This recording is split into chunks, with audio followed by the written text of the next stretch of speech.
Take it to trial. Take it to trial.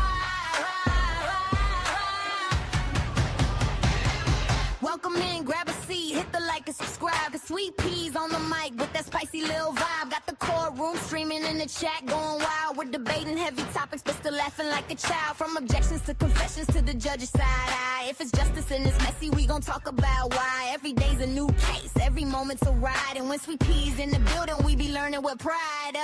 Minds on deck, keep the room running smooth. Film freak therapist, you know, keeping everyone in the groove. Right to with the facts, pretty brown girl with the sass. Moreldia and Fowler keep the peace in the chat. But Jason walks in and the ladies collapse. Chocolate. Take it to trial, where the truth gets loud and the laughs run wild. SweetP's got the spice, she's the queen of the aisle. Chat fam rolling deep, we've been here a while. Lights on, mics up, we gon' do this right. Take it to trial, every day, every night. Take it to trial. Morning shows are sharp, afternoon is on fire. And we catch every moment that the court might inspire. From witnesses whispering, the lawyers trying to hard. You know SweetP breaks it down like a legal tarot card. Chats cracking jokes, dropping theories on the fly. We're serious when it counts, but we still testify. Minds hold it down when the trolls try to play. If you're out of line, court adjourned for the day. But when Jason logs in with that deep hello sound, the ladies in the chat, man, they all fall down. Take it, take it, take it, take it, take it, take it, take it, take it to trial, where the truth gets loud and the laughs run wild. SweetP's got the spice, she's the queen of the aisle. Chat fam rolling deep, we've been here a while. Lights on, mics up, we gon' do this right. Take it to trial, every day, every night. Take it to trial. When the sun goes down and the cases get deep, after dark gets spicy, no secrets to keep. Taboo topics, big laugh, slap, happy crew. SweetP says behave, but we never really do. It's opinions, confessions, stories untold, but we handle it with heart like the chat made a goal. Take it to trial, from day to night and every wild mile. SweetP's nearly strong with her trademark style, and the fam in the chat always makes it worthwhile. Turn it up, show some love, hit the like on sight. Take it to trial, yeah, we live tonight. Take it to trial, yeah, we live tonight. Take it to trial.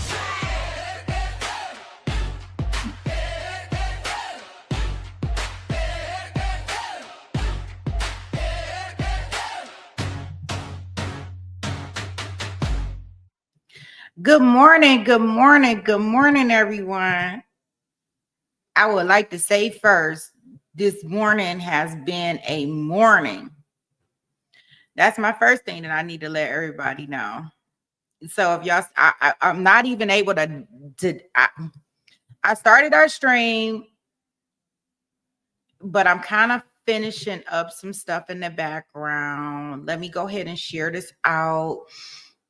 So all the party people,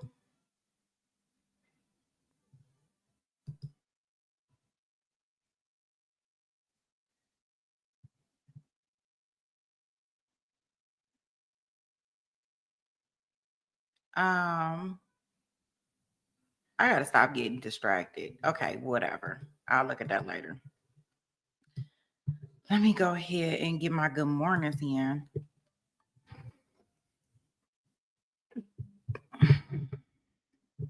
Hold on one second, y'all.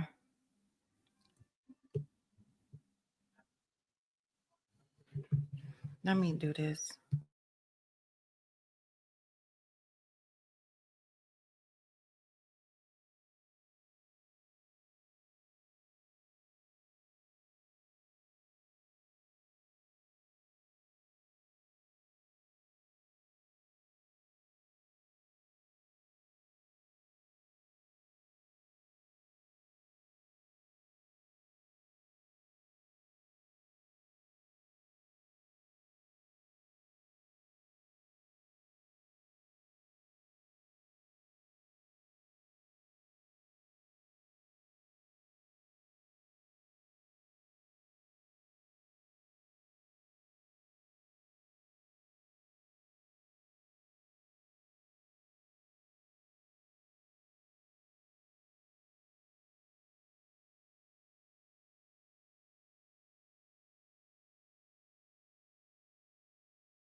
Sorry about that. Let me go ahead and get into these good mornings here. Today is going to be very fluid. It's going to be a very different day for us. Hey, Christine. Christine is number one in the house because number two don't matter. Hey, Christine. Hey, Allison. Oh, no. Allison does matter. Uh-oh. I got the number two. Just kidding. All of you guys matter, but I love the first in the place. Hey, good morning, Tanya. Good morning, Jason. Thank you, Jason. Good morning, Film. SD up in the house early this morning. Let's see what we got going on here. Oh, hey, Pretty Brown. Hey, Only lurking before we got to twerking. Hey, Merelda. Good morning. Good morning. Good morning. What did it say? Sweet, you look. Oh, thank you. Well, thank you, Jason. Oh, y'all, I thought today was gonna be like easy peasy lemon squeezy. Nope, of course not. It's so much drama going on in this court world. It's about to drive me up a roller coaster ride. Like I be having this all planned out, and then people want to be people, and I don't know why people want to be people, but I'm so tired of people being people. But let me get this. Let me see.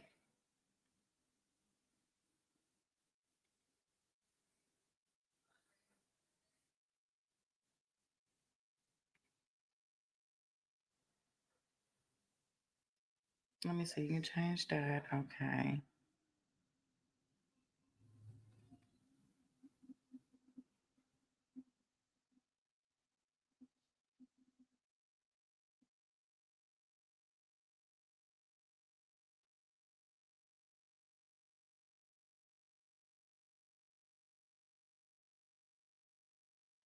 Okay.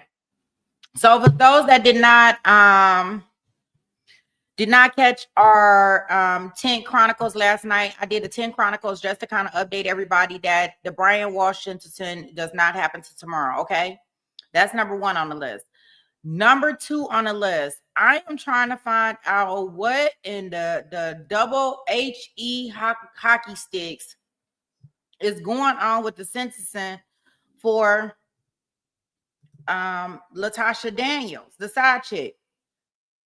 I don't know if it's very important for her to be sentenced on the same day as Brian Walsh. I'm not sure if she's trying to compete with that audience.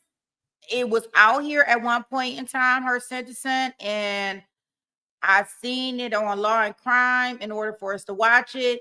I don't even know if I hit the notification bell or not at that period of time.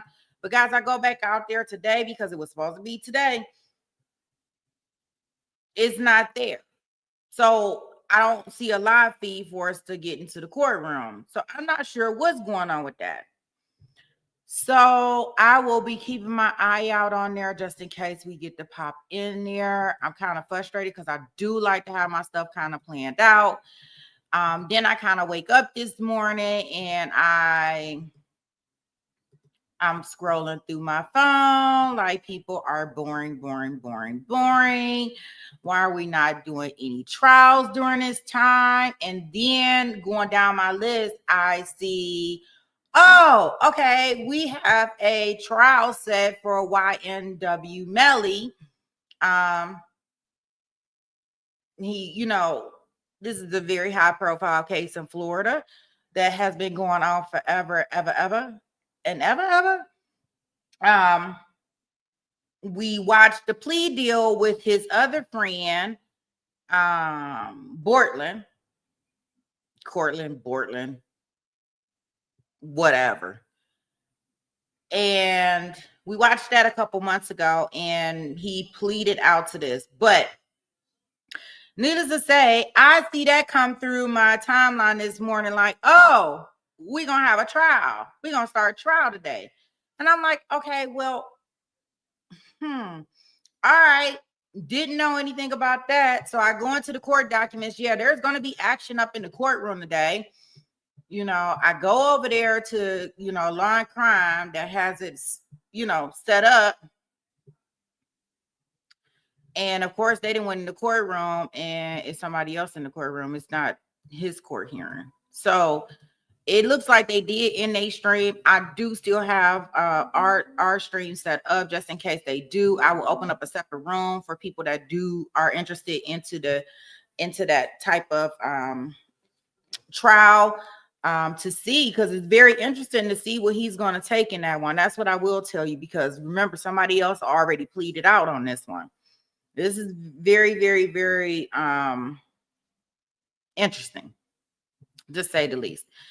What happens in this hearing or whatever, and sometimes these hearings can turn out to be, hey, let's do a plea deal.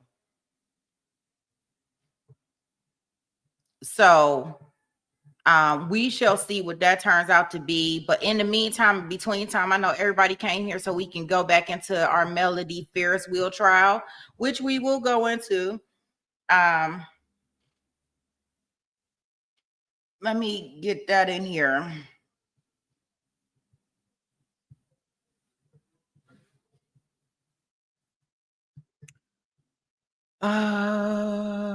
So we are on day 11 with our Melody Farris wheel trial.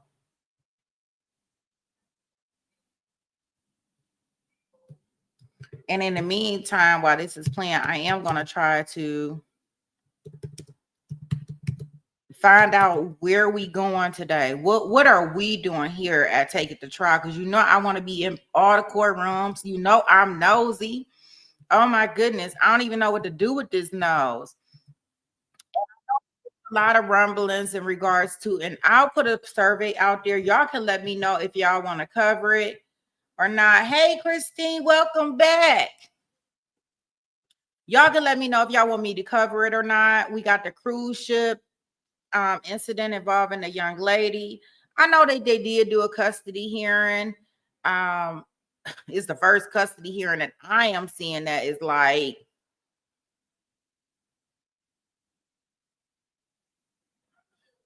as D said, that they was working overtime tomorrow. They was working overtime, SD, to get that out. I have no clue. So what we can do is, if y'all want to see that hearing, I can we can play the hearing, but we will have to start from the beginning. Okay, and that's going to be for the cruise ship one, because I see they're going to have hearings today, but I don't want to jump into the hearings today without seeing the hearings from prior. So it's totally up to y'all. I will put a survey out to see if we should cover that or not. When they first put it up as a custody hearing, I didn't think that it was going to be all that, it's a custody hearing, from whatever happened on this damn cruise ship. Excuse my language this morning. But it's kind of like what the, I don't know. I want to say what the F Wednesday. Like, I don't know what is going on. Nobody staying true to their word. Like, they put this thing out here about the sentencing for Latasha Daniels. That shit. Then Brian Walsh, his sentencing, it gets pushed back. Then I'm looking at this YNW Melly case to see about, I'm like, okay, so we got some action up in the courtroom. We about to hear some live testimony. And I get there and I go in the courtroom and they talking about traffic tickets. What?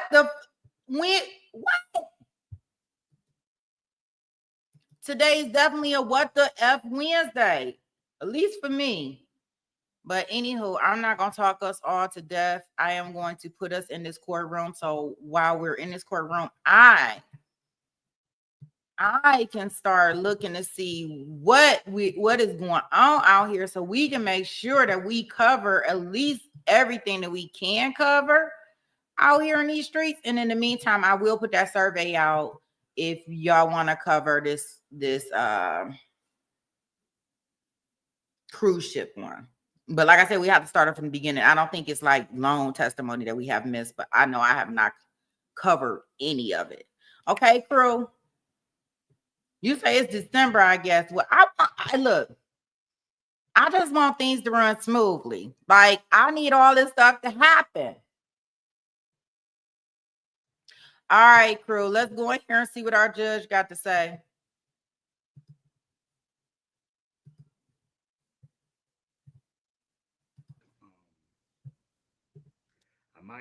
go ahead and try to have us do lunch most of the rest of the week, because I do have a concern we're going to start to get behind. So if everybody's okay with that, we'll do that at least 2 other days. We may, depending on where we are, break a little early on Friday, and so we might, instead of doing lunch in on Friday, I expect we're going to have something else we have to address before the week is over. And every time we have to do that, it's going to push us back. So, all right. We have some audio y'all are going to play. Do y'all have a witness, or are we just going to play the audio? All right. Judge, by stipulation this time, we're going to play some calls with the defendant while she was at the adult detention center here in Cherokee County. There are 25. The first set are with Melody Farris.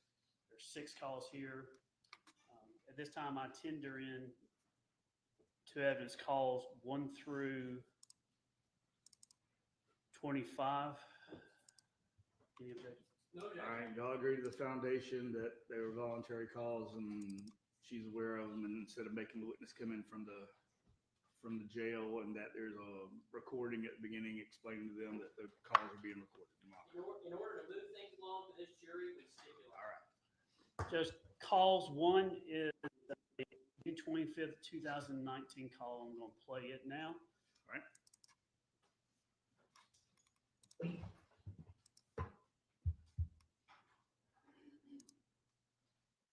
Remain on the line. Hold for acceptance.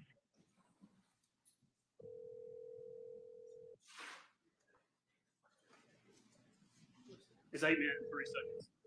All right. This is a prepaid call from an inmate at a correction. Your call has been accepted. Hello? Hello. Hey. Hey. No, hey, back up. Hey, Ma. Hey, how are you? I'm good. Are you going to drop out of the house while you're out tonight? I guess. Are we? We can. Yeah, just drop by there and see what's going on.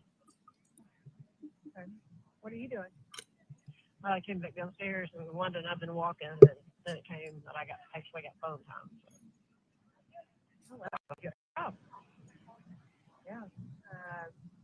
I was on the phone with David when you called. We have to meet up and have dinner and all that. Okay. But I don't have time for that. So I've got to get all that stuff written down for your attorney. Okay. Give this tomorrow. So I've got to go home and get started on that. Okay. But what kind of stuff, do you know what kind of stuff that they send from that jail pack? Do what now? Yeah, just look it up. I'm just going to look it up and see. No, we're here for you. Hang in there. We're going to do whatever we can to make this shit go away. Yeah, I know. It hopefully will go away sooner than later. Yeah. I don't care when it goes away. Right. Well, I'll just be glad to be able to talk with you all in person. Yeah. But, I mean, are we ever going to get that chance? Yeah. Right. That's good. Just watch your back. We definitely will. I was going to say, you hadn't seen anything funny going on the cameras at home, have you? No. Every time they go off at work, I look. Every time. Okay.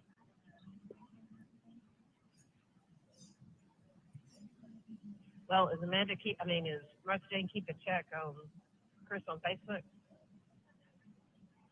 I don't know. She hasn't said anything, but I figured I'd call her at some point.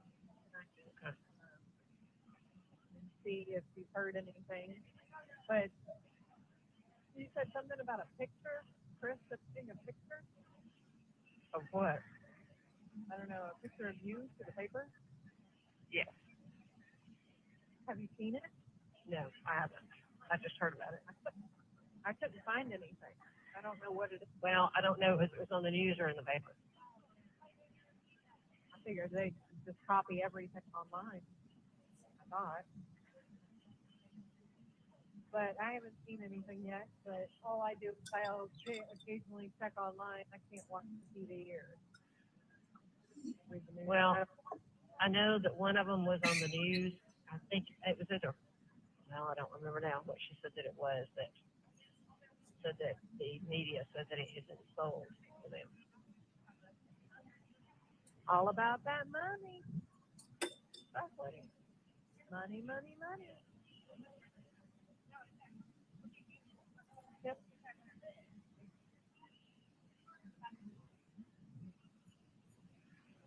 Do you know if they talked to Martha Jane when they were up there? I don't think so. I think that, I think Rusty told her what was going on, but I don't think so. Okay. They said they wouldn't be going back up there, so I don't know. Well, you can't believe anything they say. I can't believe anything what anybody says anymore. Sure. The hardest part about the whole thing. You don't know who to believe. No. And a certain now what's his face? Michael, is that his name? Yeah. When they're meeting with tomorrow, he said he knows Jeff. Yeah, he talked to him today in court. They had a discussion about the case today. I don't know what that pertains to, but he's going to tell me tomorrow. Well, I know he's going to be very careful over the phone and over email with you. Oh, yeah, of course. Of course. You should get a very interesting. You still got that email that you sent to Diane. Oh, yeah. But that's just about them, yeah. At the end of the day, he has notes and stuff like that, but I just want to make sure he has all the information that he could possibly. You there? Yeah, can you hear me? Okay. Yeah. Well, I thought Allie looked good, though. Yeah. David said I don't think he's as sick as he plays it on to be. Oh, okay. But, yeah. David kind of laughed about it, but. It's just big. It's not sick as he says he is, but he just did. Right. Alrighty. Well, I got to go, so. Anyway, another day down, so. Figure, today is for the week. We're here for you, and we're doing everything we can. I know you are. Just remember, our biggest concern is you and only you. Stuff is just stuff. And karma is karma. Karma is karma. Exactly. Did they give you those phone numbers? No. In your reading glasses? Yes, I got my reading glasses. But there was not a piece of paper in there with your phone numbers on it? They just handed me my glasses. Sure. I had Martha Jane's number on there. That's okay. Did you want it? Yes. Can I give it to you now? Yeah.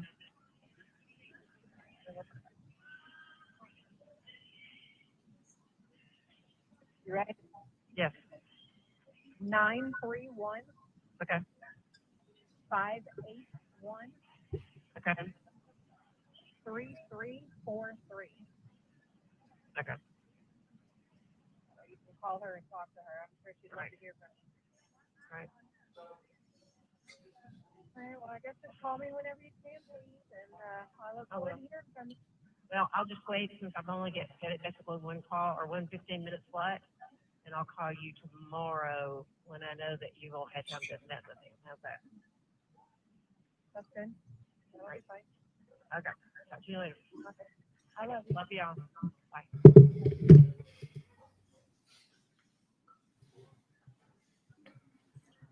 Next is calls to June 26, 2019.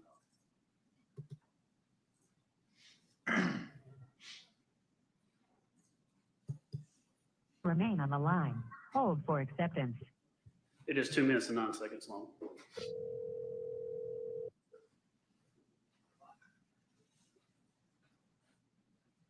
This is a prepaid call from.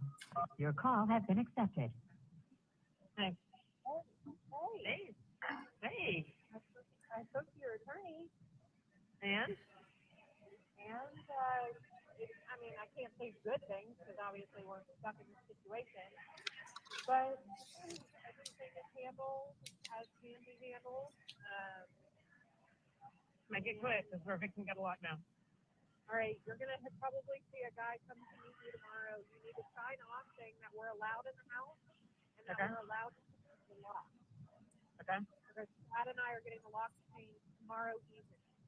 Because Scott is told Elaine today at the showing that he had ownership over everything. That it was his siblings' responsibility to make sure everything was theirs and protected and blah, blah, blah. All right. So we're getting that handled. So just sign that and we'll get the lock changed on your house. And what? We're going to get the lock changed on your house. Okay. Because all of that stuff is yours. Every single bit of it. Every bit of it. Okay. So Scott and I are going to do everything we can to protect it. Okay. Did Rusty give you the list of things to get out of there? Yeah, he gave me a pretty good idea. I don't have to remind you, but yeah, I do. Okay. So once you sign that paper, I'm going to go over there and I'm going to get that stuff. Okay. Well, I'm just going to keep a running list, and then that way I can give to him. So. Okay. Are you okay? I am. I'm good. You think it was a good meeting with him? Yeah. Yeah. Okay. Hang in there. Keep it safe. I will. Okay. I gotta go. I love you. Love you. Bye. Next is calls 3, June 27, 2019. 8 Remain on the line. Hold for acceptance. 8 minutes and 36 seconds long.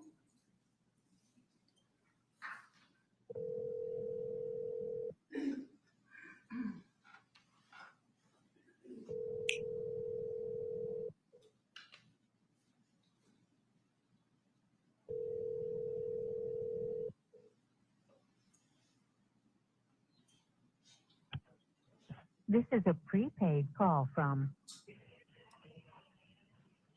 an inmate at a correctional facility. Your call has been accepted. Hello. Hello. Hey. I just talked with Michael, I guess, I don't know, sidekick, 2 of them. His notary? Well, they came, well, I don't know, he just took kind of what happened on Tuesday, Wednesday, and Thursday. And then I signed that piece of paper. Wait, what about Tuesday, Wednesday, Thursday? About what happened Tuesday, Wednesday, Thursday a year ago. Oh, they talked to you about that. Yeah. And then I signed that piece of paper giving you all permission to get in the house and that kind of stuff. Did it give us permission to change the locks on the house? Yes. Okay, good. Did you So put I'm gonna Martha have James' name down on that? I mean, I can. I didn't Well, know. no, it was on there, but there was a name on there I didn't recognize, but it was Barton, and it had to have been hers, so I just wrote Martha outside of it. Oh. Maybe it was Rusty's? I don't know. No, it wasn't. No, I mean, it was like, it would have been a variation of Martha, but that's not what it was. So I just marked it through because it was not a real name. I just put Martha and left Barton on it. Oh, okay. I don't know why they would put her on there, but whatever. I don't know either. But it was yours and Chad's and Elaine and David and Alan and then hers. Yeah. And his attorney people are supposed to be able to get in there. He said he was going to put his attorneys and stuff on there. But yes, and they are allowed in there. yeah. So it's going to hit the fan tonight when we go over there to get those locks changed. But we're going to call and see if Cherokee County will escort us out there. So if Scott causes us any issues, then they can just handle him. I don't want to be stuck in a bad situation. Right. But how bad did he get with Elaine?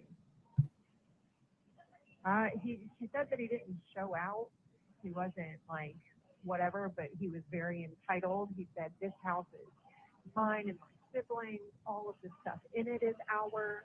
We're not letting anybody take anything out of it. And this is ours, basically just taking ownership over everything.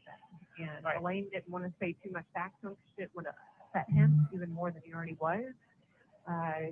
So she said that Robin lady that was with her, was right behind her and heard everything. And he said he never really got out of pocket, but he definitely was like, this is mine. And, and he was there the whole time when the people were at the house, looking at the house. He wouldn't leave. He refused to leave.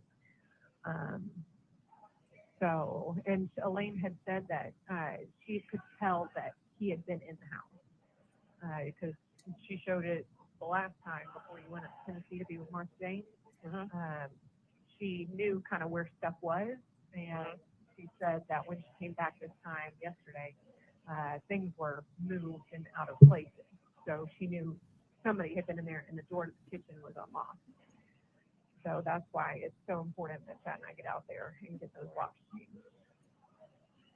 Well, when I tell you I left everything perfect, I did when I walked out that door. I mean, it may not have been everything been vacuumed, but, well, see, she was in it, though, after I left, though, because she said there was a vacuum cleaner out. And I said, yeah, I had left it out. Yeah, but she said that there was a medicine ball out in the middle of the living room downstairs, so she put it in the closet in Daddy's old bedroom in the basement. And then when she came back yesterday, there was stuff covered. It was covered all over, and the medicine ball was covered up with something in the closet. Like, it didn't make a whole lot of sense. But she could tell. She was like, I know somebody had been in that house. And the doors were unlocked because she had made sure that the doors were all locked up. And she went there the last time. So, but I'm taking that Sequoia over there. Emily, redid Scott's tax on his car. Obviously, she didn't do the Sequoia or the Mercedes because the emission stuff had not been done. But she did Scott's tax, but I'm not paying the insurance on it. So, that's whatever. I'm taking the Sequoia tonight and I'm putting it in the garage and I'm locking it up and I'm leaving it there because it's not my car and it's going to be with the estate anyways. Jeff's going to have to do something with it. Right. So, I'm just going to go drop it off and leave it in the garage. He mentioned something about the insurance money or the other money. Everything giving you power of attorney to do anything for me. And I said, do not have a problem with that. Yes, me and only me. None of those other kids. I said me and only me. None of those other kids. Yeah, I said, do not let them, So does Michael understand, I guess, the severity of Kristen Scott? Yeah. We enlighten them to a lot of key information that they did not know already because, they kind of walked in this. But now, we sat down for 3 hours. Like, as you know, we could have sat there for 4 days and really gone over everything. But we got them the majority of the key information, all the hard facts. I got that all to them. So if they're in the loop, then I told them to reach out to me anytime. And I'll be more than happy to answer any questions that they have.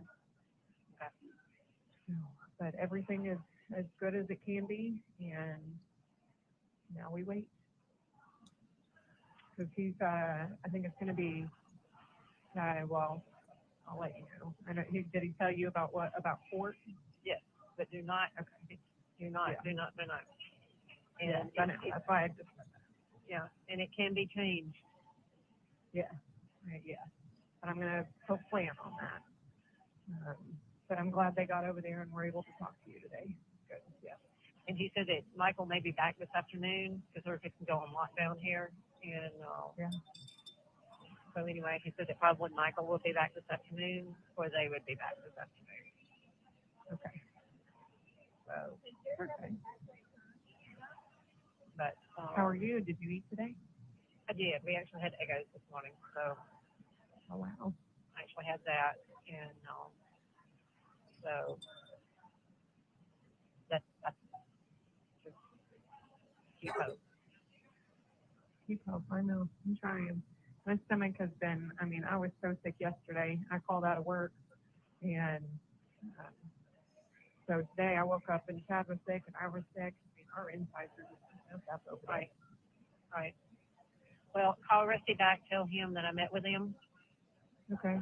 and tell him that I basically told, he took notes and the other girl took notes, and that kind of stuff. So he was looking back on his phone. I guess he had the notes that you all had, put in yesterday. So, if I get a chance, I'll call you back. Are you working today? Yes, I am. Okay. If I get a chance, So but it will okay. be probably this evening before. Yeah. Well, I'm headed straight out to your house after work. Be careful. Yeah, we're gonna have to call a police officer and escort it. So hopefully they'll come and do that. And, Right. if not, I'll have Dad. We'll figure it out. Right. Just keep your phone with you out there so that if I can get hold of you, then I can. Okay. Okay. I love you. All right. I love you too. Thanks. Okay. Bye.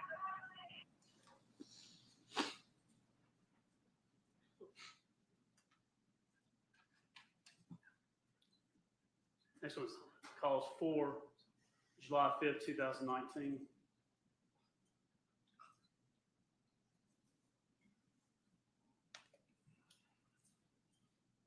Please 4 minutes and 59 seconds long.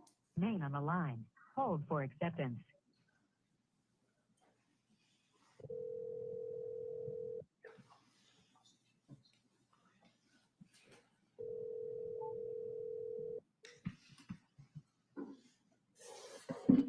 This is a prepaid call from an inmate. As your call has been accepted. Hey, Hey, let me caution you not to say anything. I know. Sherry tried to hug me as we were leaving. That didn't go very well. Yeah, I never did. He told me do not look back that direction. So. No, they were all there. Yeah. Yeah. Is Christmas Scott there? Fine. Yeah, dressed in suit, acting like somebody. Oh. Is Emily there? Yep, looking like hell. Do what? She looked terrible. She pregnant? Nope. Looked like she needed to eat about 10 burgers, to tell you the truth. Oh, wow. Wonder Yeah, who had to looked live terrible.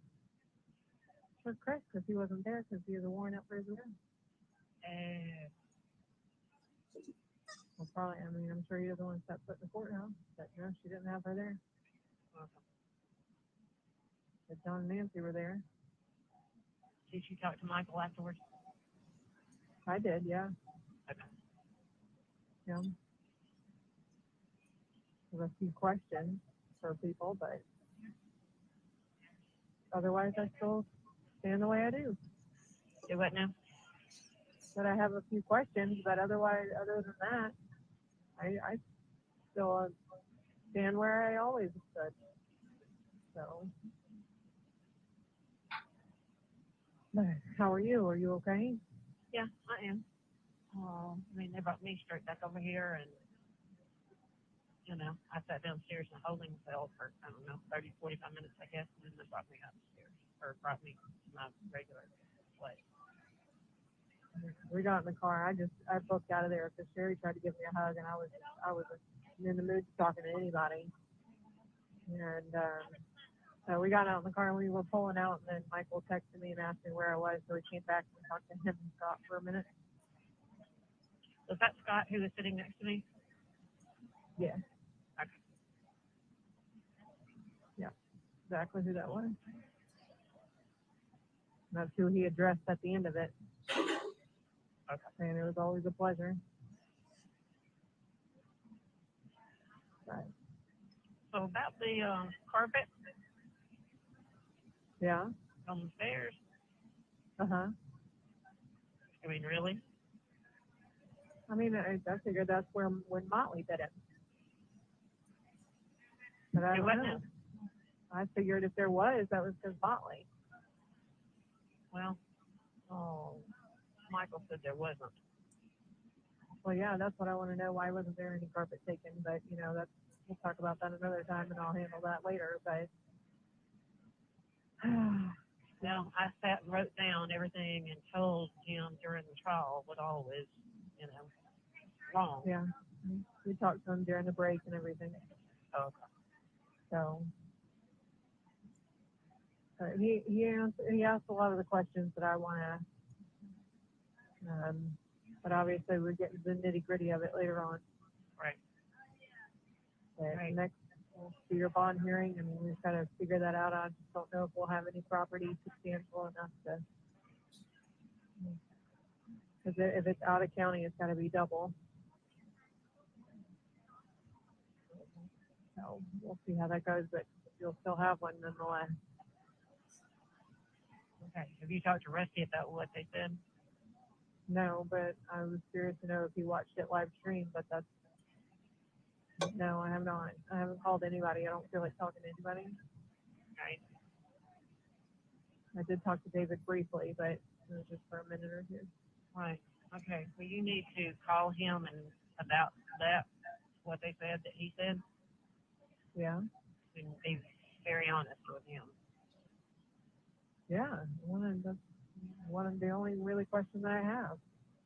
Right. All right. Well, first we get back to lockdown. But I was just going to hear your voice. All right. I love you. I love you. We'll figure it out. Okay. All right. Bye.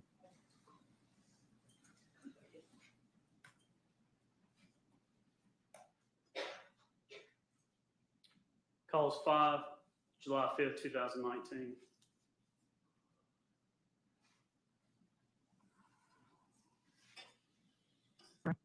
Five minutes and 19 seconds. Remain on the line. Hold for acceptance.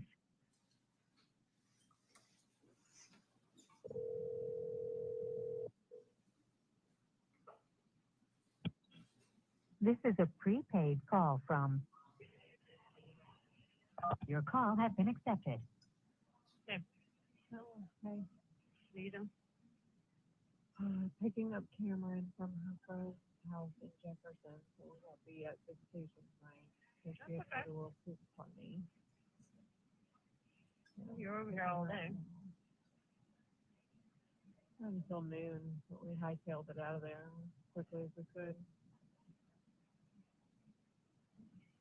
You heard from anybody? I talked to Rusty. Did you ever speak to Emily? No, God no. No. And I Has told he- Jeff. What? Did he talk to his attorney when he talked to you? I don't know. I guess so. Oh, he was supposed to watch it and then. Yeah, he did.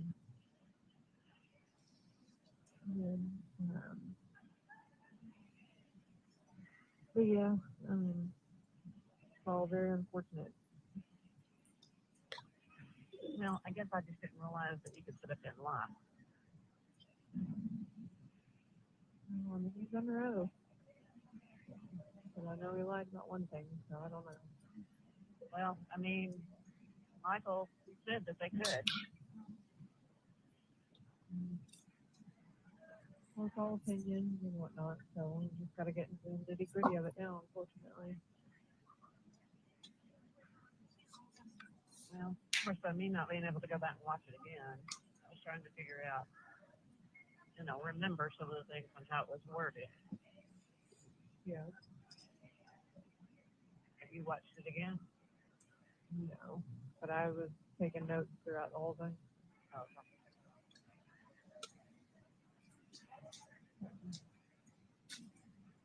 Yeah.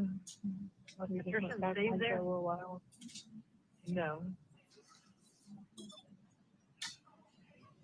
We just went back home after we dropped Cameron off. Went back to the house, took a nap, and then we woke up and came straight up here to come get her. No, I said, was Patricia and Steve there? No. Oh. So just John, Nancy, and Terry? Yeah. Well, And then Jenna and Chris, Emily is done. okay. So Jenna was there. Oh, yeah. But did she try to speak to you? Nope. Sure didn't. I did not try to speak to her. All righty. But I told, because I talked to Jeff again today, and I was like, listen, I am not meeting them out there. I'm not going to be around them. It's just not going to happen. And he was like, okay, well, just call me in the morning and we'll figure something out. Like, I guess I finally got through to him. Now I'm not talking to them anymore. That if God and I have to pack everything up ourselves, so be it. But I'm not working with them. No. I'm not even going to have a meeting with them.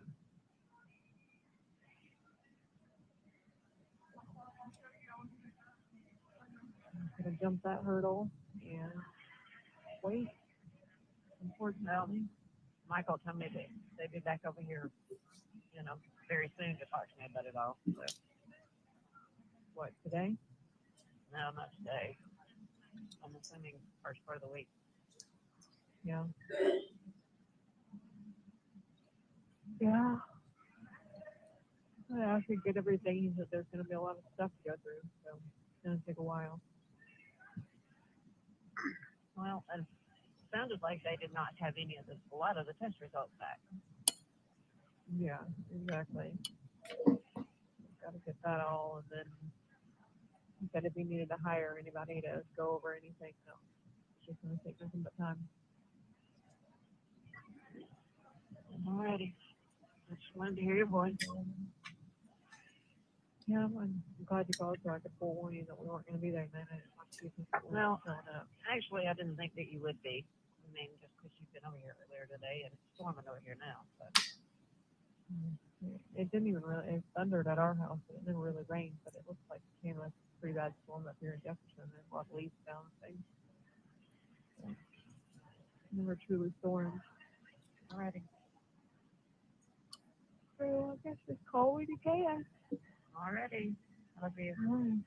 No, it's okay.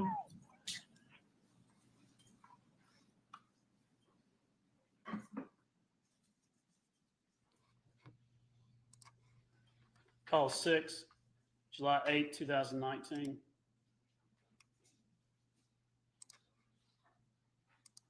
Four minutes and 18 seconds. To remain on the line. Hold for acceptance.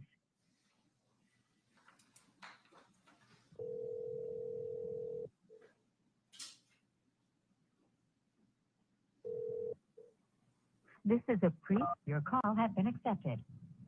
Hello. Hello. Hello. What do you do? Packing up a shipment at work. Do what now? Packing up a shipment at work. Oh, okay. I have to take over Sam's job since she's had her baby. Is everything okay? Yeah. Right back at work.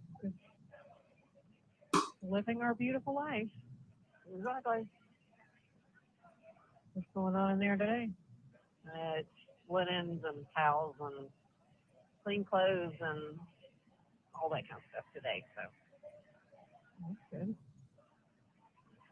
Clean clothes are always a good thing. I didn't know how often they would give you clean clothes. twice a week. Twice a week?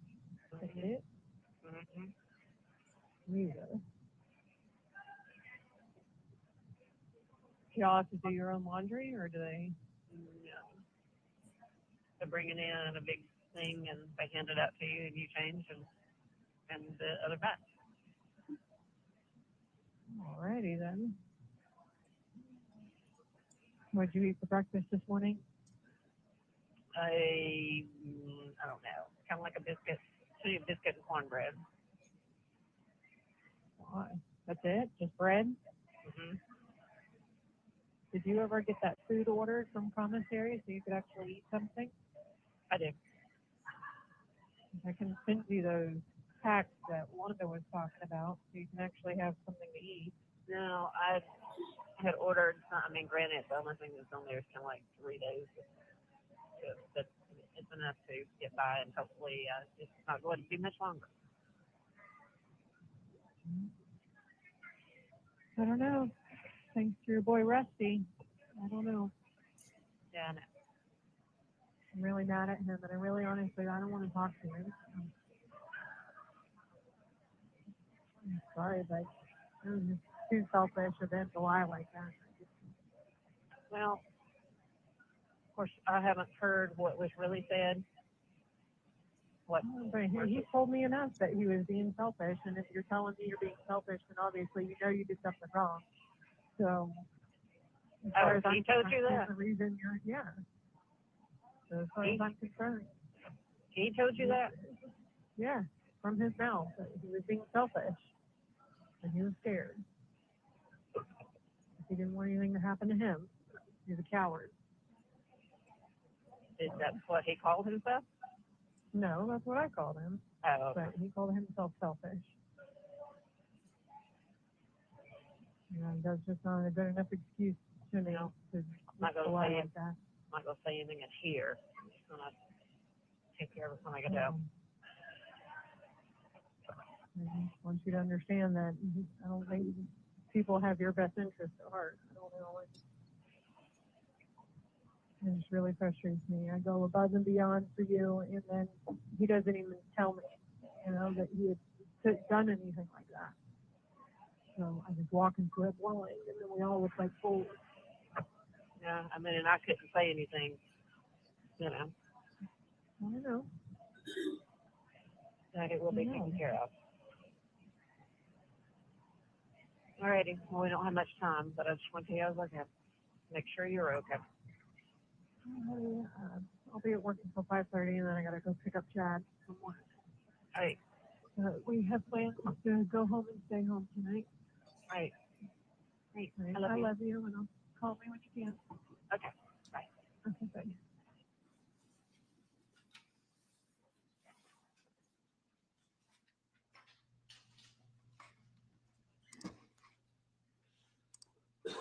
Moving to phone calls between the defendant and Rusty Barton. This is calls.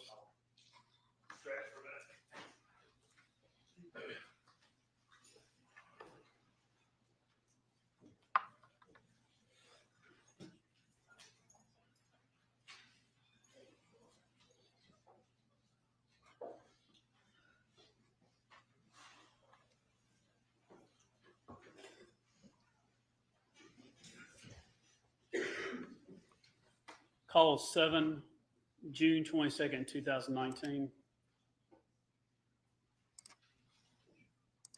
6 minutes and 17 seconds long. Please speak your name into the telephone. Thank you. Please remain on the line. Hold for acceptance.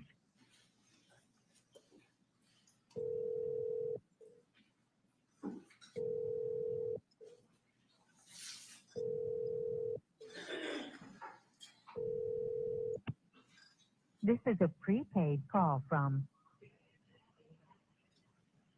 an inmate at a correctional facility. Three-way or call waiting is not allowed and may automatically disconnect this call. This call is also subject to being recorded or monitored except for privileged communications between attorney and client.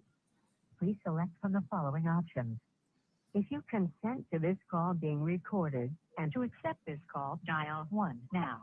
To reject your call has been accepted. David, Baby, you okay? okay as I can be. How are you? I'm okay.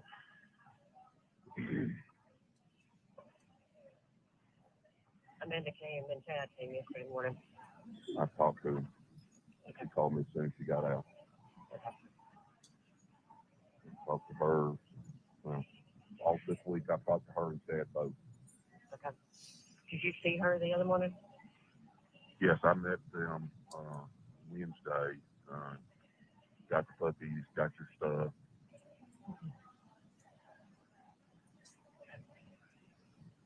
So we got everything. Okay.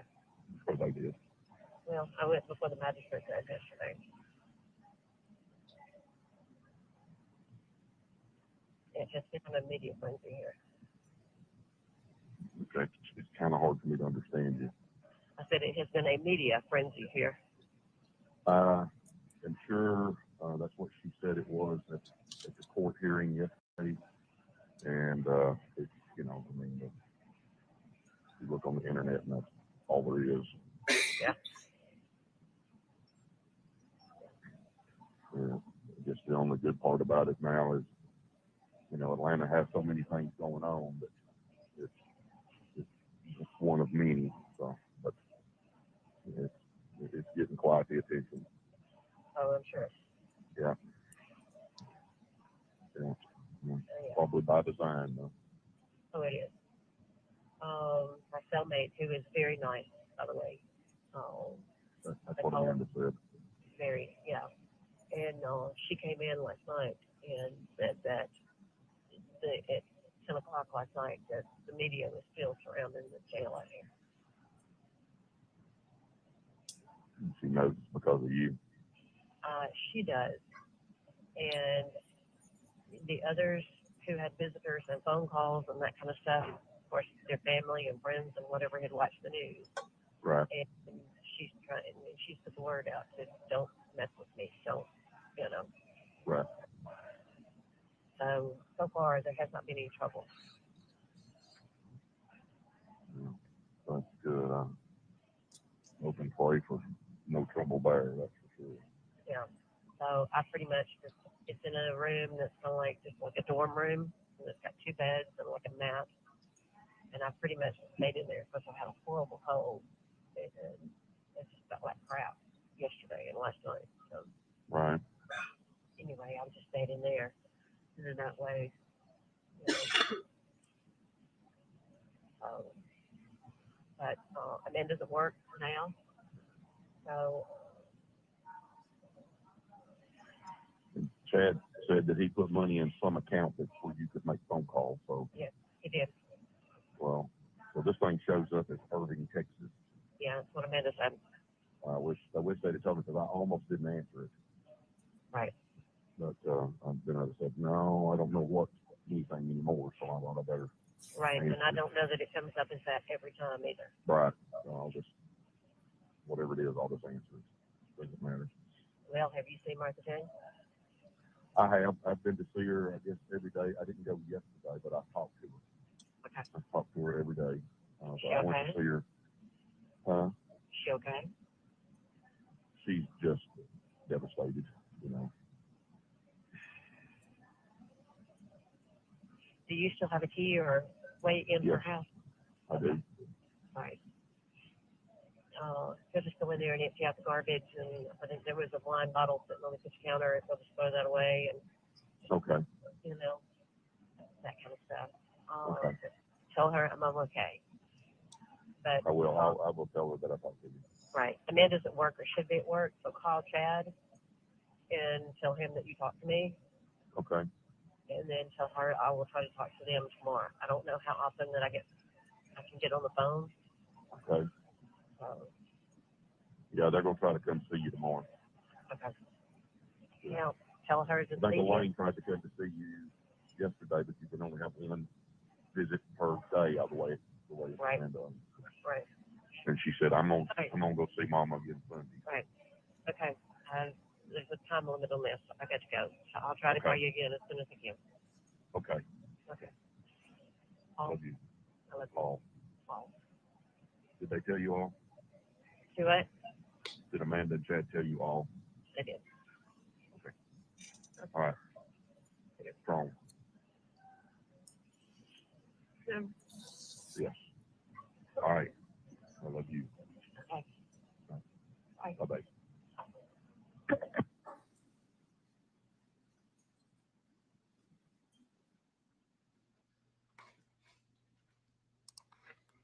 Calls 8, June 24th, 2019.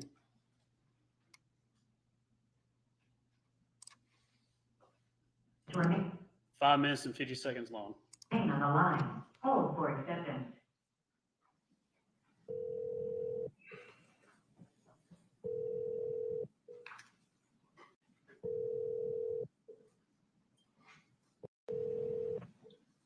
This is a prepaid call from an inmate at a correctional facility. Three-way or call waiting is not allowed and may automatically disconnect this call. This call is also subject to being recorded or monitored, except for privileged communications between attorney and client. Please select from the following options. If you consent to this call being recorded and to accept it, your call has been accepted. Baby. Darling, What you doing? just fixing the grill steaks. Okay. What you doing? Everything. Got the phone working? We did. Oh, good. Mm-hmm. About time. I know. You okay? I am. Okay. Did you talk to Amanda last night? I did. To explain to her about a test match? No. No, I didn't explain nothing. Okay. Just a lot going on. Mm-hmm. Have you been interviewed? No. Okay. I'm going to be tomorrow. Really? Yeah. Bye. My two favorites. Oh.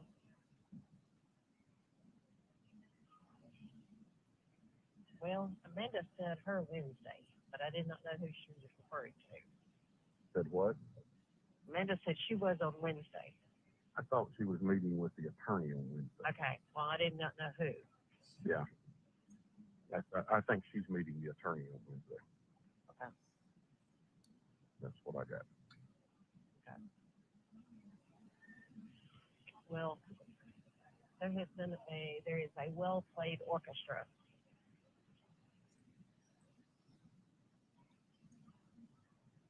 Oh, I'm sure.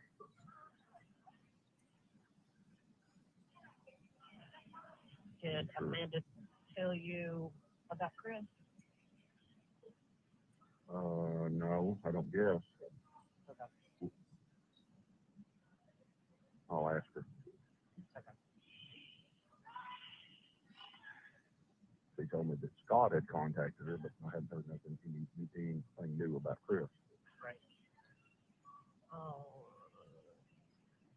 Chris paid. To see you? Huh? No. Oh. Okay. Understand? Well, I'll ask her. Yeah. Okay.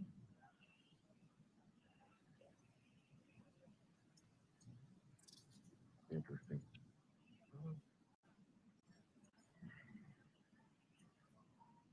Yeah, we've been in lockdown all day today. Oh, have you? But for just a very few minutes. So Amanda's supposed to be bringing my cellmate shoes over here. I told her that she had to have flip-on shoes to wear. So as opposed to we've got like rubber flip-flop kind of things that you wear with socks. But who had to wear slip-on shoes? You or her? Her. When she came and see you, she had to wear slip-on shoes? No. My cellmate does. Oh, okay. She hurt her foot. So we're making her with Amanda's supposed to be bringing them over here tonight. Oh, okay. Okay. So she had to have them at 8 p.m. tonight, or they were going to lock her up in medical. Oh, so she's gonna bring them up there tonight. Yeah. Okay. I mean, I won't see her. She'll live at the front desk. Right. But anyway, at least I finally got my glasses today.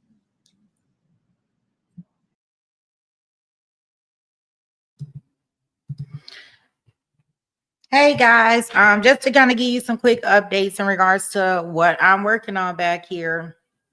So, in regards to the hearing that I seen for Nick, that is a premiere from Court TV. It got y'all girl Julie. I know y'all not into that. I think this is just a hearing from yesterday that they premiering again. So we won't go over there for that one. Latasha Daniels for the side chick redrum trial sentencing appears that they are going to be, from what I can gather, it looks like they are moving that also. Okay, so that's the update on that. It does look like the cruise ship custody battle will be aired today. So that's a continuing. I'm not sure how many of y'all watched the first one, but the first parts of this hearing. It looks like it maybe an hour or two. of maybe an hour of testimony that I'm gathering up in the background for us to watch. If y'all are interested in that, I'm going to put the poll out there just to see if y'all are interested in this custody hearing. I haven't watched any of it. I just knew that there was some testimony before. So although they have a continuation of today, I'm kind of worried about going in and haven't seen the prior parts of the hearing. So I'm getting that together for us just in case we want to watch. If we want to watch that, I'll put out a survey and y'all can let me know if y'all want to watch that. And we'll just take a break from Melody. I mean, like, this case has happened. So it's not like we can't always come back to this. The next thing, YNW Melly. I haven't seen anything else pop up in regards to this hearing. I will check the counties with the clerk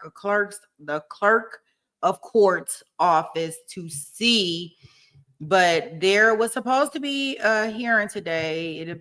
The trial is supposed to start next month, and this trial is not for the redrum of his two friends. This is for a witness tampering. So I'm not sure if he's going to plead out or what the case may be, but we definitely want to keep an eye on that.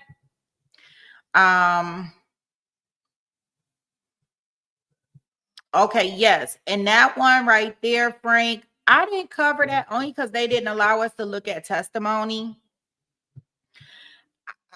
I feel like I'm not sure exactly what that's all about, but when they are just like giving us bits and pieces and then they want to show us all the closing and they want to have us waiting around for verdict watch, I feel some kind of way of being cheated. So I did not cover that one only because I don't know what the jury's deciding on. Yeah, so if the verdict comes through,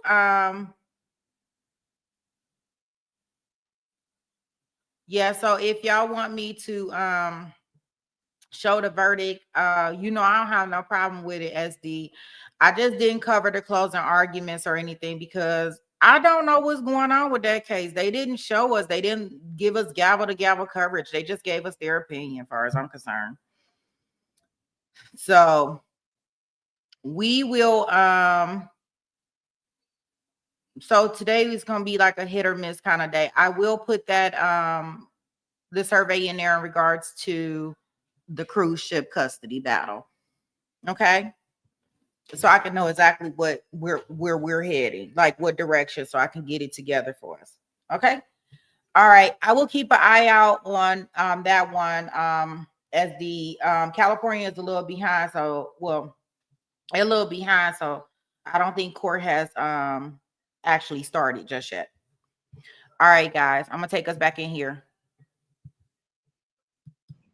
Well, that's good. And anyway, I finally got it.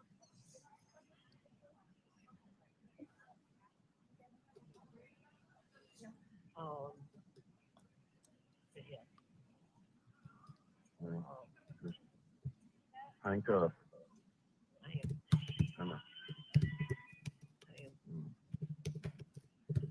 Have you seen anything on the media? No, there was a little bit, but it's gone away. There wasn't much said up here about it, and that's gone away. The car is still sitting right where it was. What car? The Mercedes. Oh, she left it there? Yes. Okay. Yeah. Decided they wasn't going to bring it back and make things easy for Chris, because he's going. Right. So it's still sitting up here. Okay. I guess go. Okay. Okay. Love you. All right. Love you. Bye.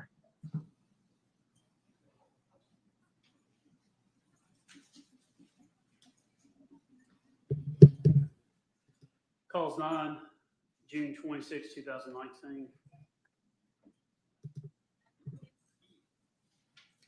12 minutes and 42 seconds long. Please remain on the line. Hold for acceptance.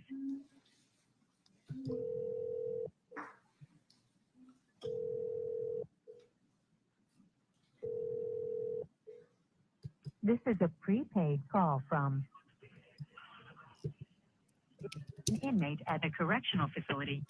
Three-way or call waiting is not allowed and may automatically disconnect this call. This call is also subject to being recorded or monitored, except for privileged communications between attorney and client. Please select from the following options. If you consent to this call being recorded and to accept this call, dial 1 now. Your call has been accepted. Baby, Darling, you okay? I am. Sure.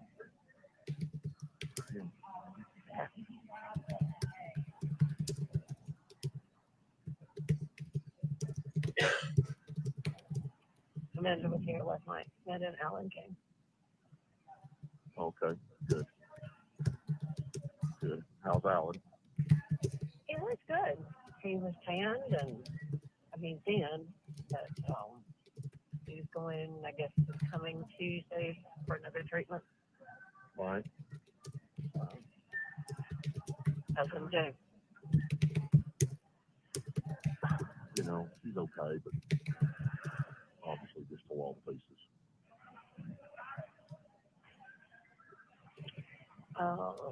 Does she need you to do anything for her? Because I don't think the others are going to. I've been over there every day and checked on her. Okay.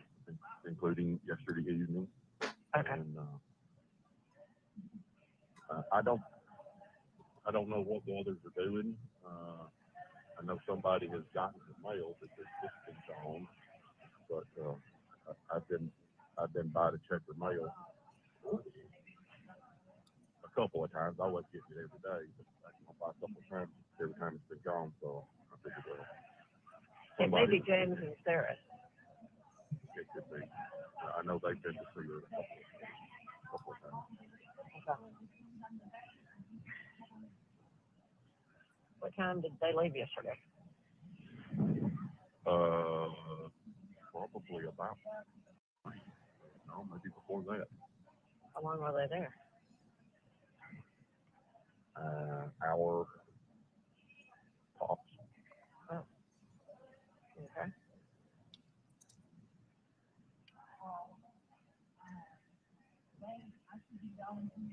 Was Bobby there? Oh yeah. Wouldn't have met without him. Oh, okay. Well, Amanda is to meet with the attorney today. Huh? Amanda is to meet with the attorney today. Yeah. She told me that the other day. Well, I tried to call you last night after she left here, and I didn't get you. So. It wouldn't answer. That had me a little concerned. Oh. It worked this morning. Right. They sent, when Gary died, they sent a pastor, for lack of another word, Right. out to the house, and he's been here today. And he what? He has been here today. Oh, okay. And, well, that's nice. uh-huh.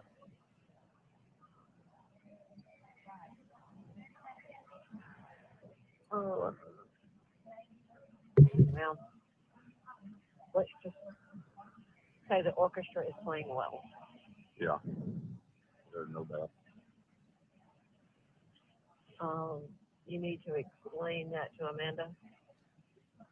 Okay. And you need to explain a chess match to her. Okay. And make sure she understands. Okay. She's supposed to meet with them today at 4 my time, so. All right.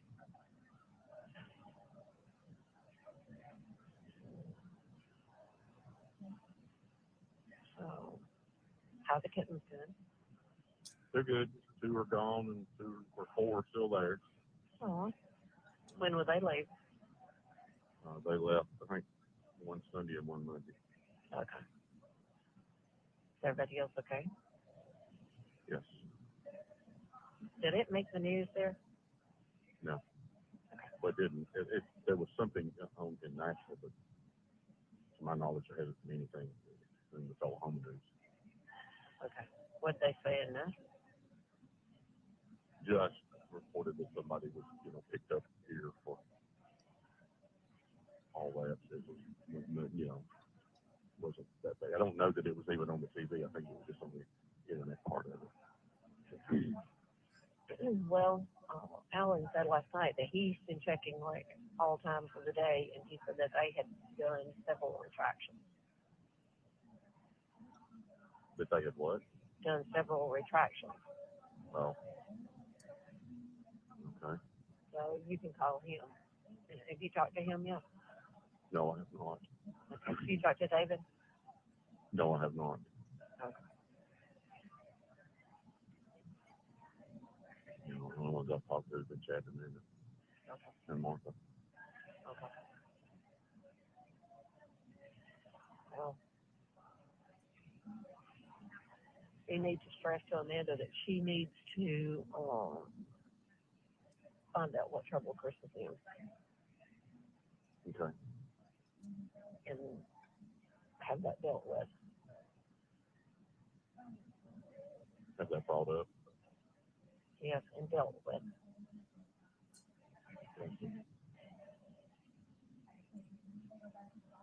But, my donkey, as they call it, is very informative. Yeah. Just very sweet. Remember, it can go both ways. Very true. Oh, I know. Amanda said the kids were going to go get everything out of your house. Yeah, she's trying to have that stopped. So,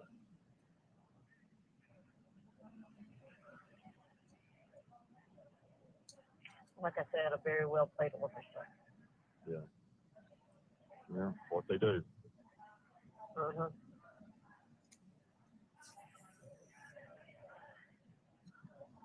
Yeah.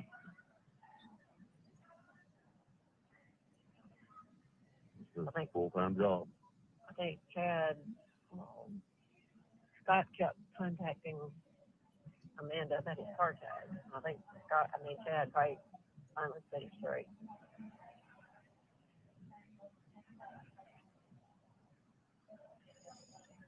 Like, look, he still has to talk to the estate attorney. But Amanda said the only person that he's talking to is Chris.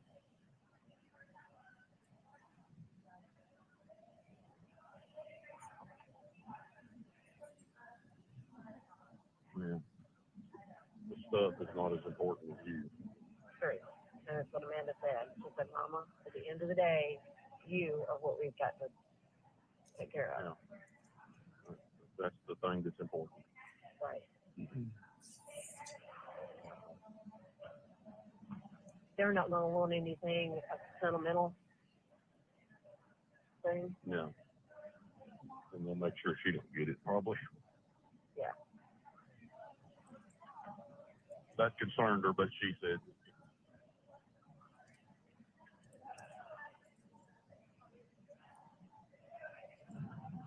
I just figured if there was anything she needed to get, she better go get it. Yeah.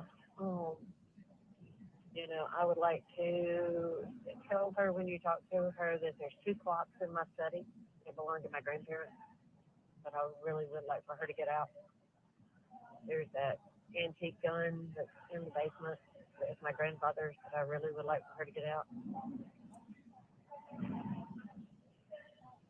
But Okay. I had thought of just anything else. My daddy's picture hangs in the study, but I think that she will, but the others she won't think about. Right. Getting, and tell her that my grandfather made 2 brackets out of a cherry limb that gun hangs on downstairs, and to take those. Okay.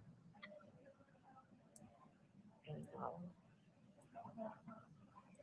there's some jewelry in the chest in my bedroom that's in the top right-hand drawer, and it's in like a folded velvet kind of thing.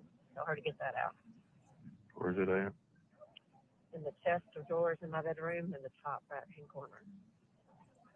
And then tell her to go to the two top drawers. And there's jewelry and stuff left in there.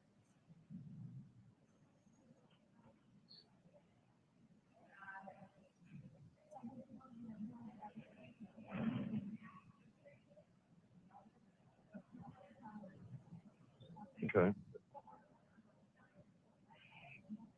And I told her to go downstairs, and I think that's where that it is. If it's not, it's in the cedar closet upstairs, that box that I had in your gun safe that had my birth certificate and all that kind of stuff in it. She needs to find that and get it right now. If they don't need my birth certificate and all that kind of stuff. Right. Okay. And I mean, other than that, I mean, it's just stuff. I mean, yeah, there's a lot of things I'd like to eat, but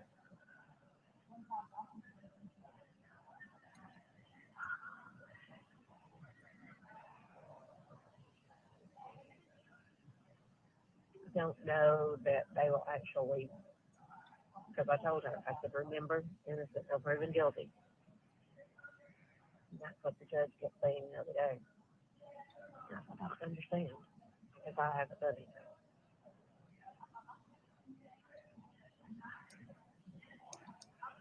And at the end of the day, they may wait till the last second and then not let them out.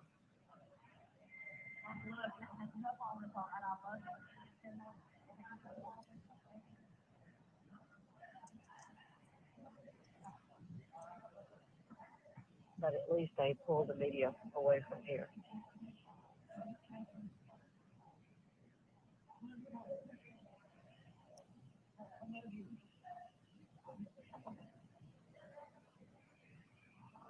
Anyway, I'm gonna have to get off. The time is up. You there? Hey. Hello.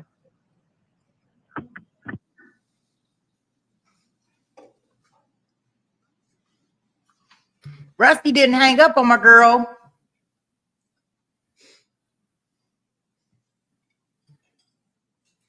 She said, babe, you still there? You still there? Remain on the line. Hold. It says June 28, 2019, and is 8 minutes and 1 second long. Hold for acceptance.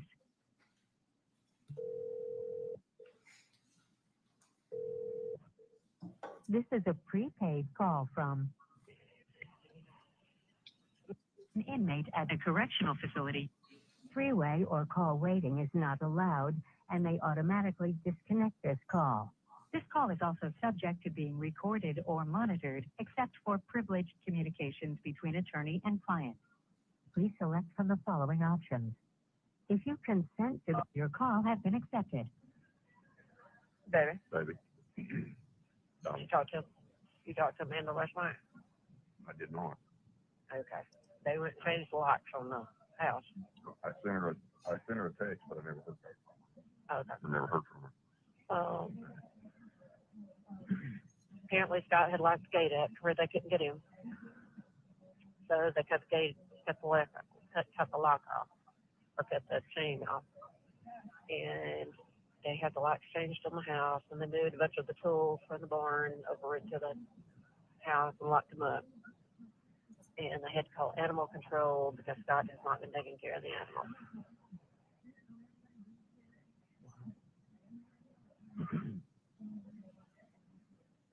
So she got a text message from him last night at 9:45 and told her she was in big trouble.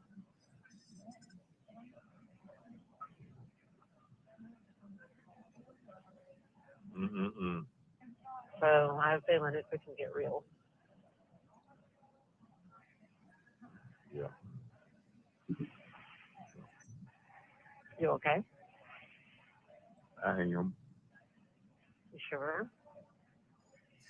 I'm sure, baby.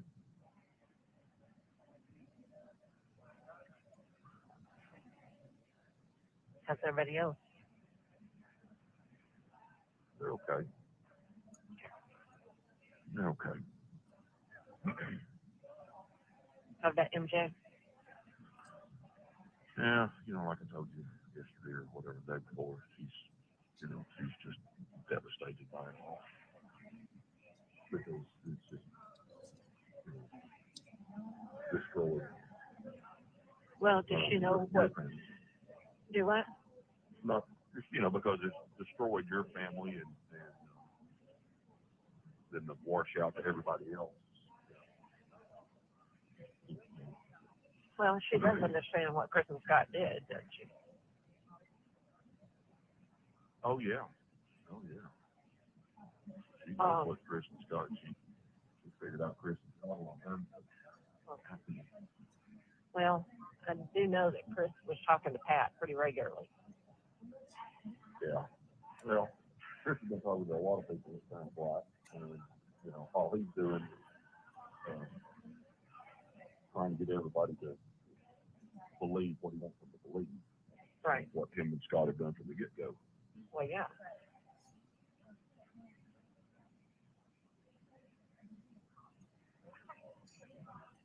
Yeah, I told Chad was taking Amanda to work today, and then he's going to pick her up. And, he said, at least I don't have to worry about her when she's at work. Right. And, because this is, really angered Kristen Scott, so. And now Scott's got animal control on him.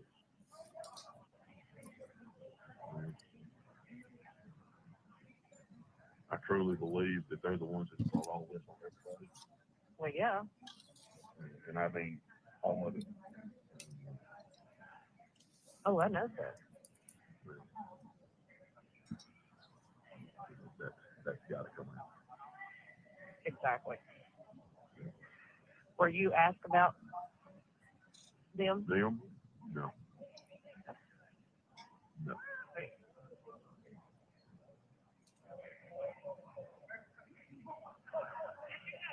Right. So do you go to court today or not? No, I do not go to court today. Okay. Do you Matter have of fact, another meeting with your attorney? yes. Yes. It was actually a pretty long meeting yesterday. Or was it? Yes. We were talking and just started talking and said that they showed up. Yeah. I didn't know if that was just about putting locks on the door or if it was No. everything. Yeah. Yeah. All right. And he'd had like a 3.5-hour meeting with Amanda and Chad the other day. Oh, did it last that long? Uh-huh. Oh, wow. Oh, yeah. And, no court dates are discussed really openly. Right. Okay. So, Well, talk to your attorney about it. And, like I said the other day, just open and honest and yeah. tell them the truth. Oh, I did. Yeah, good. But, like I said, the orchestra is playing well. Oh, yeah.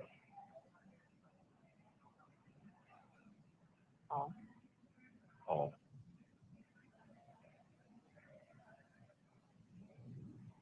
What you got for today? Make it quick, because I've got some.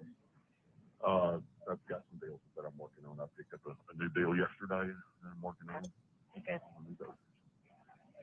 Just talk to Martha Jane. Tell her what I told you this morning. Well.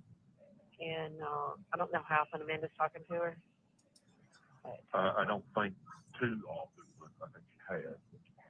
I talk to her every day. Just either go see her or call her. I was going to say, I'd go sit down in front of her and talk to her and ask her if she needs anything or. About every other day I go see her, and about every other day I call her. But today's the day. Okay. Yeah, just tell her I'm okay and that. See, I think things are. Forward. Yeah. Forward. Yeah.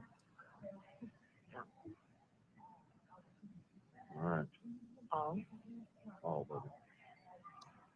Keep the faith. Got it. Tell her that too. You too. Tell her that she is on the list of people that can go in my house. Martha Jane is. Yes. Okay. And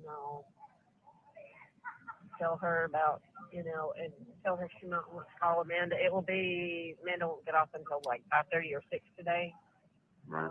But Amanda is coming here this evening, so it'll be later on before. Okay.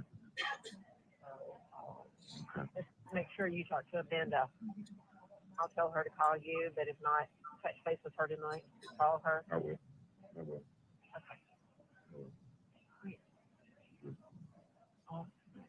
Oh, I love you.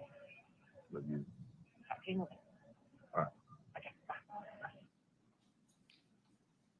Just can we take a break with that? I was gonna suggest that. All right, we'll take a short break. So while they taking a short break, before I take us back into or skipping this part, which I will, just to let y'all know, I think I done found like maybe about an hour and a half or so of testimony related to this custody. It appears that from our poll, most of you guys, if you are lurking, if you did not vote, please vote now or forever hold your peace. It looks like out of the votes we have, 82% of you guys want to do the cruise ship redrum custody hearing. So I do see where we have like maybe an hour to an hour and 45 minutes of hearing testimony that we should listen to. So I am going to get that set up. It looks like today's hearing for this custody for the cruise ship redrum, it is going to start.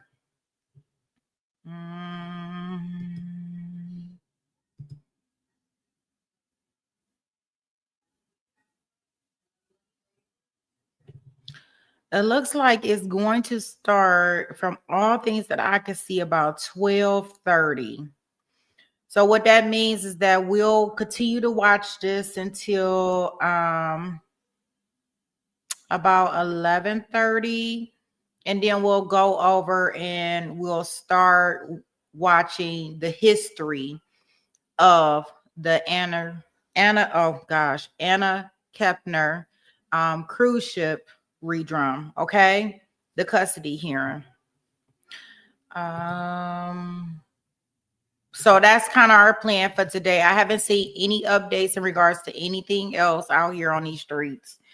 So I'm just getting us set up from there. The only live thing, and then we'll keep an eye out on a cosmic filler child unaliver out of California. It looks like that is not scheduled to go live for the verdict watch until 10 o'clock. So I'm keeping an eye on that. If that verdict drops, I will definitely bring the verdict to you, although we didn't cover the case. Okay, guys. Other than that, I think that's all the updates I have for y'all right now.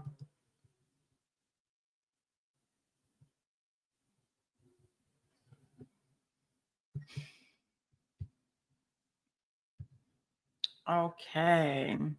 Let me get us past this break. I am creating a room and creating a thumbnail alert for our other trial, the custody case. So we'll have some fresh testimony, something that's current that's going on today to see. It looks like, hopefully, I'm gonna keep my fingers crossed because they've been like basically giving us blue balls all over the place. We thought people were gonna get sentenced. We thought people were gonna show up in court. And I guess this is another time period where, as our therapist that you know will say, they giving us blue balls in these courtrooms. But we're going to get it off. We're going to get it off some way, somehow, even if it got to be with old Rusty. Gone, Rusty. I know he loved her. I think he really, is he asleep? Wait a minute. No. No. Wait a minute. This attorney had it. Y'all see this? She said they didn't Look, want he sleep. What's up? Or he just looking in the sky trying to get an answer. Y'all better tell me he ain't sleep. My boy better not be back there asleep. Oh no, I don't think he could have fell asleep that quick. He probably like he probably saying FFS in his head when he looking up there. He said FFS. All right.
Went out to dinner together the other night. Just the two of them. forward. Yeah. Forward. How's MJ doing? You know, she's pretty crushed. Just thinking about you there. No, so I'm okay. I mean, there's pretty much a set schedule every day. It goes out pretty quickly, so. Have a calendar. You mark it off every day. Right. So, I do. I go see her. do what? I said I go see her and talk to her. Thank you. If she needs anything.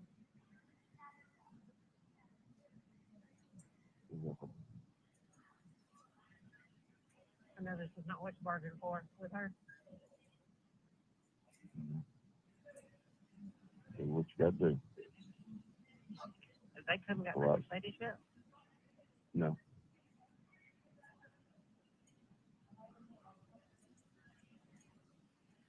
As of yesterday, been by there. Well, Amanda said she told Jeff where it was. He's like, well, how am I going to get it? She said, that's your problem. Amanda has got a backbone to her.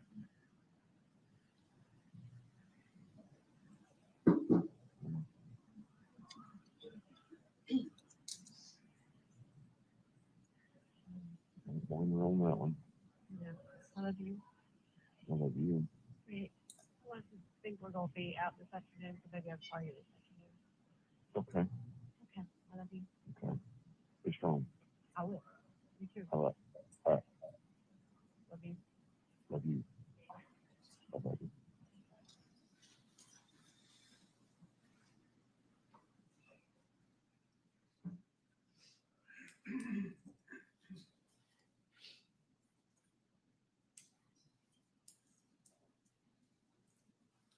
Call 12, June 29, 2019 is 5 minutes and 30 seconds long. Please remain on the line.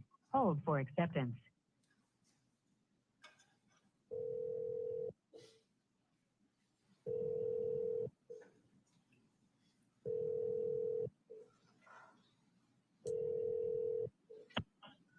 This is a prepaid call from an inmate at a correctional facility. Three-way or call waiting is not allowed and may automatically disconnect this call. This call is also subject to being recorded or monitored, except for privileged communications between attorney and client. Please select from the following options. Your call has been accepted. Hey, baby, Darling, what you doing? came upstairs. Like, you. Everything okay? Sitting outside the pool with a bunch of girls and a bunch of kids. You all ready? Mm-hmm. What you do today? A whole lot of nothing. I did get my bow and other stuff out for my bow to start practicing with. And actually worked on the deal today. Well, I've really done a whole lot of it. A lot of fiddling stuff. Right. You see MJ? No, I haven't seen her today. I actually come over to the other place for a couple hours. Learned all about wax. Learned all about what? Wax. Still didn't understand you. Wax. Okay. Oh, okay. Yeah. Okay.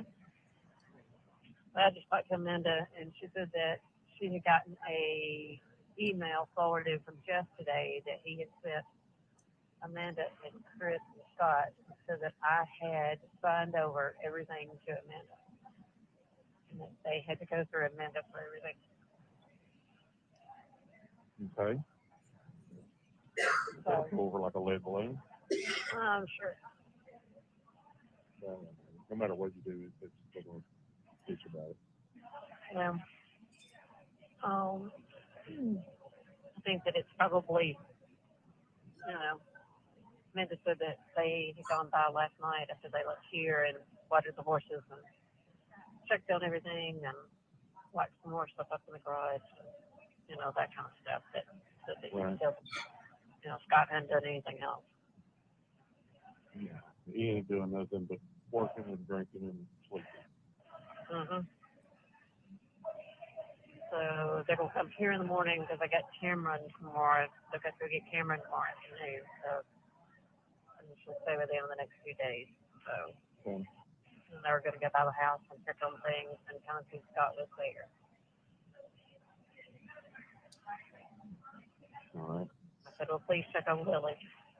She is still, a living, breathing little animal. Right. So I said, if it doesn't look like he's taking care of her, then let Blaine take. Oh, and the email went out too that if they continue to cause a problem with selling the house or anything like that, then action would be taken against them.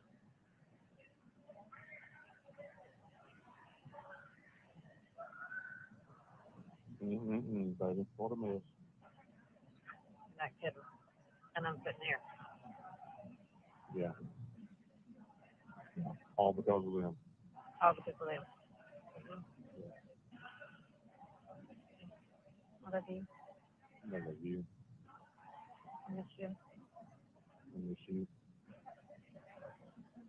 Oh, Forward. Forward. forward. Oh, You okay? yeah. Right. Okay is okay to be. Today's been a long day. So, Okay. Hey, another closer to okay. another closer. Yep. I love you. I love you, baby. All right. I'm gonna let some others use the phone. I need to call Okay. kids. Okay. I do hear yours. Okay. I love you. I need to hear yours. I need to hear your voice. Thank you. Okay. I'll take it off. Thank you. Thank you. God, I almost got a tear rolling down my face. Gosh. Cause 13, July 5th, 2019. It's already been introduced and played with Rusty Barton. So I'm going to go to calls 14, July 5th, 2019.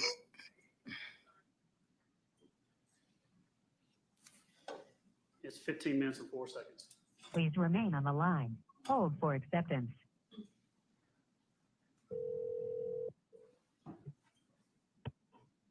This is a prepaid call from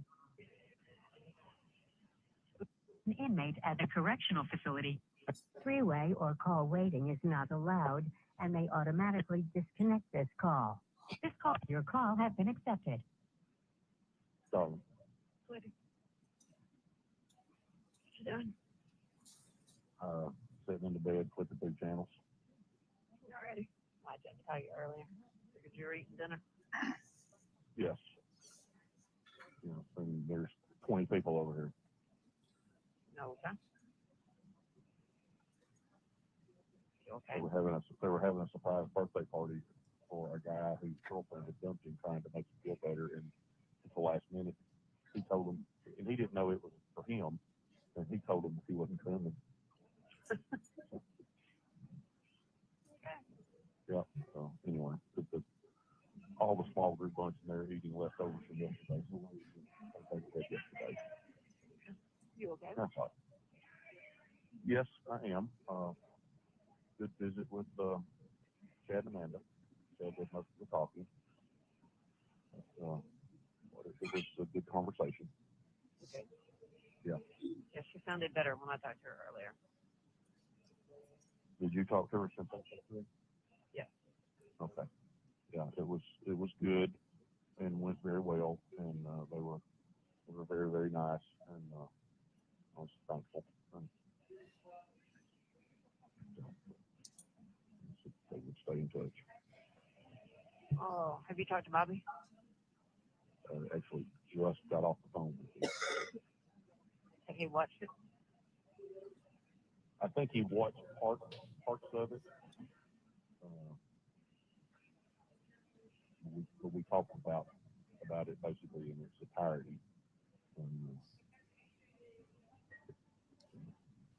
He didn't think it was very strong.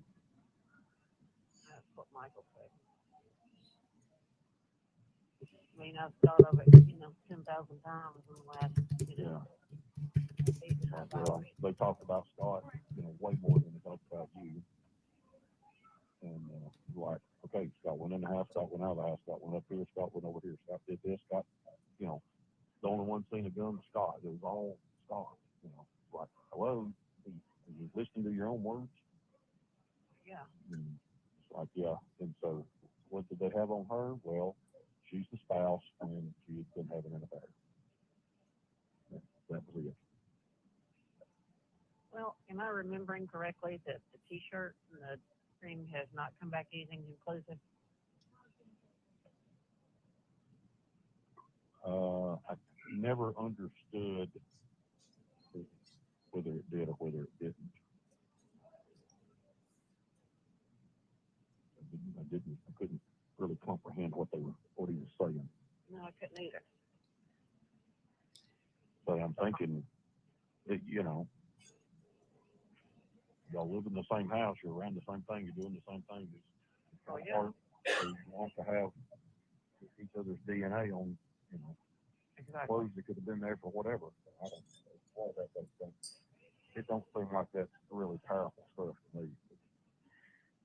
What do I know?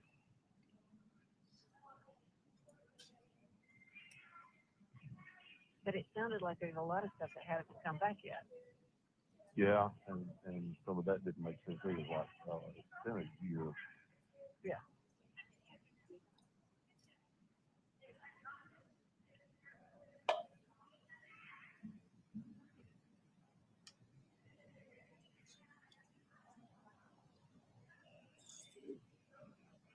Oh.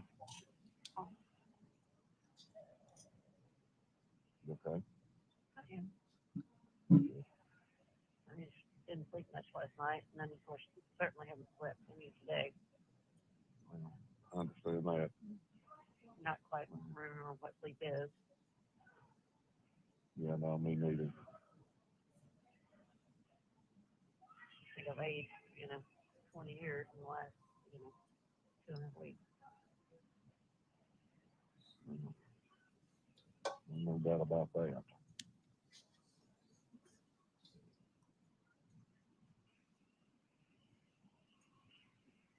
So, you know how much of it was just long today, right? Yeah.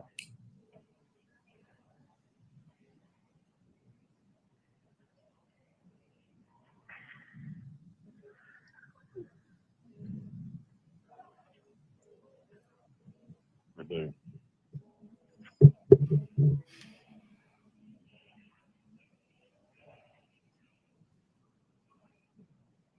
Need to see you.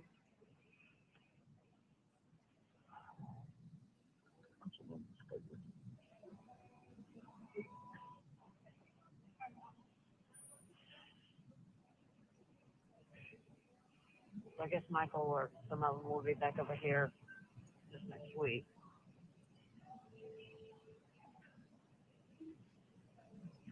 So, who was the other guy? Was there 2 attorneys with you? Yes. Was the other one Scott Poole? Yes. I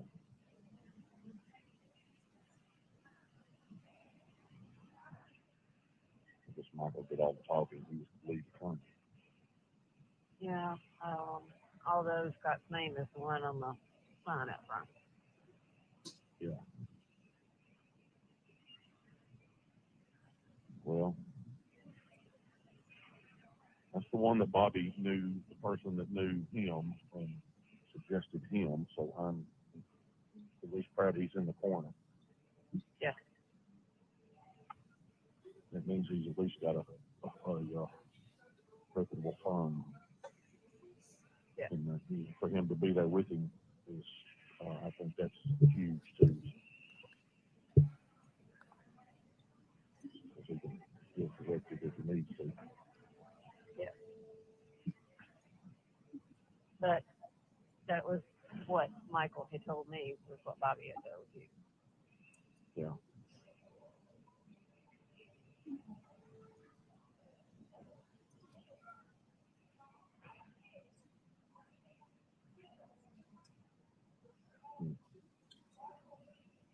Well, I hope he can man up to it. He needs to.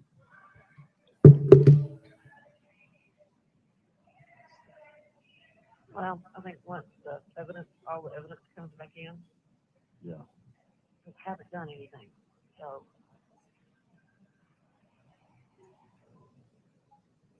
That's the whole thing. You haven't done anything. You didn't do anything. And then,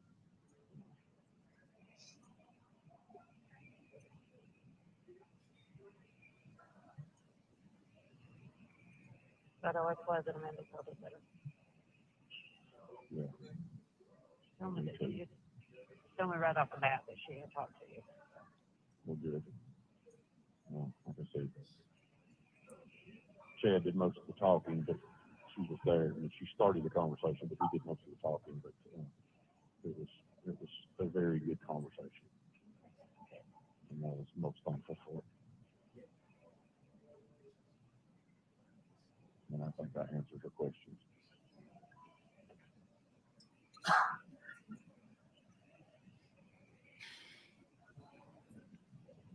So I think she was just scared that you had,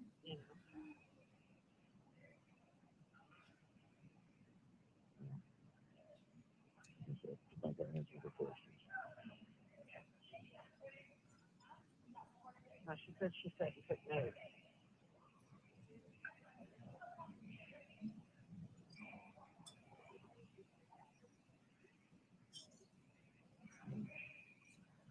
It was a good conversation, and I'm glad that it ended very well. Yeah. She's a good kid.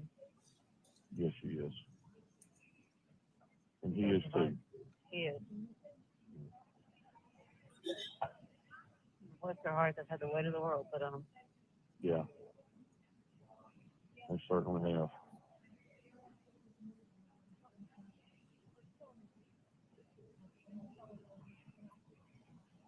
I mean, I guess that, I want a lot of questions answered this day. Yeah, I didn't, of course, I had no way of knowing, but she was telling me that all the Farrises were there. Yeah. I mean, I was told when I walked in just to look straight down and not look back, because they had cameras all lined up, right there. Patricia was not there.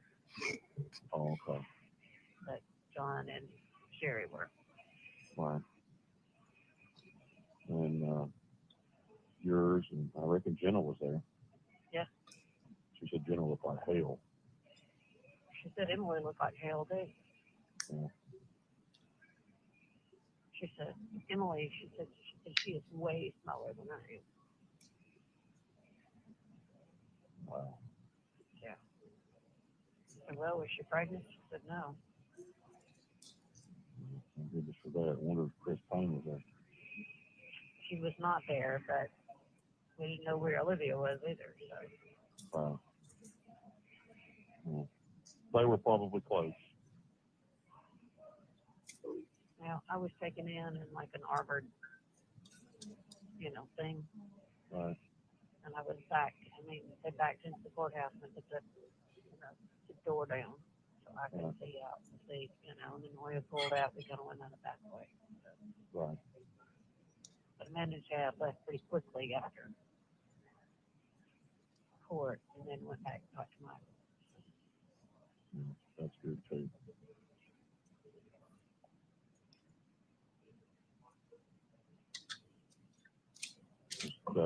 That'll help her and both of them to be able to talk to them and understand what's going on. Yeah, and that's what, because I asked him right before they took me out. He said that.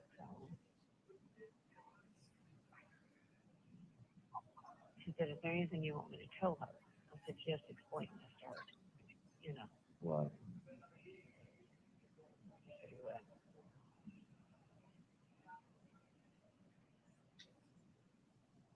That's good. Just tell them what's happening so they can understand it. Yeah. Hell, I want to understand it. Yeah, for real. You and me both.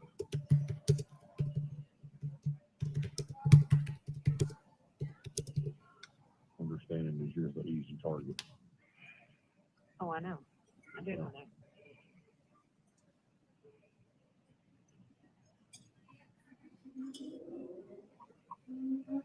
Are you supposed to talk to him again? Hey, Bobby? Yeah. Yes. Will that be next week? Yeah. He told me he told me to call him anytime that I heard anything.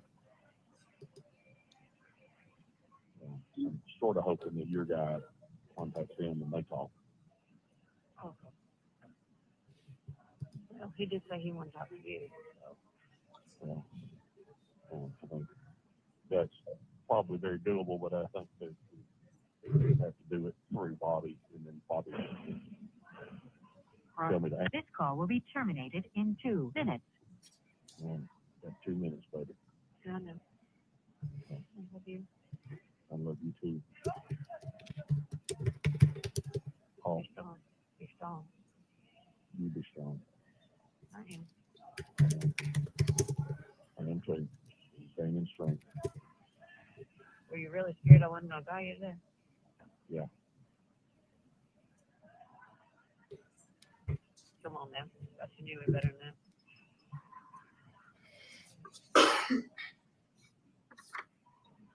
And I thought I did, and now I know I do. Thank you.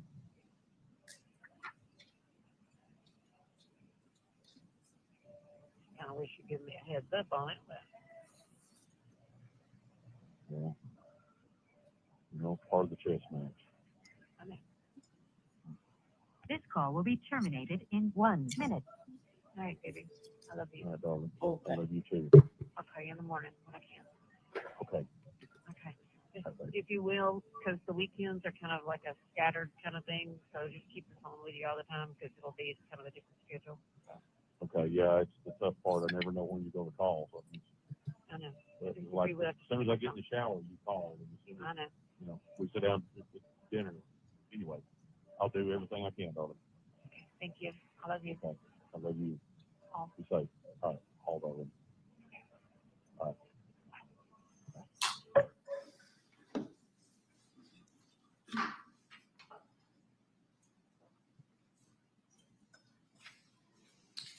Call 15, July 6, 2019, 14 minutes and 4 seconds. Please remain on the line. Hold for acceptance.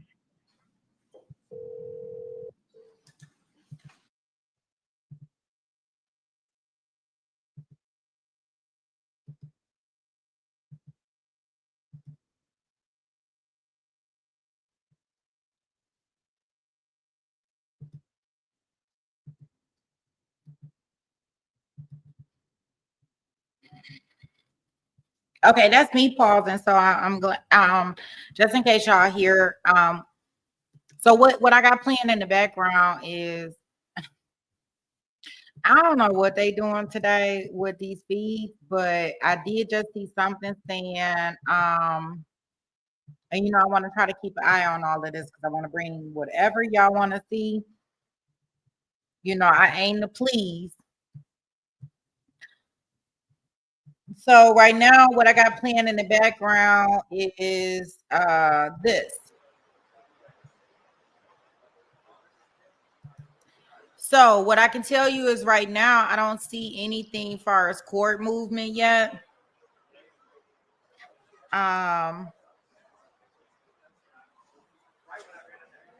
We will see if they have a hearing. I got it on my background. I got it on my screen. If that happens, we will go in. We will look. I don't know. I keep refreshing all the live feeds everywhere just to kind of see what we have going on today as far as live testimony or live cases or anything. So as I stated, I will keep my eye on it and we will kind of go from there.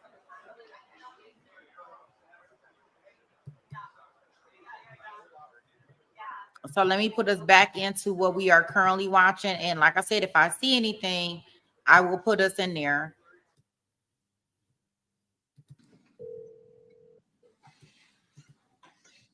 This is a prepaid call from an inmate at a correctional facility. Three-way or call waiting is not allowed and may automatically disconnect this call. This call is also subject to being recorded or monitored. Your call has been accepted. There. What you doing? I just got let fella out. Okay. Doggy duty. Are you driving? I am. I'm just right below. Oh, okay. Have you looked at the recent news?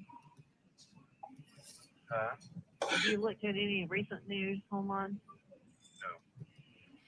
Well, you need to. Okay. Tell me if there's anything new that.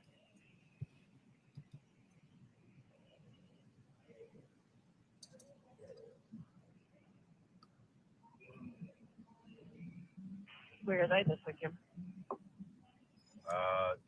Somewhere baseball. I don't really have no idea. I think they were in Nashville last night.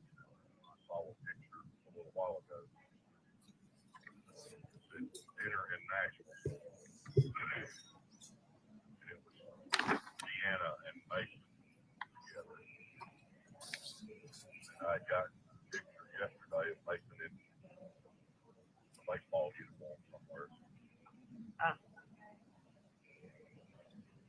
What's Andrea up to today? Do what? What's Andrea up to today? I think she probably just got up or just woke up because she had called me and asked me had I been to let Bella out yet. I told her no, I was on my way.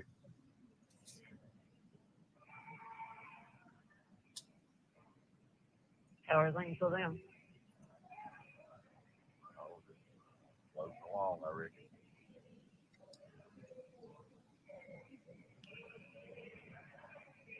Everybody's playing pretty. I'm assuming that she knows about all this.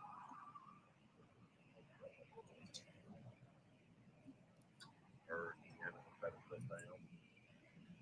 Her and Deanna and Karen have got to sit down.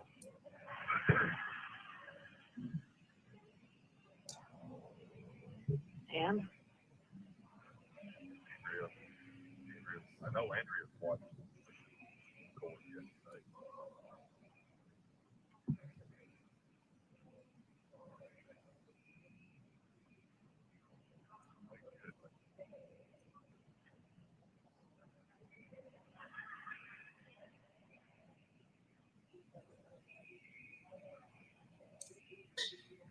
Okay, is that better? no better. You got your phone where you can Google it and see? Don't think it'll let me do it. Oh, you don't have your other one? The only thing that was in print yesterday afternoon was, they printed what I had said, the full portion is this. They left out the Recount. uh-huh.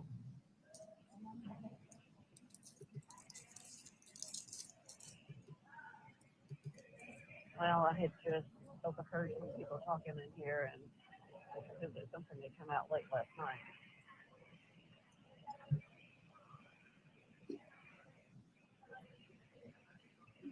I'll look again. I haven't looked at it this morning. I'll look again. I'll try to call you back this afternoon. Okay. What are you going to do today? Off that far ahead.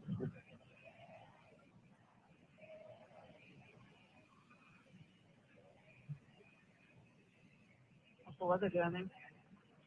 It's pretty. No clouds. Hot. It's like it has been. Already 81 degrees. It's like 90. Well, it stormed here last night. It was very foggy this morning. It's still cloudy looking. So. It was like the fourth. In places, it stormed and it went from 92 degrees to 74 degrees. Before dark, it was back up to 88 degrees and, steamy. So did y'all go out to the Nichols? Yeah.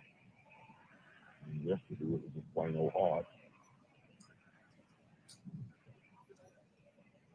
I had one deal that I'm working on, and I got a machine set up to be delivered Monday morning to come to this guy.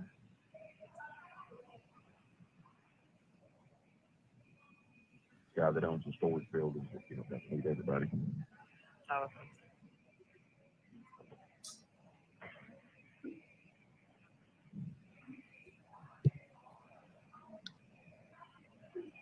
I love you.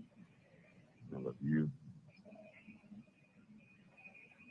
Did you tell Andrea that I was not upset with you? Yes.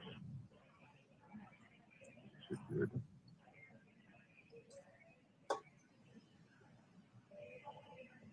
Well, you and I know the truth. I know I didn't do anything, so. I just wish they would look at the ones that did. I know. And it will come out. Hoping so much. It needs to. That's not the story they want. No. This is the easy pickings. Well, yeah.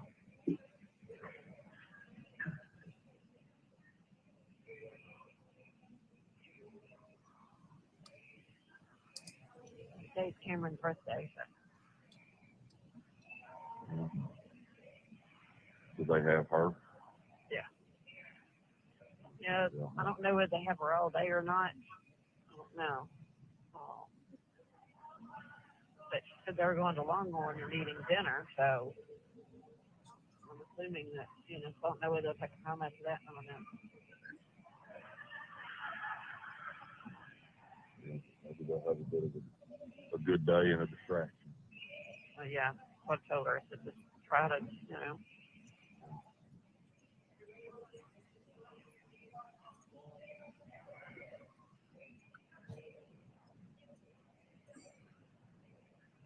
It's hard for me. Do you ever take MJ Jerry Limey? No, I did not. And I need to go back and see her today. I really need to go sit down and talk to her again. Yeah, tell her, you know. I wonder if the perfect ones have been over there, do you know? Don't know. I know Bruce had been over, you know, took her to the doctor and, you know, I don't know. There was, when I went in the other day, there was a lady from church there. And, It hasn't made like the Oklahoma news, has it? no, but we'll see what comes out tomorrow. I mean, it didn't make like Nashville news or anything. Not yet. Yeah. Nobody's gotten a phone call yet. I guess you've heard from. See, have you? No.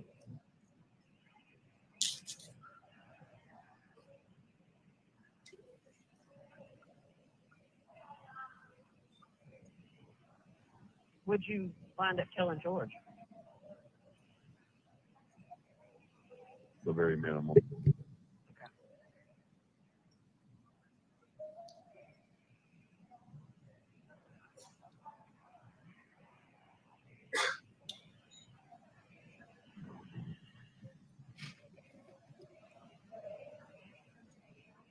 How'd you ask him to kind of keep it?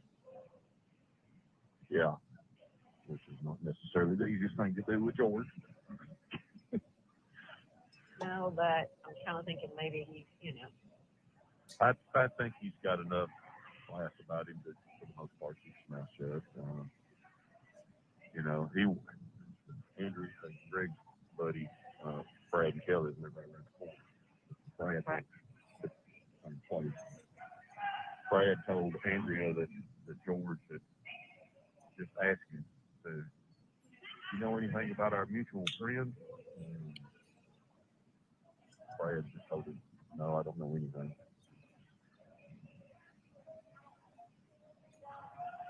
And that's pretty well it. So I wouldn't worry about that.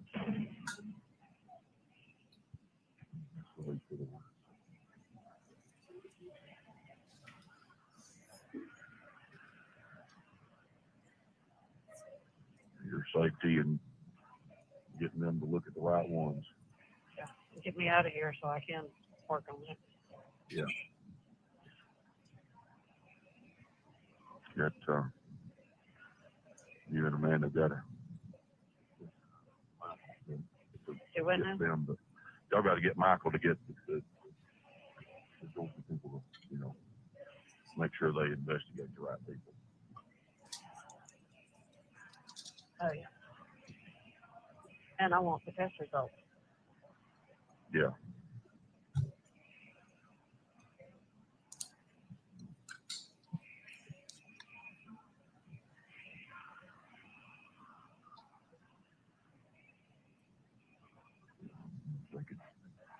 And no, you didn't do it and everything. Just what? So guys, just so everybody knows, just to update, I am still currently kind of keeping my eyes on the prize of the Nick Reiner appearance today. It looks like they're setting up microphones and stuff outside. I'm not sure if it's just going to be a press conference or if they're going to actually let us into the courtroom. I mean, because California could be really funny acting in regards to courtroom coverage. So I'm not sure if they're setting up all these cameras and stuff outside to just kind of like show him coming in or what the case may be. But I do want to rest assured, guys, I am keeping an eye on it. It looks like it's probably going to be a press conference because it's just like everybody's setting up their microphones. So I guess once they are out of court, they can have this presser. So we will hop in there as soon as I hear some sounds. Okay. As soon as I hear something in regards to it. But it would appear that if they're going to do all of this, yeah, I don't think they're going to let us into the courtroom. See, this is what's going on right now. This look like this is probably going to be like a press conference kind of sort of thing. It does say his first court appearance, but I done learned that a lot of these channels, they just like they sometimes do a lot of clickbaity stuff, as what I would call it, and it's not really what it is. So I will keep us in here, and once they come up with it, I will get us in that courtroom. I did set up another, yeah, like it says press conference to me. I was gonna put another room for it, but I think that I'm not, because it doesn't seem like it's gonna be that long or whatever it is. But so I'll just play it in here, if that's okay. So I'll play it in here and then I'll clip it and I'll move it. And then we'll just still continue with our schedule. We have scheduled at 11:30. We'll stop this portion of the trial and we'll go over to the Anna Kepner custody hearing, which continues on today. I still have my eyes on if anything's going to happen in Florida with the YNW Melly case. And that's basically what we have on our schedule. And Melody is just like our, what do you want to call her? Our filler buster today, so we can get something off today. We may not get off what we thought we was going to get off, but we'll get some of this stuff off today. Okay. All right.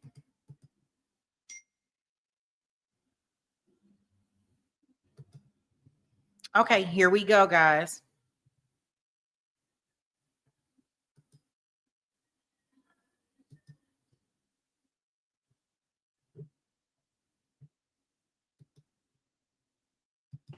It's a setup. Oh, I know so. Oh, I know so. I heard on that thing yesterday too many times. Scott went in the house. Chris went in the house. Scott went in the house. Chris went in the house. Like, wait a minute.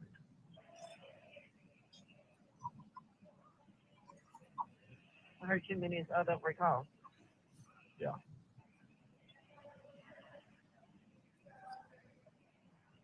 No, I'll be glad for you to have a sit down with Bobby. Yeah.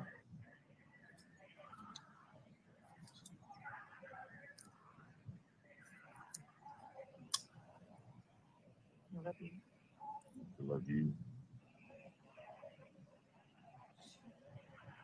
Did you ever talk to Amanda about putting money on this or whatever, so she doesn't have to bear the burden of all the cost of the phone? Did I do what? Did you ever talk to Amanda about how to put money on this for the phone? This on what you're talking about? Yeah. No, I don't know how it's even done. All right. Well, talk to Amanda about it so that she doesn't have to bear the burden of all mine and your conversation. Oh, that's Oh, okay.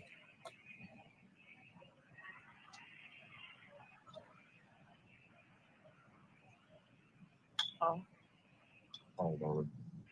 I'm glad you all did have a good conversation with each other yesterday. He said very much so. She and Tad both are. They're good. Yeah. They're good people. I did good on one of them. You did good on one of them. This call will be terminated in 2 minutes. And Chad is, standing right there beside her. Yeah, I know. They're supposed to be over here at 1:29 tomorrow. So. All right. All right. Well, I'll look at everything online. Right. And I'll try to call you back as soon as I can. So I'll call you back after that. You know. I love you. I love you. All All right. Talk to you later. All right. Call 16 has already been introduced with Rusty Barton, so I'm going to skip to call 17.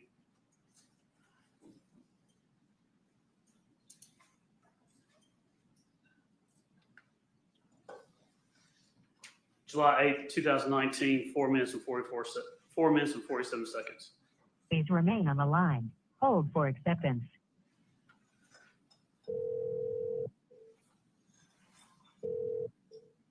This is a prepaid call from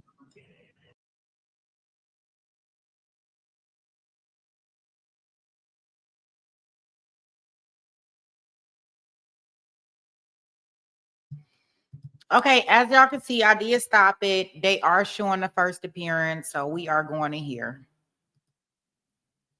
Everybody I think a lot of people are totally confused on it, but here we go. Let's see what we have. On January 7, 2026. And does counsel join in the waiver? I join, Your The Honor. court finds that the defendant has made a knowing and intelligent waiver of his right to a speedy arraignment, and that is counsel joins in that waiver. Matter set January 7, 2026 for arraignment in this department. Bail to stand at no bail.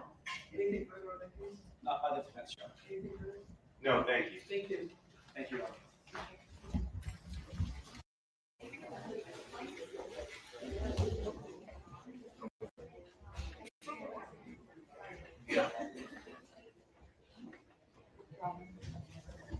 I'm rolling right now. Rolling again.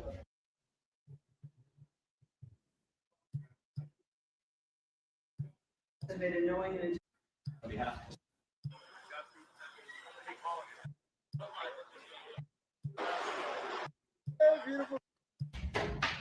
I just want to make sure we didn't miss anything. thank you.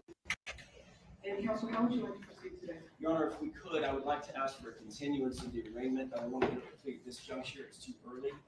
We've coordinated with counsel from the DA's office, and January 7th, with the court's permission, will be a convenient date for us to come back for potential arraignment. Thank you. At this time, I'll take a waiver, speedy arraignment waiver from your client.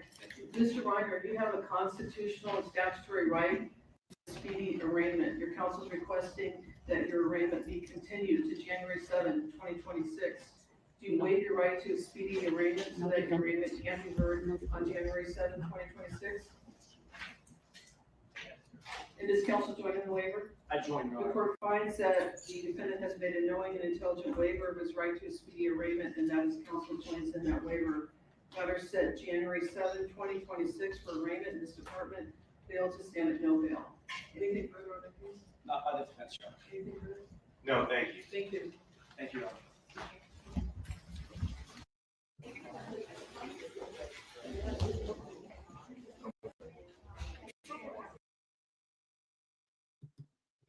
So guys, just so y'all know what that means, basically right now they don't have a speedy arraignment, so he'll be in custody. The next hearing will be on January the 7th. His defense attorney spoke for him after the judge asked him if he agrees with that. Let's see if they're going to have a press conference.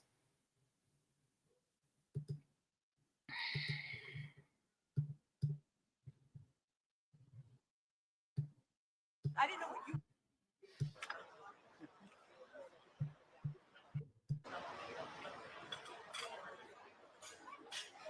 you. Courtroom pauper. Please stand up. Please stand up.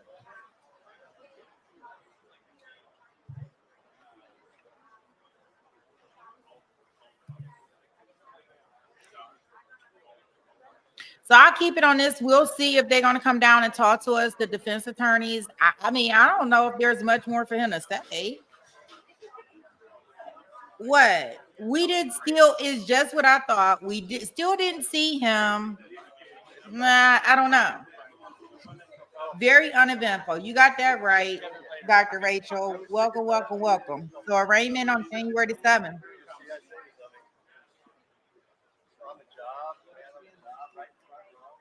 Everybody setting up their mics. Here we go. Let's see what he got to say. Good morning, ladies and gentlemen. I just have a couple of quick words. First of all, and most importantly, this is a devastating tragedy that has befallen the Reiner family. We all recognize that. Our hearts go out to the entire Reiner family. There are very, very complex and serious issues that are associated with this case. These need to be thoroughly, but very carefully dealt with and examined and looked at and analyzed. We ask that process you allow the system to move forward in the way that it was designed to move forward, not with a rush to judgment, not with jumping to conclusions, but with restraint and with dignity and with the respect that this system and this process deserves and that the family deserves. So with that, we are set for January 7th for an arraignment. That's the next court date. And that's all I have to say at this point. There may be more at some other point, but today we're going to rest on where we stand procedurally, which is this was a continuance of arraignment. Nothing happened today substantively. We'll be back for an arraignment in the same department on the 7th of January. We'll see you then.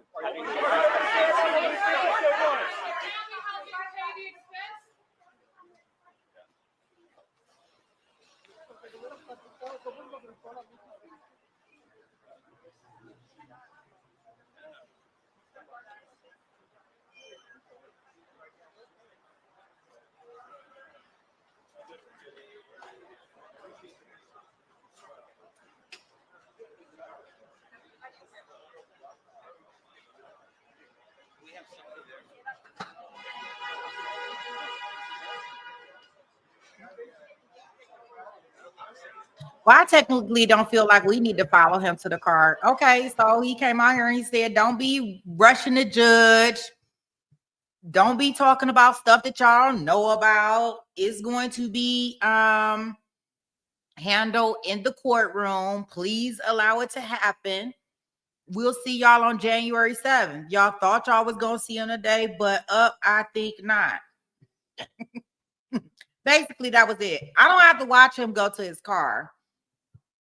Awesome, awesome, awesome. Okay, so we have that in the book, so everybody was able to see that. I'll clip that portion out of here and put it in its own little standalone for people that want to see it. Next on the list, let's go back into our Melody trial, because we are going to be moving over to something else very shortly for a little while, and then we'll come back to our Melody and Rusty. We're gonna have to break up these jail calls of all this love making. All right, guys, here we go.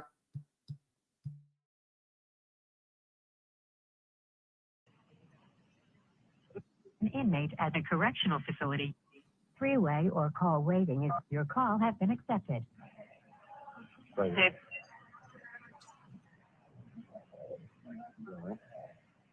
Yeah, are you? Yeah. Okay.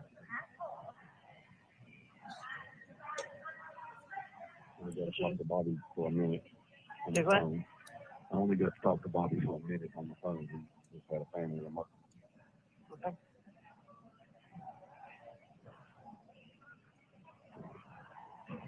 He said everything was done in good faith and total belief that you haven't done anything. Okay. Is she going to get in touch with the people here? Yes. And I gave Chad his number so he could give it to yours too. Okay.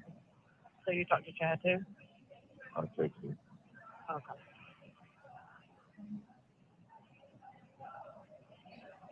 That way he could make sure that your guy had Bobby's number. Well, is Bobby going to try to contact him? Yes. Yeah, he said he would try to, even this afternoon in the morning. What are you doing?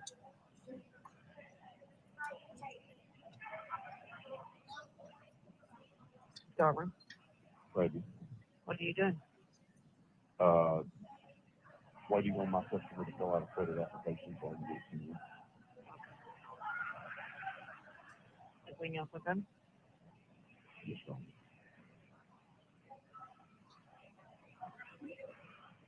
Alrighty, we have just a few minutes. All in total belief that we're going to do it, and I know that.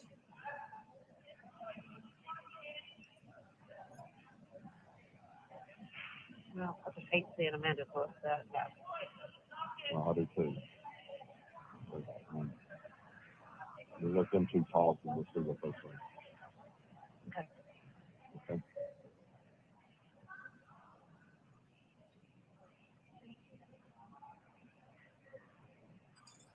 None of this is fun. None of this is good. It's exactly good.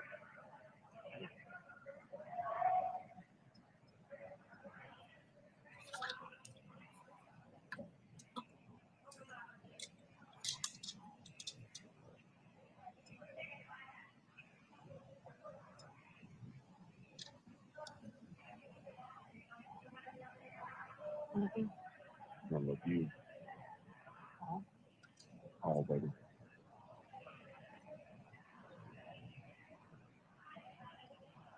All, baby.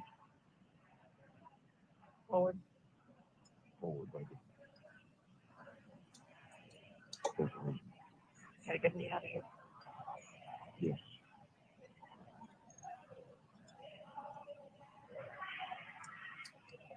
Next step.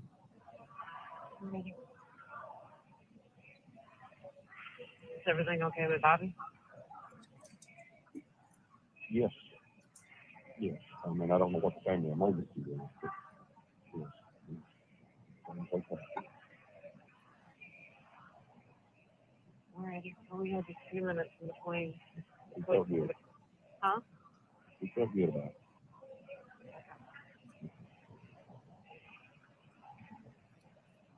Did you tell Chad that? Huh? Did you tell Chad that? I didn't talk to him, baby. I just sent him. Well, I know that, but No, I just sent him Bobby's name and number and said, so your attorney can get in touch with him too. And Chad said, you'll do. And it was all of that.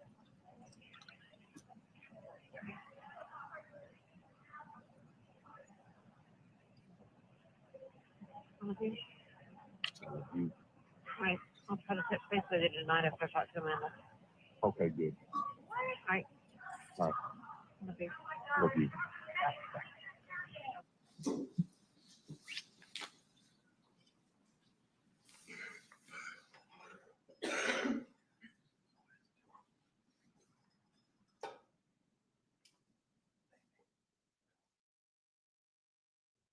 Calls 18, July 9th, 2019, 3 minutes and 29 seconds. Please speak your name into the telephone. Thank you. Please remain on the line. Hold for acceptance.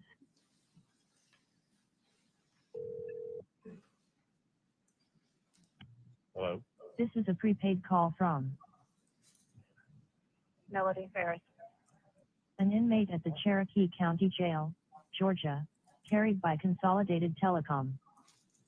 Three-way or call waiting is not allowed and may automatically disconnect this call. This call is subject to monitoring and recording. If you are an attorney or designated legal counsel, contact inmatesales.com at 702-931-3938 to have your number set to do not record.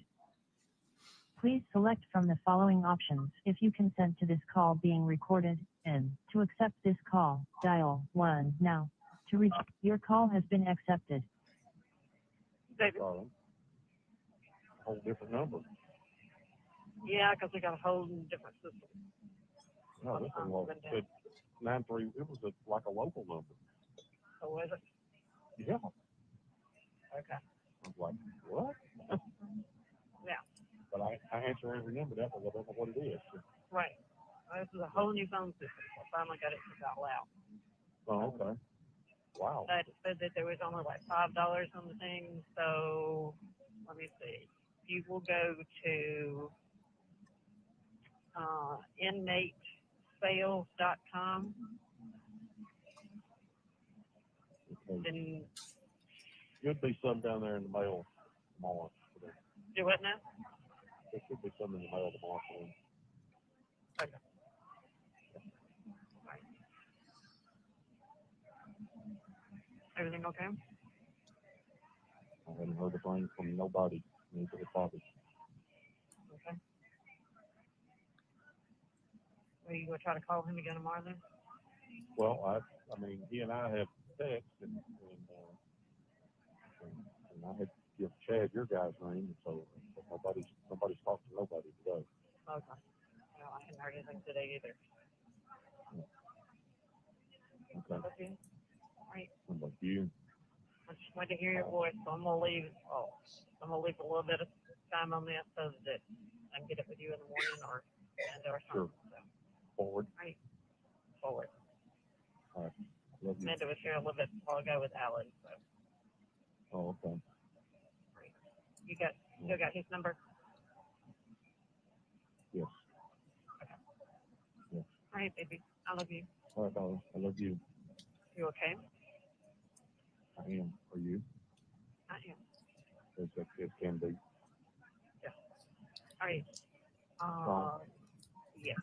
But if you will just go to the inmatesales.com. Inmate sales. Uh-huh. www.inmatesales.com. Okay. All right. All right. I will. Okay. I love you. All right. Love you. Bye.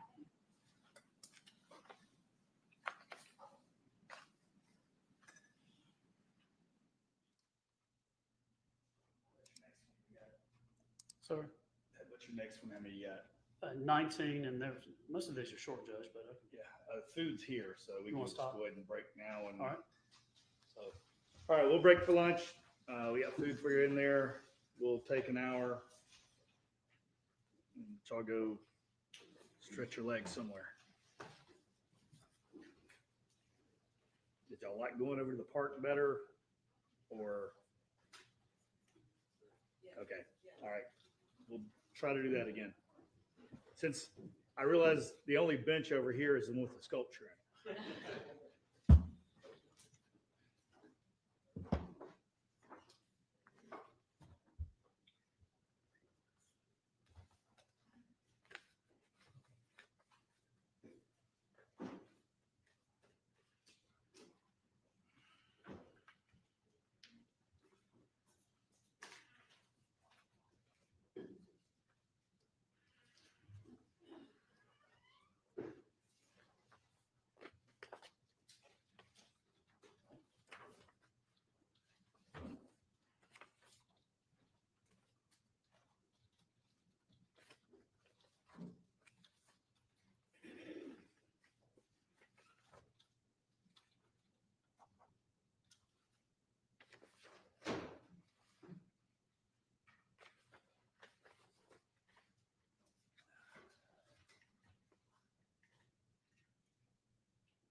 The one where I wrote the whole date, I wrote it right. The one where I just put the date in, I wrote it wrong. So on those subpoenas this morning,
Amanda did not say a word about anything.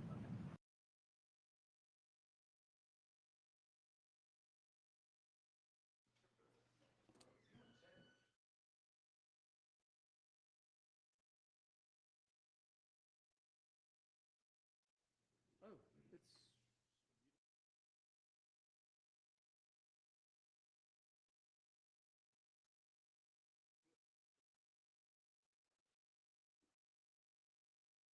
All right. Cue up your next call.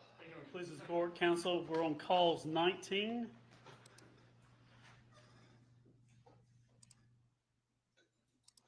It is July 12th, 2019. It's 3 minutes and 41 seconds long. Please remain on the line. Hold for acceptance.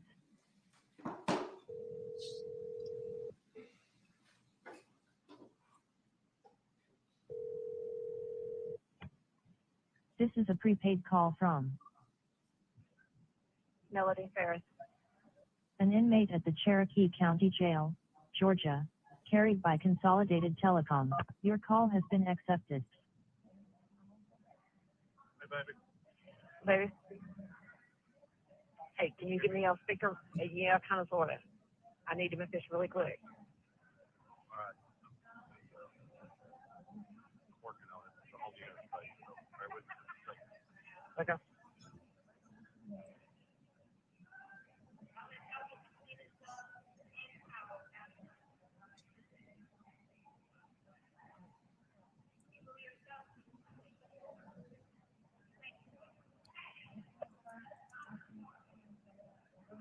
Okay. Hey, you need to get a Hey. message to need to get a message to Amanda that tells her to not say a word about Get a anything. message to who? Amanda. Get a message to Amanda to not say a word about anything. Anything. Okay. Tell her that is very, very important. Okay. Nothing. Got it?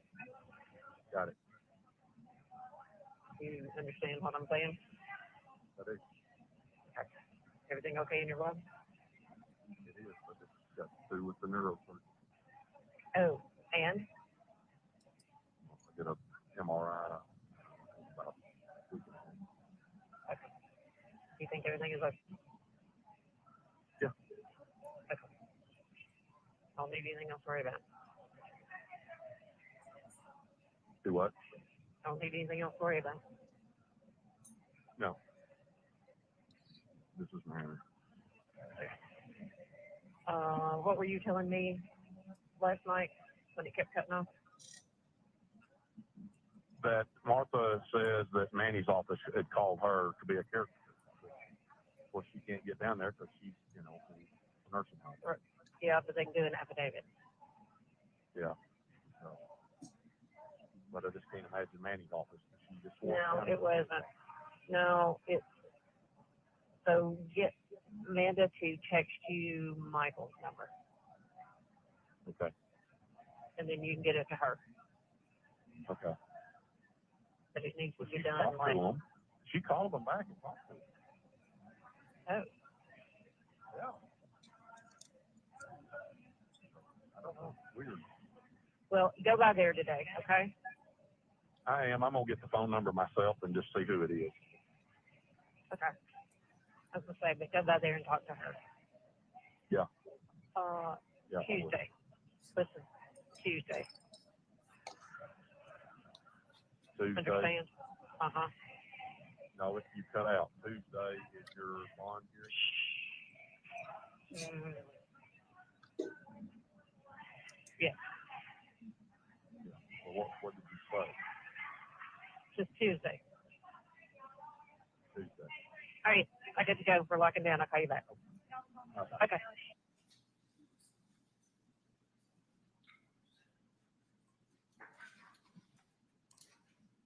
Calls 20.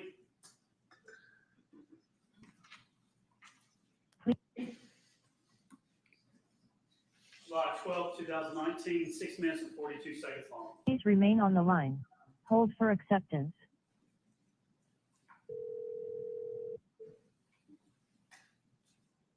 This is a prepaid call from Melody Farris. An inmate at the Cherokee County Jail, Georgia, carried by Consolidated Telecom. Three-way or call waiting is not allowed and may automatically. Your call has been accepted. Baby. What? Question? Just got back in my truck and then I got that machine picked up and out on demo. Okay. Office and my insurance denied my claim for my you know. Same song. I got first. Uh-huh. All right. Did you talk to MJ?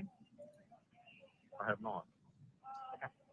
I had to get all this other stuff handled because I had to get that machine picked up. All right.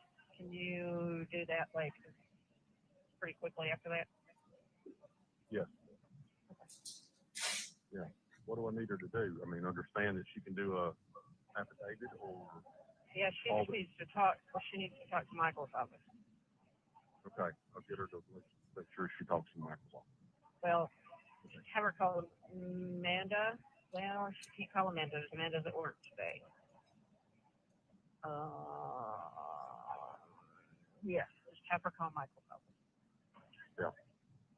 Because she can do it via whatever. Yeah. To tell Amanda Yeah. to. She gonna be there? Yeah, I told her, and she said she'd be there tonight. Okay. Just try to understand. So. Yeah. There's a lot going on here. Yeah. Okay.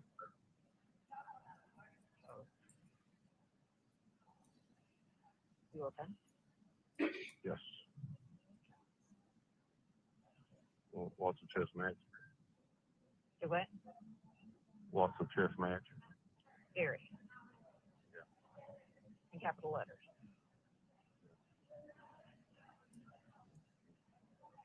It's gonna be that way.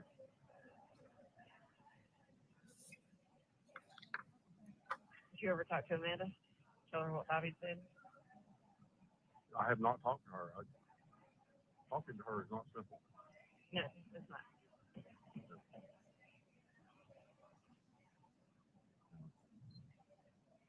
Maybe when you share tonight, you say, "Why don't you call for us?" Like, tell her to call me like in the morning when we can talk. Okay. Or this evening? She'll be at work in the morning. Well, just figured she could call on the way to work. But Oh. yeah, this evening, in the morning, whatever works. Okay. Whatever works for her, I'll make it work. Okay. What do you go do this evening? Same thing I do every evening, hang around here.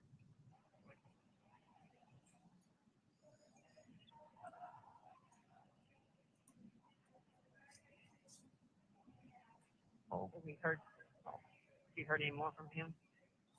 no. But yeah, very much a chat. Yeah.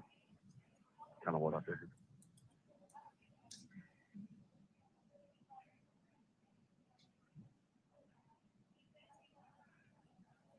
Oh.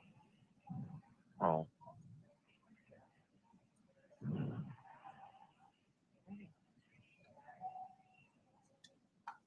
I'm surprised you got to use the phone this time of day. Yeah. Things are. No schedule. Uh-huh. Yeah. Probably by design. Mm-hmm. Very much.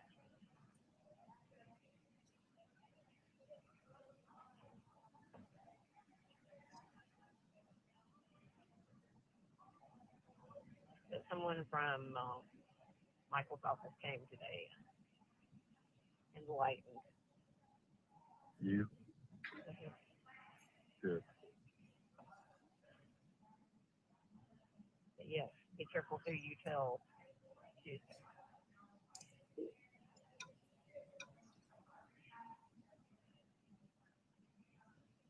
Yeah, other than Bobby and Martha. Right. So nobody. Right. Well, did Amanda respond back to you when you told her to pick a lock? Yeah. Yeah, we didn't know the what. And it can have some really blonde moments. Well, me too. I told her to just zip it to anybody. Yeah. Right? Correct. Yeah. And who she's going to be with. Mm-hmm. Yeah. All right, baby. Did you ever get money put on this? I haven't, but I sent her phone, so I didn't know if she had. I haven't sat down and tried it yet. Oh. Did it tell you how much you got? Well, we're swapping back and forth, so. And I I'll haven't been ask able to her call about that too. right, and I have not been able to call out to her. Okay. So tell her Yeah. that. Okay. Yeah, because she said you had to call her this morning. Right. Yeah. Go ahead and tell her that I haven't been able to call out to her. Okay, I will tell her that. It's an orchestra. Yeah.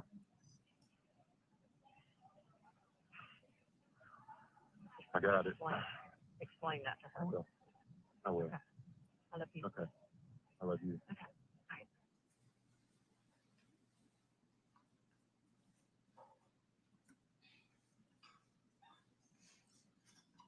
Call 21.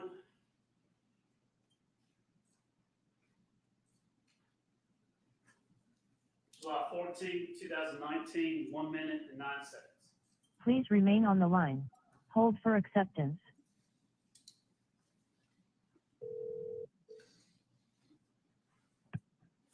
This is a prepaid call from Melody Farris. an inmate at the Cherokee County Jail. Your call has been accepted. Darling. Baby. You get her? Yes. She said call on Chad's phone. It had come through before. It said it was kind of like a scam call. So I made her accept it. Okay. And she can tell you what's going on. Okay. So call her. I've got the letter handled for Martha to get to her. Okay. Thank you. Yes. And got it notarized and everything. I love you. I love you. Great. I'll call her. All. Oh, yeah. Yeah. Okay. All right. Call me in the morning.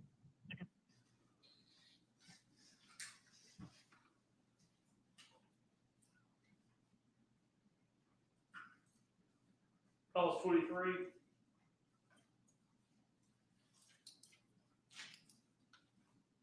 July 30th, 2019, 2 minutes and 29 seconds long. Please remain on the line. Hold for acceptance.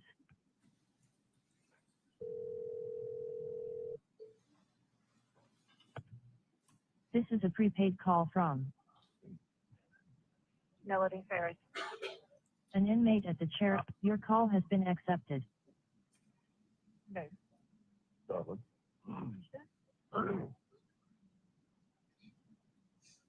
No. Yeah, the nurse didn't come this morning yet. They had that pills, so we're waiting on her. So she went ahead and let us out. Oh. And this may be her calling right now saying that she's Oh.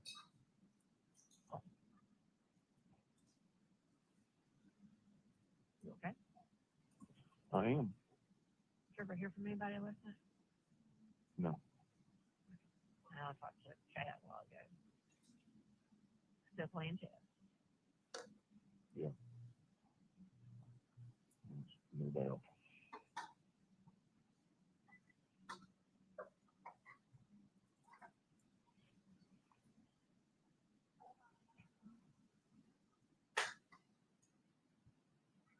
Lord. Lord. Lord. What you got to do for today? I've got to get a quote out to utility district over in Shelbyville. I lost my deal over in Winchester with the guy. He gave up on us getting the price and trading with somebody else. Alrighty. Don't blame him. Would you pass that along to the higher up people? Well, I didn't find it out till I guess I did send an email out and told them I haven't heard from any of them this morning.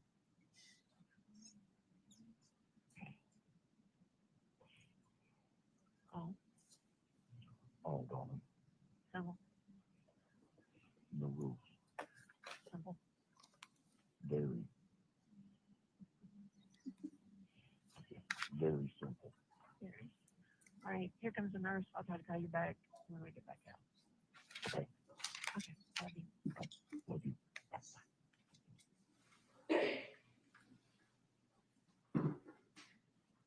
Call 23.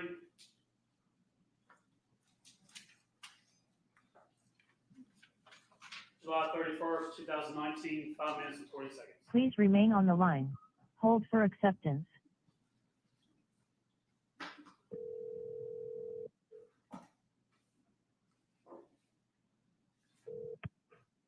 This is a prepaid call from Melody Farris. an inmate. Your call has been accepted. Baby. Darling. Finally got out a lot then. Well, beginning to wonder.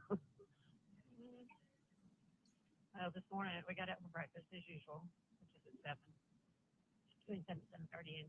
But anyway, it was a little bit later this morning because I had a girl in here who was detoxing. So anyway, they had moved her to medical, and we got put in lockdown until lunchtime because nobody would clean it. So.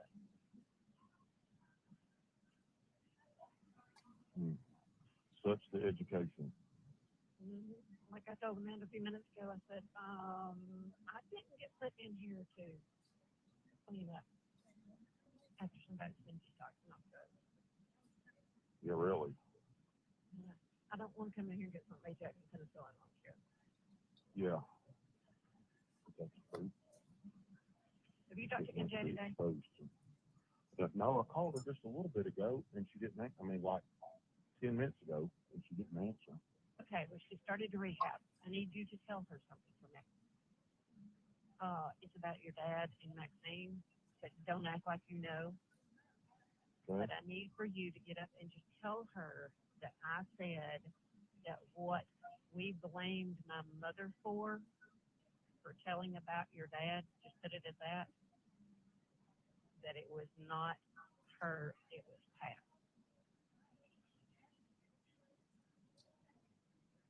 It was not. It was not my mother that told Chris, it was Pat. Oh, okay. And tell her to, as soon as I get up with, just tell her that I'm on, and then I will talk to her as soon as I can. Just tell her that we tried to call her, and I didn't get up with her, but tell her it is imperative that she know that and to watch her P's and Q's. With Pat. And Jennifer. Yeah. Okay. Because they're running them out. Yes. And it's Chris, and we do not want them to. Feed anyone. Yeah, and I don't want her integrity to be compromised. You understand what I'm trying to get at? Yeah, yeah. Right. Tell her that that's very important and that's Okay. But I talked to Amanda, and she's Well, good, I just looked. I haven't heard from her in a week. Right. Well, they really I sent her a text. I sent her a text even earlier today that said I had heard from you, and that's with a bunch of question marks, and then I said that I had some more money in your account. I just talked to her, and she was not feeling it last night. She was kind of down, but I sound like flag. But anyway, yeah, you did. Yeah, but she sounded better today. Hey, what are you doing? She said, I'm actually in Cherokee County. I said, okay. I need to. What are you doing? She said, taking care of things. I said, okay. So actually it dropped, and she said, well, that my swear will help you. All right. Thank you for doing that, and I will go and then get me some food ordered for. I had ordered a couple of things that I needed, like long sleeve t-shirts and that kind of stuff, and I had put that phone on here so that I could. So every time I put phone on there, it charges $1, so it's easier for me to put it in one than one phone. Sure. Well, and I'll put some more so you got enough in to get you some stuff. Anyway, it's a big long line because we're out, but just get up with her. Actually, go if you can go back and see her. That's probably better. Yeah, and then she wants you to go pick her up and stuff. Okay. Okay, I love you. So you said she's going to rehab today? I don't know. She just said she started rehab, and I don't know what day. Dr. Bills got her signed up for it. So, Oh, okay. and she's very anemic. So, if you will, go by there and see if her car's there. Yeah. I'm worried about her falling and stuff. So, Yeah. Okay, I'll do that right now. okay, and I'll call you back. If I have a chance, I'll call you back. And we like back down. It should be about 3:20. So, if I have a chance, I'll call you back. If not, I'll call you back tonight. Okay. Okay, I love you. I love you. Call 24.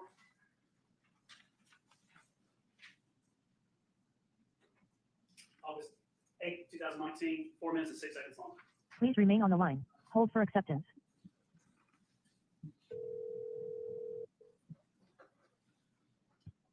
This is a prepaid call from Melody Farris. Your call has been accepted. Phone. Baby. Listen. Got back from parties. You know, back in the shower.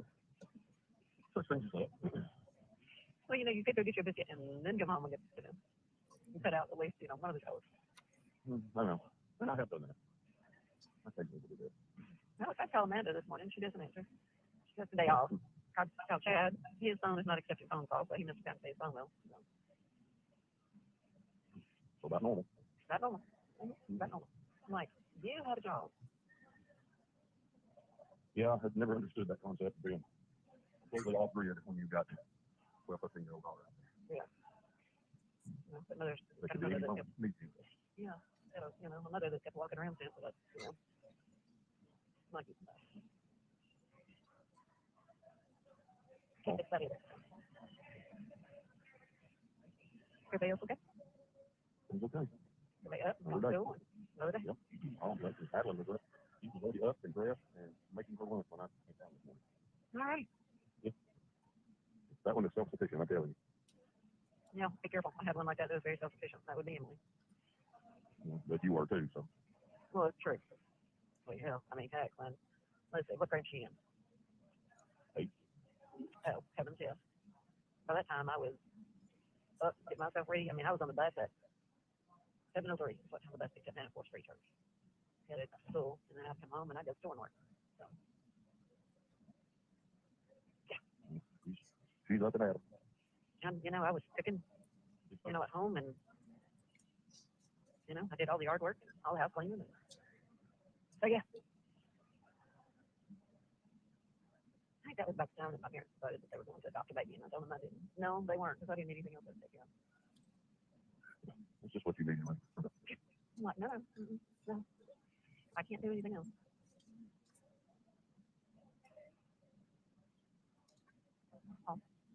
Oh, darling.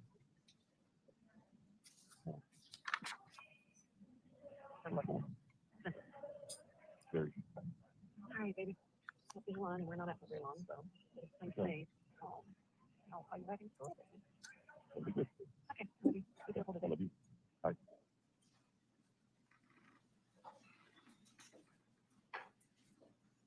Call 25.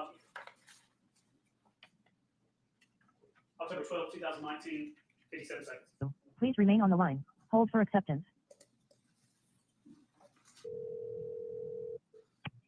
This is a prepaid call from Melody Farris. Your call has been accepted. Going? Baby. Hey, we're going to go lock down, so make sure you get home, all right?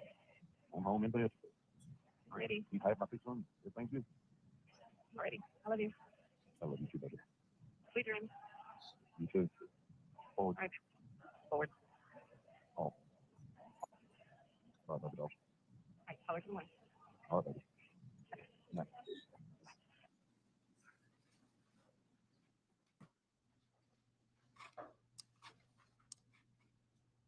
That's all the calls, Judge. All right, you got something else y'all want to present? Yes, Judge. State Call Sergeant Daniel Hayes. All right.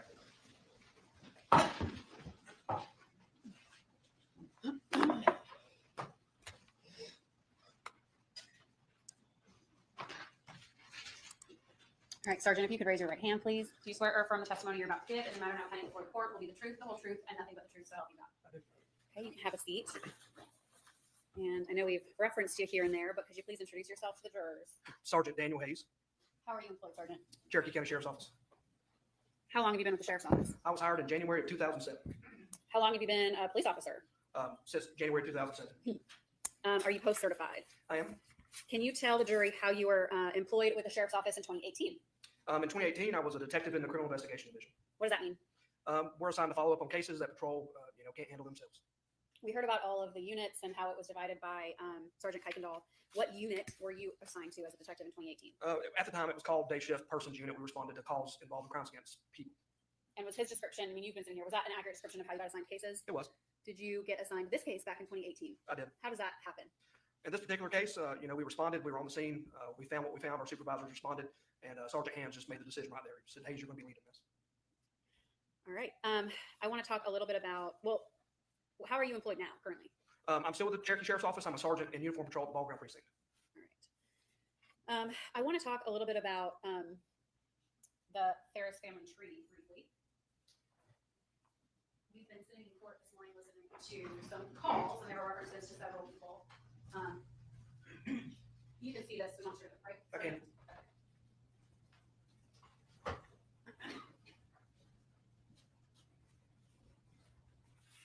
Let's start with when you arrived on scene at Purcell Lane back on July 5th of 2018. Who did you speak with first? What was going on? When I got there, we were led by Uniform Patrol. I believe Lieutenant Simmons, or Captain Simmons, I don't quite recall his rank at the time, gave Detective Kuykendall a briefing. I walked down to the burn pile where other people were. And eventually, did you learn about all of these individuals who are on this family diagram, family tree? I did. Okay. That evening on July 5th, did you speak with Chris Farris? I did not. I don't believe I spoke directly to him. He was there. Okay. Did you speak with Emily Farris? I did not. Did you speak with Scott Farris? I did. Okay. And did you speak with Amanda Farris? I did. All right. And did you eventually learn all of their partners? So Chris was married to Jenna. Correct. All right. And then Emily's husband, Chris Payne, did he show up with her that evening? He did. And then Chad Bruce, was he on scene that evening? Yes, I believe he was there at some point. And who was he to Amanda? At the time, I believe they were engaged to be married, fiancés. All right. When you arrived on scene and you went down to the burn pile, when you looked at the burn pile, what was going on through your head? I just recall Sergeant Kuykendall and I were at the office when the call came out, and we responded. We doubled up because we heard a body fell into a fire, and that's not something we get to see every day. So we rode together to go handle it. At the time, we were expecting what we had thought and discussed on the way there was it sounds like someone had a medical episode and fell into a fire. I recall that day it was extremely hot. It was July the 5th.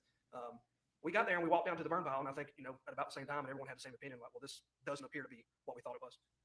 How was that? Just the damage to the body. We could make out some bones in the fire, and it just didn't appear to be that someone just had a medical related incident and fell into it recently. So once you saw the burn pile and the remains, can you tell the jury who all responded to the scene that night? That day, the fire department was already out there, Uniform Patrol, of course. Kuykendall and I went as, I believe we were the first arriving members of the Criminal Investigation Division. Of course, we started making phone calls, relaying to our supervisors what we had. The crime scene unit was sent out there, eventually more firefighters and other specialized personnel like the forensics. They were calling in people. When you started calling supervisors, did supervisors start arriving on scene? They did. Is that typical? Yes. And so when you say supervisors, who all, what ranks? Kuykendall and I reported directly to Sergeant Hands. Above him was Lieutenant Darrell Clark, and then above him was Captain Tommy Pinion. I want to talk about when you walked through and interviewed individuals on the, afternoon, evening of the 5th, the day that you responded to the scene. Who all did you speak with on scene? On scene, I first spoke with Melody Farris. How long did you speak with her for initially? It was around an hour, a little more. And we'll get into what she had said to you, but after you spoke to Melody Farris, who did you speak with next? I know after her, I spoke with Amanda and Emily. I don't recall exactly which one was next. I believe it was Amanda. Okay. And then how was Amanda's demeanor? She was visibly upset. You could tell she was crushed at what she had just learned. Let's go back. What was Melody's demeanor at the time when you first initially spoke with her? It appeared as if she had been crying, but at the time when we sat down on the back patio of the house there, she was calm. So after you spoke with Amanda, who was the next person you interviewed? Emily. How was Emily? Emily had just driven in from out of town. She was kind of confused as what was going on, was upset as well.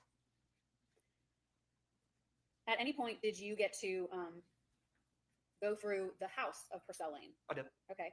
And were there several people going through the house and looking for evidence or anything out of place? Yes.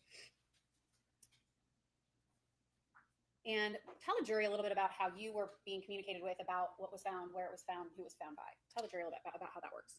In the initial stages of the investigation, I kind of, after I interviewed Melody, directly after more information had been found, I would be getting phone calls, text messages, people would be coming up to me in person and relaying information while I was on scene. So while you were interviewing people, were you also receiving information? Yes, I was being interrupted during interviews. At times I'd have to step out of interviews to, answer when it's a sergeant or lieutenant call and they want an answer right then. So After you spoke with Emily, who did you speak with next? I believe I interviewed Melody again. At some point when you were on scene, was there a projectile found in the basement of the home? Yes. And then at some point later that evening, was there a projectile found in Mr. Farris's remains? Yes. Okay. And at that point, how did your investigation shift or change, if it did at all? We responded, like I said, to what we thought was a natural death with a body that fell into a burn pile. When we got there, we had suspicion that that was not the case. And then when we found projectiles in the basement and the bones of the body, it definitely changed the projection of the investigation that we had confirmed it was a homicide. Can you tell the jury about were the projectiles kept a secret from the family, or were they informed about them? They were informed of the bullet in the rib not long after we discovered it. So when you say they, who's they? I know Melody and Scott were both told. How do you know that? I told Melody, and Sergeant Kuykendall, Detective Kuykendall at the time, told Scott. So they were aware on the 5th of a projectile found in Gary Farris's body. That's correct. At that time, the projectile, was it identified by caliber or anything like that? It was not.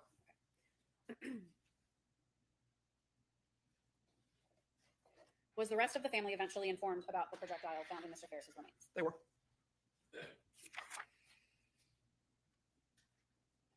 Eventually, you brought a couple of the family members back to the free home precinct. Can you tell the jury about that? Yeah, as the scene progressed and we learned new information, I realized I needed to talk to people again. Again, it was hot, it was getting late.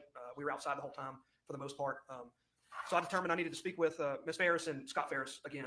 The closest precinct to where we were was the sheriff's office free home precinct. So I asked them if they would meet me there so we could talk in a more comfortable environment inside, get out of the heat. Why just Mrs. Farris and Scott Farris? They were on scene at the time. We knew they had been there most of the time. We'd spoken to the daughters and the other son and determined, that they were other places over the last couple of days. So we thought in the initial stages of the investigation, we needed to get as much information, firsthand information as we could. And we knew that Melody and Scott would likely have that. Do you know how both of them, well, let's start with Scott. How did Scott arrive at the precinct? Scott drove himself in the truck. Okay. And how did Melody arrive at the precinct? I believe she was driven by Amanda. When both Scott Farris and Melody Farris were at the precinct, did you have the opportunity, or did Kuykendall, or you have the opportunity to search Scott's vehicle? We didn't. Did you photograph that search? We did.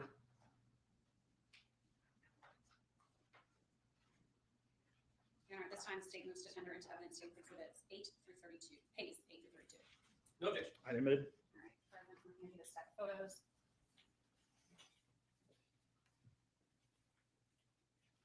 Did you end up collecting anything from Scott's vehicle? No, we didn't find anything of evidentiary value. Are those the photos from his vehicle? They are. Okay.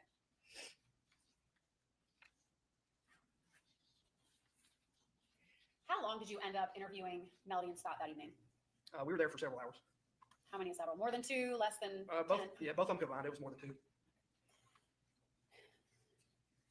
I want to jump forward a little bit. Well, not that much on the 6th. Did you have the opportunity to travel up to Tullahoma, Tennessee on the 6th? I did not on the 6th. When did you do it on the 10th? The 10th was the first time I traveled up there, yes. Let me ask you this. On the 6th, when TBI was notified of Rusty Barton's involvement, who was it that notified them? I don't recall who notified the TBI. It wasn't me. I was, I think when this was going on, I was in the interviews. Okay. In the interviews, did you learn about Rusty Barton? I did. How did you learn about him? We had located a credit card. Someone had located a credit card on scene in Ms. Farris's purse with the name of Roy Barton. So during my second interview with Melody, I asked about the name. And was he also brought up by other family members? Yes. So at some point, it's communicated to TBI to contact Rusty Barton. Yes. Is that fair? Okay. And then on the 10th, you had the opportunity to travel up to Tullahoma, Tennessee. I did. And interview him. Can you tell the jury a little bit about how it came to be that Mr. Barton recorded phone calls with Melody Farris? Initially, we gave him, we were up there. We came up with the idea. We went to an electronics store somewhere. Out of my pocket, I bought of course, I was reimbursed, but I bought a little digital voice recorder. And, we kind of told him you can put the phone on speakerphone and click the recorder on and record you talking and her both. eventually, after a couple of days went by, I learned of something that is typically used in our narcotics investigations that I wasn't aware of. It's called Colio. It's a program that they use. So a couple of days, I think it was several days later, we called up there and offered that to Mr. Barton and his attorney, and he agreed. Tell the jury how Colio functioned. So Colio, it's not exactly an app like you can just go download on your phone. Basically, we have an administrative account, the sheriff's office. We send a link to Mr. Barton, and Mr. Barton accepts it. Accepts the terms and conditions. It actually assigned a new phone number to his phone, so you could call his phone number that he already had, and his phone would ring. You could also call this other phone number, and his phone would ring, and that would be the recorded line. The Colio, the company, works with law enforcement. They have off-site data centers where all this data is stored. The sheriff's office, we intercept it live time. We also get access to the recordings, but we can't access the data center where they keep it, so it's secure. It's off-site, and they control all that. And Mr. Barton had his attorney present for these interviews. He did. And was his attorney was aware of him recording Mrs. Farris? Yes. Was he the main person that you communicated with? Bobby Carter, the attorney? Yes. Were you able to listen to the calls in real time? Yes. Did you listen to some of your calls in real time? Initially, for the first several weeks, we did. I could actually set it to where at the time I had a county cell phone when I was in investigations, and it would alert me. My phone would ring as well, and I could answer and live feed in. I can log into my account on the computer later and listen to the recorded phone calls. So I want to talk about on July 24th, that interview with Mr. Barton. Was that the interview, and we've already heard all these, but well, this one, was that the interview where he informed you of what Melody Farris told him on the morning of July 4th? Yes. 28th. And the following interview, well, and so on the 26th, is that when you presented to them Colio? So 2 days later? Yes. Is that correct? Okay. Yep.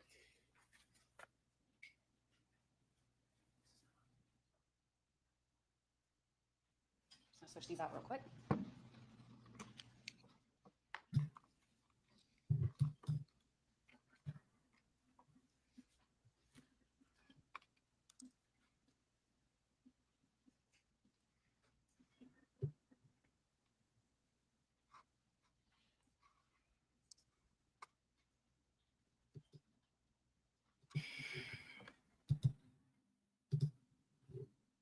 That's me pausing it. Hey, Barb, welcome in.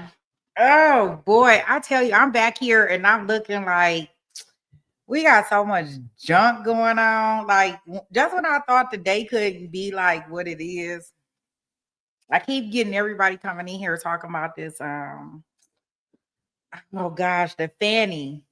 Oh, goodness, Lord. You talk about somebody being sassy, boy. Auntie sassy than the mug. I don't know if y'all remember her from the YSL trial, but I did watch her hearing. She was the one indicting Trump for some, I don't know, something with the election, or I don't know.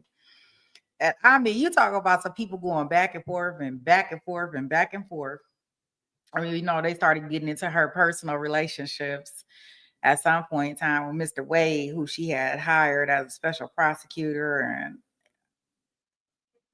I mean, I fell in love with her with that testimony that she gave then. But you talk about being snappy, baby. Oh, wee. Oh, Willie. I said, well, dang. She sure not to cut a rug. Boy, I ain't mad at her, but golly. So, like, this is like the news buzz because of her fact that she in front of this committee today and she testified. So I'm like back here trying to see, I don't know, is this something that we need to watch, or do I need to watch it on my own? Do I just need to set up a separate stream? But that seemed like that is the tea of the day. And ain't no telling what kind of answers we gonna get out of her mouth, because she sure gonna keep it real with you.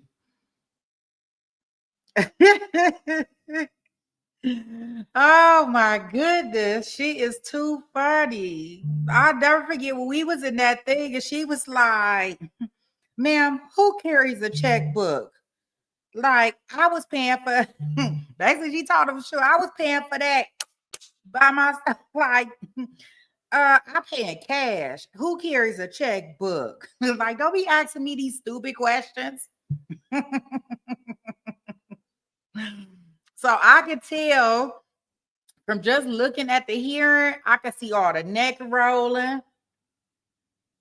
I could see it all up in there. I said, oh, wait. That is the thing that is the thing. Well, that is cool. What we'll do is we'll finish up with our Melody portion. Her testimony that we have for today in this trial. And then we'll move on to some other things that are hitting headlines today. Yeah, so then we'll move on to some other things, considering that we typically get done pretty early with this one. We just won't do 2 days of it. We'll just do 1 day. All right, guys, let me take us back in.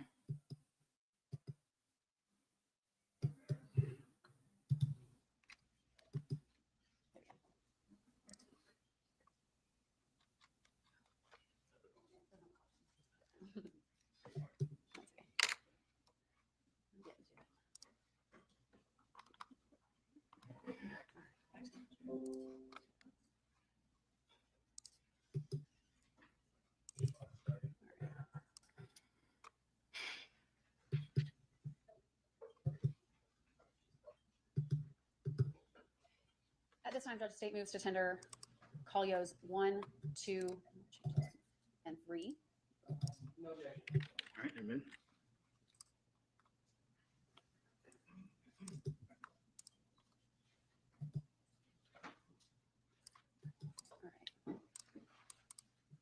At this time, I'm going to publish Collio's 1. You know who it was? Huh? But I did not know who it was on this number. I didn't know who it was. Uh-huh. I figured when it got tagged, you know who it was. Well, yeah, but you know, I'm overthinking everything these days. But You know, it you do with your phone? wasn't, yeah. They won't do nothing. It wasn't normal. What'd you do with your other phone? Their seat. So you're supposed to cancel that other number then? Huh? You're supposed to cancel your other number? Yeah. Okay. Just wanted you to know that I got it. Right. You gonna keep that burn phone?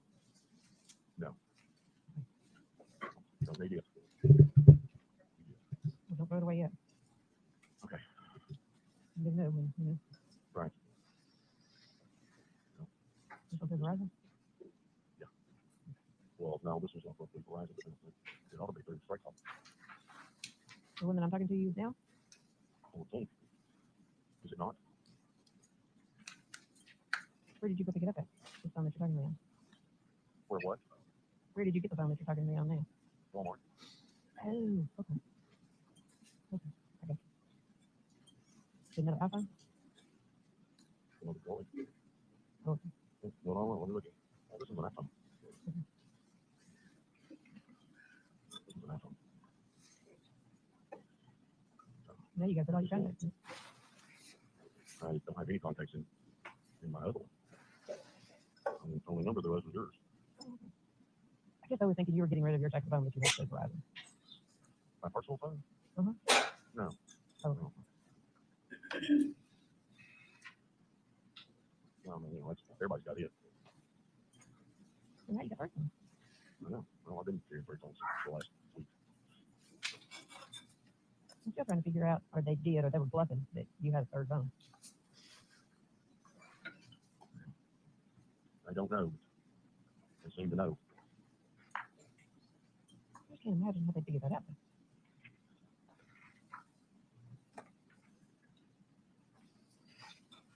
I got no idea. Don't trust me because I can grow. Well, I don't trust anyone until I can, you know. as I've said, I'm computer stupid and they can grow a computer. And, they got people that all they do is work on this stuff. Right. So I'm getting gas. I'm going to be the nice guy and no green yard. Aw. Don't screw it up, man. I know. I guess you heard It's the from first MJ. time for me on a 0. I guess you heard from MJ. Haven't you? No, I have not. She was taking those there to what, Creatures Great and Small or something like that. Was it? So where? Creatures Great and Small? Oh, yeah. She's been there before with one of the others the other day. Yeah. Where is it? Right on the Manchester Highway, where you turn to go UPS, Oh. where you turn to go over Kilgore. Oh, okay. What's it called? Well, he's pitiful, so he needs to be. Well, it's hard. He needs to be put down.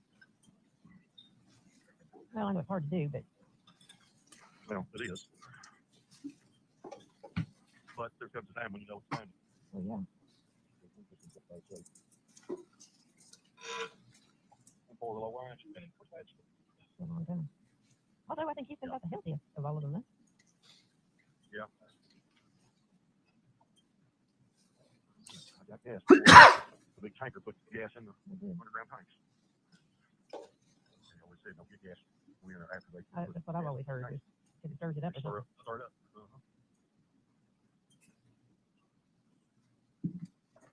And get two tractor trailers in the freeway parking lot, and they can't. One's got to move, let the other one out. I don't guess you told Christina about any of this, did you?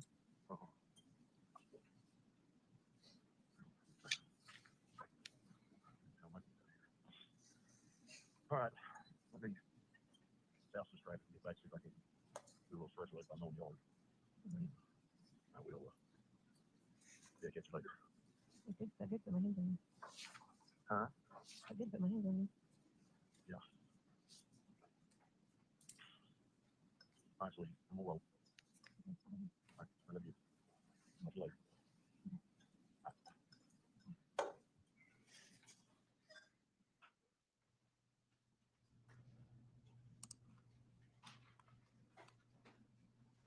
All right, at this time, state is publishing Collio's 2. 6 minutes and 31 seconds. Sitting there in the bed eating it, and all of a sudden the basement door slammed. Oh, wow. So I sent him in the text. I said, I'm going down the basement. I heard the door slam. I looked in there and his office door was standing wide open. That's not here. Well, you need to be extremely careful. You need to look around and inside and out. I don't know. This is twice that it happened. Scott's not there. That's right. Well, he did go to work to do some work for somebody. So. Just to let you know that happened. Well, obviously, be on your P's and Q's. You know you're going to. But yeah, I went down to the basement. I looked in every closet. Oh yeah. I went down and looked in every closet and everything. Of course, the door was locked. It comes up to the there in the dining room. Right. I don't know whether somebody came in, left. I don't know.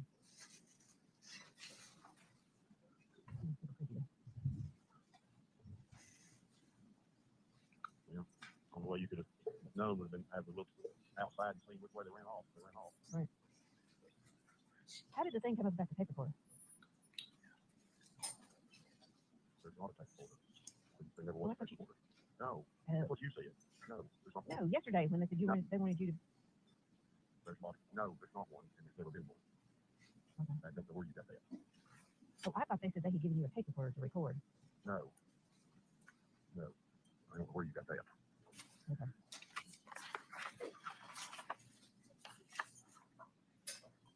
Well, did you say yesterday, no, I'm not recording? Didn't you say something about I'm not recording it? About I'm not recording what? Well, yesterday I thought you said they gave me a recorder to record you to get a confession out of you. No. I never even talked about that. I don't know where you got that. Okay. No, not at all.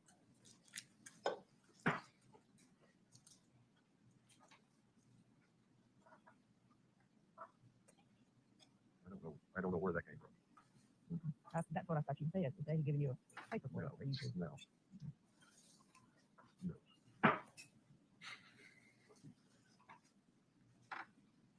No, I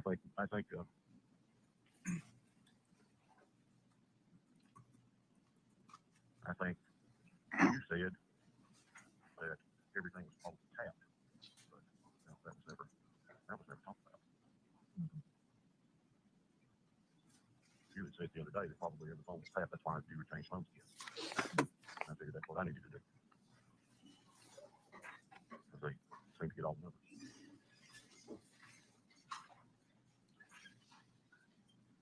You started mowing it? No, not yet. Got to build up gas. Started it. You, Not Yeah, I kind of thought I might do that first before I got 30.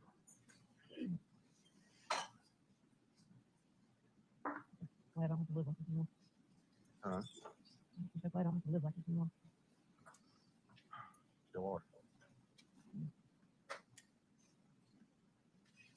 Worried about every phone that rings and dog that barks and door that slams. And door that slams and everything else. Yeah.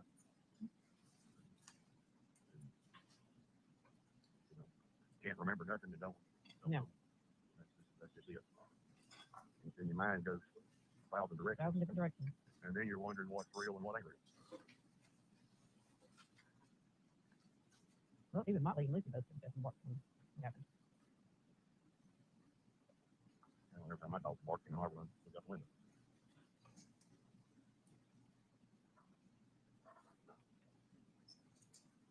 So, all right. Well, I'm going to grab me a bite to eat and then we'll rest.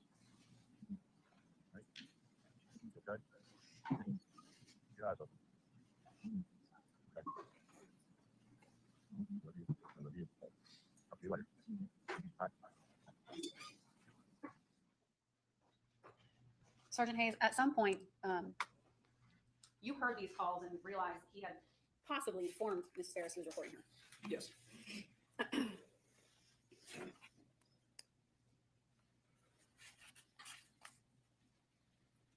When you initially confronted Mr. Barton with that information, was he truthful about it? No. He eventually did tell you, yes, I told her. He did. At this time, the state's going to publish Callio 3. Same date, it was July 26th, 2018. 27 minutes and 54 seconds. Hey, sorry, I didn't. Wasn't a Walmart. Trying to get Jimmy down at Walmart. Working. Oh, but Martha didn't call and tell me to be careful what I said to you.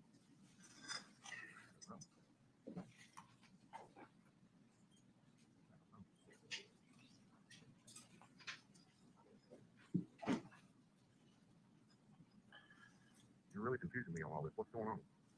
I don't know. That's why I was asking you. She just told us that you just left here.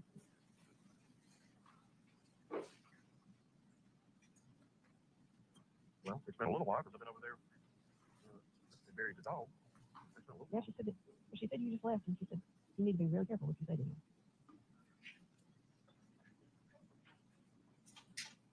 Well, I don't know.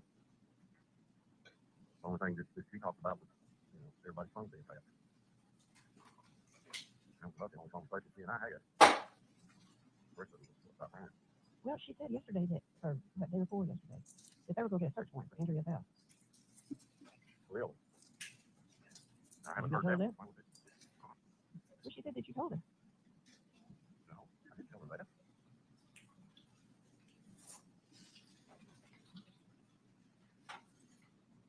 I don't know where she's coming up with this. Because I didn't tell her that. They didn't tell me that. Why would they do that? I don't know. That was one phone call that she said that you had come by over there and told them that they were getting a search warrant to search your vehicle in Andrea's house. There has never been any talk about the search warrant for anything.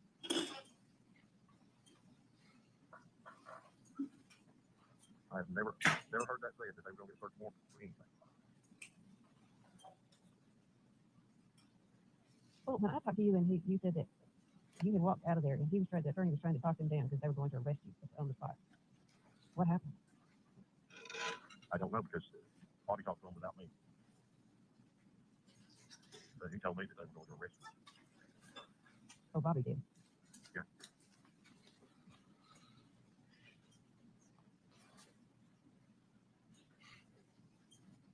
Well, kind of what happened from the time you got there that morning, or from you all got there? I told you it was the same bunch of questions over and over and over about, every time that I've ever talked to you. What have you ever said? I said, nothing. Same thing over and over. You said nothing. There's no indication of anything ever.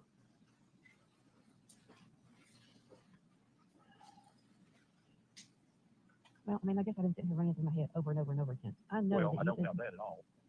Because who's not? I am. She is. We all are. Right. I could have sworn that you said that they had given you a recorder. No, I did not. I don't know where you're coming up with this. But just I thought that that's what you said. No, just listen. Just listen to me. Okay. We're all to the point we can't breathe. We're all scared to death. This thing happened, and what happened? Scott and Chris yelling and pointing at you. And what's the first thing that happens to me? You know, I get a knock on the door Friday night, CBI. And then 3 days later, I got CBI and then I got the Georgia people again. So, are our assholes fucked up? Yeah, you know, and I don't know why. But somebody, you know, they're looking at every angle of everybody. And like Bobby said, when there's a husband and a wife and one of them gets killed, generally speaking, the other one is the first one that they look at. And the second one is anybody else that they had anything to do with. So that, you know, they said that's 1 and 2. That's the way that works. And he said, then from that point, you just start interviewing everybody and asking them again and again and again. And they ask you the same thing from 6 different directions. And but they started, then it's a process of elimination. This is who we think it is. Okay, it ain't that one. Okay, maybe it's somebody else. And you start looking in another direction. And that's what they're doing. So they're just, you know, taking their time, looking at the boxes, asking questions, trying to put the puzzle together, the chess game together, you know, and figure it out. And that's what they're doing. And the thing about this, their job, this never ends. It never goes away. So they want to find somebody to put in jail. That's their job. Did they once ever say that, hey, this could just be a tragic accident? No, I probably does, but they didn't buy it. They just, and that's what Martha had said too. That's what I had thought.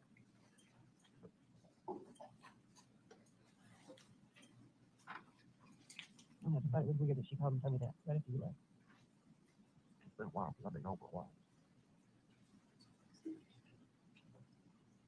So I was up there and went home and changed shoes and then came over here. And I've been here thinking on this one. I don't know. A while anyway. So you have no idea why she said it? I have no idea.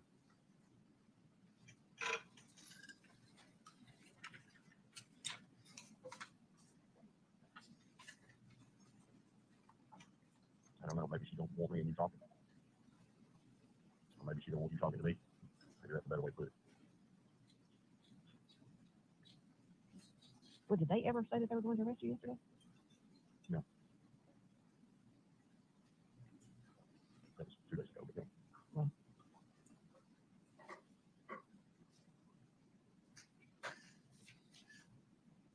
Free, baby. Free. It's tough. It's tough. You're just, I don't want to say grasping at straws, because that's not the right way to put it, but you're almost in a panic mode, and I understand. Trust me, I understand. But just breathe, and it'll, you know.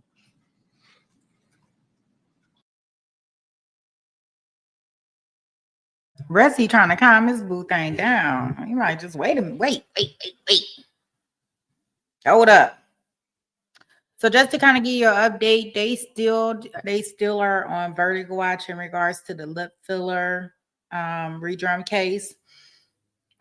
Just wanted to kind of update you on that. Other than that, I don't see anything else really out here in these streets. We'll peek in on the Fannie hearing a little later. I'll do that after this, since that is like the top thing right now, considering besides, you know, Nick, a little 5-minute thing that they did for him earlier. We'll go over there and check that out. All right. Well, I'm gonna take us back into our current hearing. I just wanted to give an update on those things. You got to think about some good things. I know this is the only thing that, you know, you're there by yourself and you got nobody to talk to. And it's just, it's bad. That's all you can say about it. It's bad. But don't let your mind just keep running and scrambling. Because then you don't know what is said, what you thought, what somebody else said, what somebody else thought, and thoughts and reality, as we know, start running together. Fact and fiction start running together. If somebody said something 2 or 3 times, instead of being false, then it becomes what somebody thinks is a fact. Don't fret over it.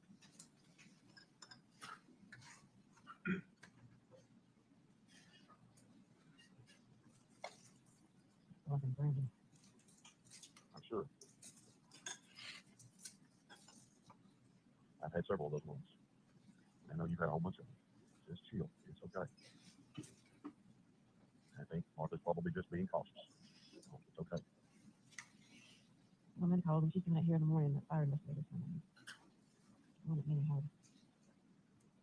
Say that again. The fire investigator that Nanny has hired is coming out here in the morning. Okay. I didn't hear this. I just heard fire. I didn't hear investigator. Well, you know about Martha. Martha doesn't completely know about us. You know, if she had said something to your mama said something to her, she at least hadn't brought it up to either one of us. But if that's She's true, wondering why that they're coming and talking to you too. exactly. So if that's true, then that makes complete total sense. That that's what she's thinking about. So she's Well, what did she tell you when you went over there the other day? About what? About me leaving. About me leaving. Oh, Tuesday? Mm-hmm. She said that she had talked to Emily and Amanda, and they had talked to your attorney because they thought you didn't like her.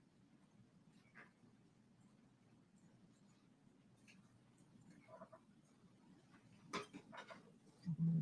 She had said something, So that's what she said.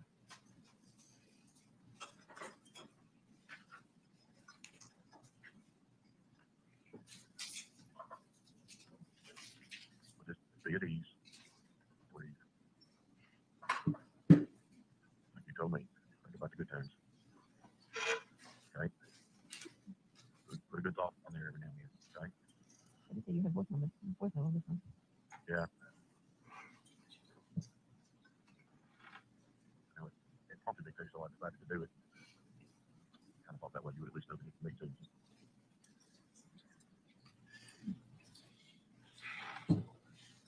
So did they say anything to you about coming back?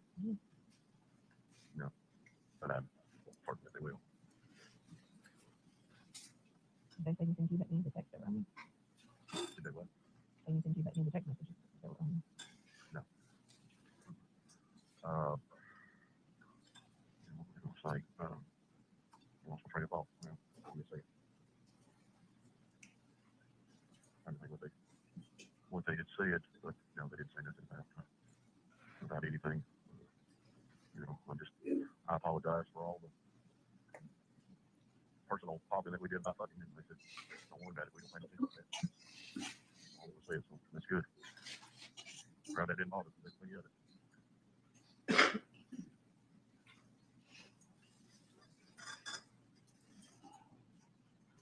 Yeah, she was so, what that is. And she said that Emily and Amanda both called, and especially that Amanda was so tore up. So when she talked to Emily, she's been very, it's kind of matter of fact. I think that she told her that she ought to get in her car and go down there to see you this weekend. Take a leave. Amanda was really tore up. Well, Amanda wanted to stay here last night. She said, I'll stay here with you. No, go home, it's fine. Which I really did, but I should have said, no, you stay here. But she made me stay here as much as anything. Yep. You might have helped her. Been as much help to her as it would have been to you.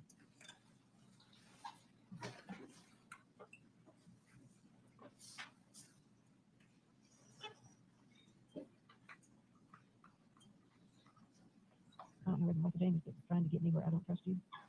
You think that could be? Yeah, that's what I think, because I actually thought that I had probably told her that I talked to you, I said I talked to you this and that. Thought about not just in the last few days, but over the last few years that we talked about this, we talked about that. She would bring up things and we would talk about it. I was like, yeah, and I thought about that. Maybe Martha was, I thought you didn't need to be talking to that rest of the argument. Because I can see that, can't you? Yeah.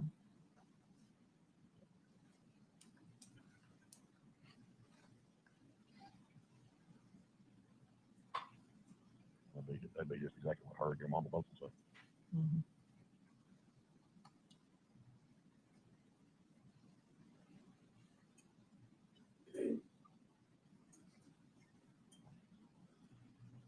All righty. You okay? You breathe? Mm-hmm.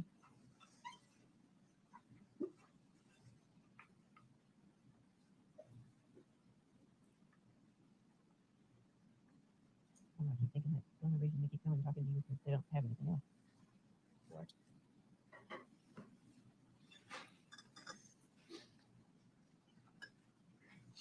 What to believe. Mm-hmm. wondered if Jen is really just not wanting me to trust you. You and I both know that that would be right down her alley. You know that. You always said she'd either be one way or the other. She'd either be, you know, all for us or totally against us. So, she never really liked us.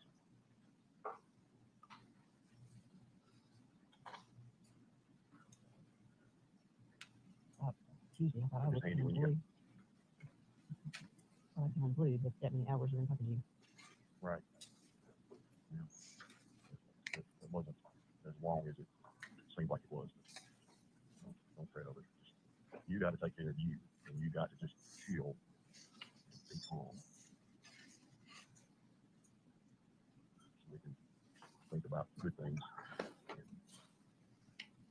where we've been and what we want to do. Okay? Can you do that a little bit? Try. Okay. A little bit. No? Then we're going normal. What's wrong with mama? I don't really know, but I think I've got it. When I stopped because I couldn't see because my glasses had done drip water on it so much I was sweating. I think it's got a low oil indicator cutoff switch in it. And I think that switch is probably bad. I had a pressure washer that way. So I'm going to take that wire off and see if that's right. Is that the one that's Karen gave you? Yeah. I'm going to do that and see if I can make it work. And we'll close you again. Okay? Get up, walk up down the driveway, do something to clear your mind. Okay? She's just trying to keep us apart. That's what she's trying to do. I guarantee you, just like you said, if kids had said something to your mama said something to her, she thinks, she thinks that there's something going on between us. And she don't want you talking to her.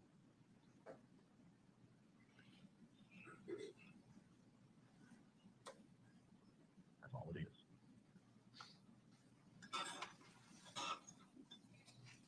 I just won't say that I talked to them. And don't tell her you talked to them. I guess that's true. Huh? True. Yeah. And I just, here all of a sudden now, I've been checking on her because of all this over the last week, and just to see how she's doing, because I knew she'd be tore up too. And, it's now after a few days, now she's taking it, you need to be careful what you say to her.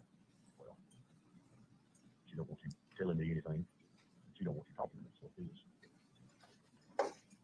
We'll just stop telling her anything. I'll just quit, let them know I got to talk to you. All right. Be all right then. I love you. Sure. Okay. Be careful, man.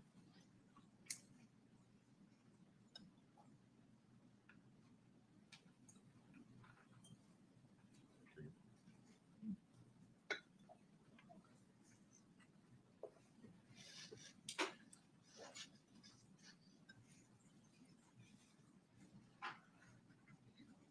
You're smoking and talk now, okay?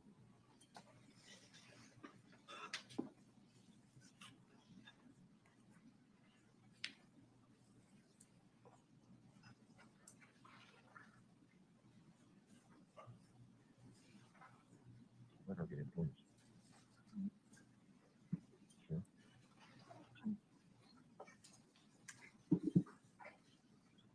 She's just doing what Martha would always do. I mean, that was the thing. She said you would come out there.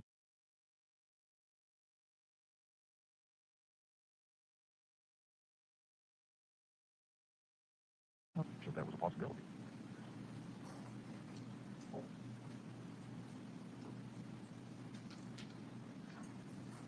And I tell them all the time, I didn't do nothing, and I don't know nothing, And of course now I think they understand it.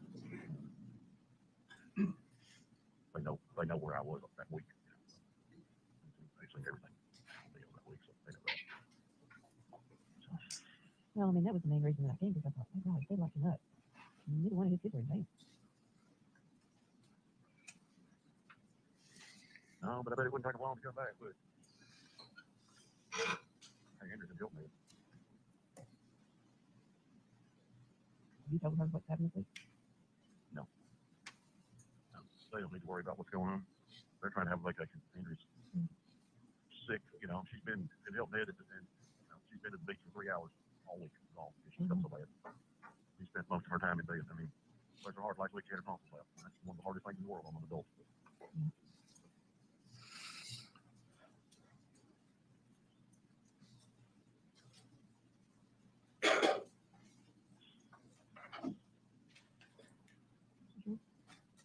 Yep. Very sure. Sure. Good.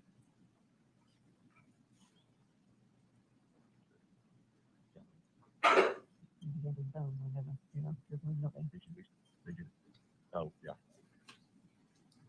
Sorry, I thought you knew I was over here working on this one.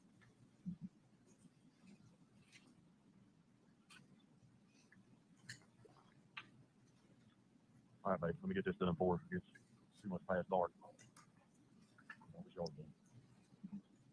All right. I'll see you later. Okay. Got it. All right. Don't forget that.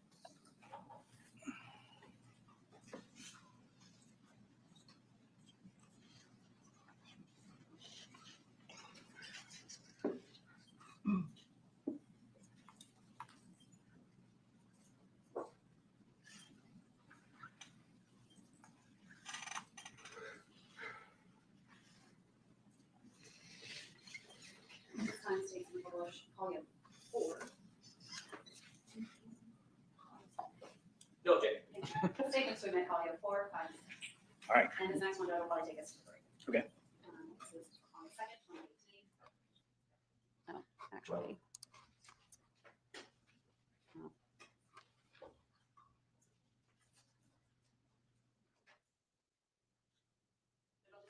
That calls it out an hour, so I will wait. I think that the recordings are good for today. The one that's like, yeah.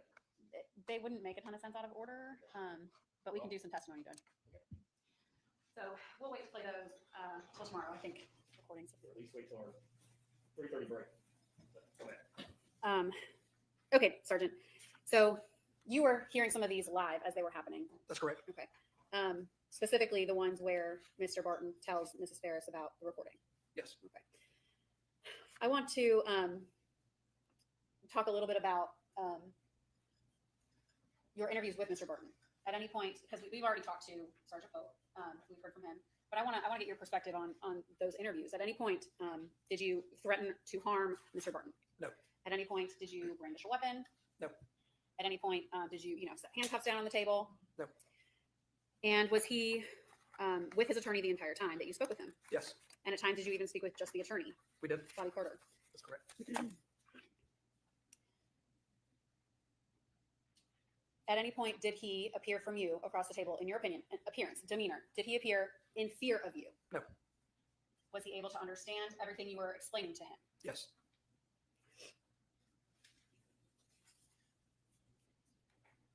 How long did Mr. Barton, how long were the Collios left on his phone? Or how long did he record her for? They were from this date, the 26th, until she was arrested, I believe. And I don't know if you know how many, but could you guesstimate how many total calls there were for a year? I know when we wanted to download them off of Collio, we had to buy a very large hard drive. There was a bunch. When you interviewed Mr. Barton, had you already obtained some returns for call detail record search warrants? Yes. What does that mean? Call detail records are incoming and outgoing calls from the cell phone company. Did you obtain, at this point, when you applied for search warrants for the call detail records, did you know Melody Farris's second phone number? At some point during the interviews with other detectives we're doing, we were given a second phone number from Ms. Farris, who's Terry Braswell provided at some point. And Ms. Cooper, Sherry Cooper? Yes, And did you obtain cell phone records for that phone number? that's correct. And when you spoke to Mr. Barton, did you confront him with times and lengths of certain phone calls We did. and the frequency at which they speak? Yes. And is that what triggered him to sort of tell you about the nature of that call on the morning of July 4th at 2:20 a.m.? I think that's part of it, yes. All right. Okay. I want to dial it back a little bit to going back on the scene at Purcell Lane. We kind of jumped forward. We want to take some of those calls in, but Back on the scene at Purcell Lane, did you have the opportunity to search the home and look for evidence within the home? I did at times, yes. Did you search the bedroom? I did. And when I say the bedroom, Melody's bedroom. Yes. Did you go through items in her closet? Yes. I'm going to pull up what's already been admitted. Did you locate some shoes? I did. Tell the jury about that. The search on the house was kind of winding down. I had been off-site either doing interviews. At some point, I had gone home and caught a few hours of sleep and came back. I was told that the search was winding down, so I wanted to do kind of a final walkthrough through the house. Since I was a lead detective, just to put eyes on everything and see if I saw anything out of place or something I wanted to see with my own eyes. I remember going into the study, what the area they call the study, and the books just didn't look very in order. So I thought, well, one thing we're missing is a gun. So I started moving books around, just double checking to make sure. I ended up in the master bedroom, looking around in there. That's when I ended up in this master bedroom closet. Again, the whole house is very organized. And just out of my own curiosity, I started checking things just to make sure that we didn't miss anything. I'm showing you what's previously admitted as Shaw 178. What is this? It's a shirt that I located in the dirty clothes hamper. And what about this shirt made you want to look at it closer? What appears to be bloodstains, and bottom left of the photo looked like soot from a fire. So did you point crime scene to this t-shirt? I did. All right, and I want to talk about, it's already been previously admitted as Shaw 191. What are we looking at here? That's a pair of shoes. And did you locate these shoes? I did. What made you want to tell crime scene about this pair of shoes? I recall wearing leather gloves, or not leather, I'm sorry, nitrile gloves, like doctors wear. That's what we use in war search and stuff. These shoes just felt cold to me. Ended up they were wet, like they'd been recently laundered. And I want to pull up Shaw 206. What about this pair of shoes? I noticed when I picked these up, there was blood on the bottom of them. Suspected blood at first? Correct. Okay. What appeared to be blood. And then it was tested later, confirmed to be blood? Yes. And in Shaw 209, is that the spot that you noticed? That's it.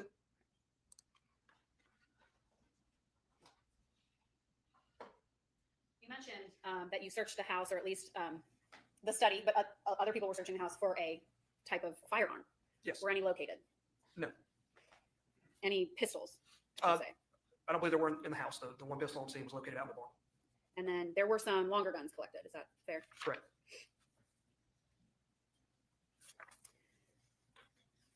I mentioned that you had obtained call detail records for some phones. Talk about some of the other digital evidence that you obtained in this case through search warrants and other consent means, such as like Google or DVR or anything like that. Yeah, we downloaded phones. From the house, we collected a DVR, digital video recorder. I think is what DVR stands for. But basically, it was the hard drive for the home surveillance system. We had been told that the surveillance system had been damaged in the fire and hadn't worked for quite some time, but we took the DVR anyways just to make sure there wasn't anything else on it. We discovered that through Google, you could request geofence records. Should I go into explaining what a geofence is? No, I just kind of want you to list off the things that you applied for search warrants for. Search warrants for people on scene, their Gmail addresses, your phone backs up, Gmail or Apple or stuff like that. So we found a lot of Gmail records, and also we dumped phones. And what about cell towers? We did cell tower locations for requested for the local cell towers. And did you collect the CPAP machine? I did. Was that, tell the jury about how that came up. It had been mentioned several times about Gary's CPAP. People were looking for it to determine if he was home or not. They stated that he didn't sleep without it. He couldn't. I think it was even mentioned he may not survive through the night without it. I've never had a CPAP. I've never been issued one, prescribed one. But other people around the office said, you know what, that if he had to have it every night, those record data. I had no idea they recorded data. The data is used by doctors to see how you're doing or whatever. So we started looking into, how we can get that data off that device.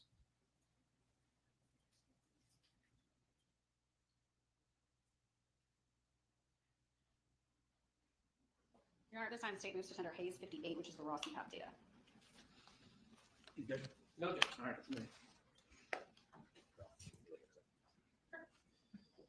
I think it's just the raw data. It's a lot. Okay, and at some point, the data was extracted out of that CPAP machine. It was? Based on, I'll allow it for purposes of showing that it was being used when it says it was being used, not for any medical information. Yeah, well, that's a bunch of numbers. I don't know what it is. Okay. And when you were with Rusty Barton, did he give you his phone to extract? He did.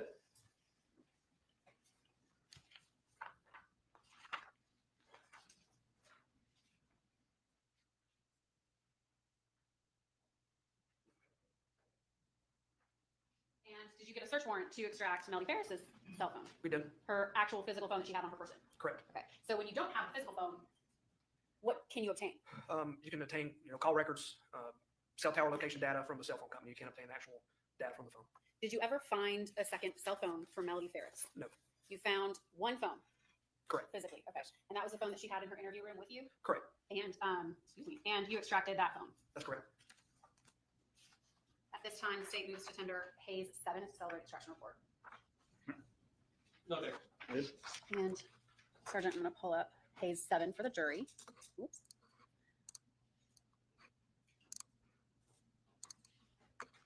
Okay. I'm scrolling to page 2. All right. And I'm going to show you up here, what is the title of this section of the report? Notes 2. Okay. And what is the date that this note, the created date under time? March 31st, 2014 at 6:47 at 18 seconds p.m. What is the content of the note? Crown XO.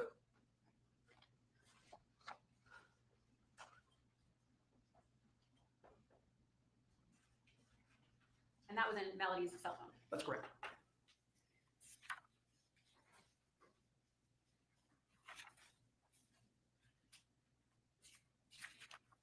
Going into Ms. Farris's interviews, what were some topics that you knew you wanted to talk to her about? That you were getting information about from witnesses on scene? Witnesses on scene had, stated that they'd seen her with 2 phones, believe she was having affairs, things along those lines. What about the equipment on the farm? Yes, we were curious about if she knew how to operate the tractor or anything like that, if she'd ever done it. Why is that? We determined through different sources that Gary was a large man. And we were trying to determine if, what means were available on the farm to get him onto the burn pile. That's how he got onto the burn pile. What about placement of a tractor, parking of the tractor? Yeah, we were told by multiple sources that the tractor was at a spot that was strange. It shouldn't have been parked there. And that was from multiple witnesses? I believe so.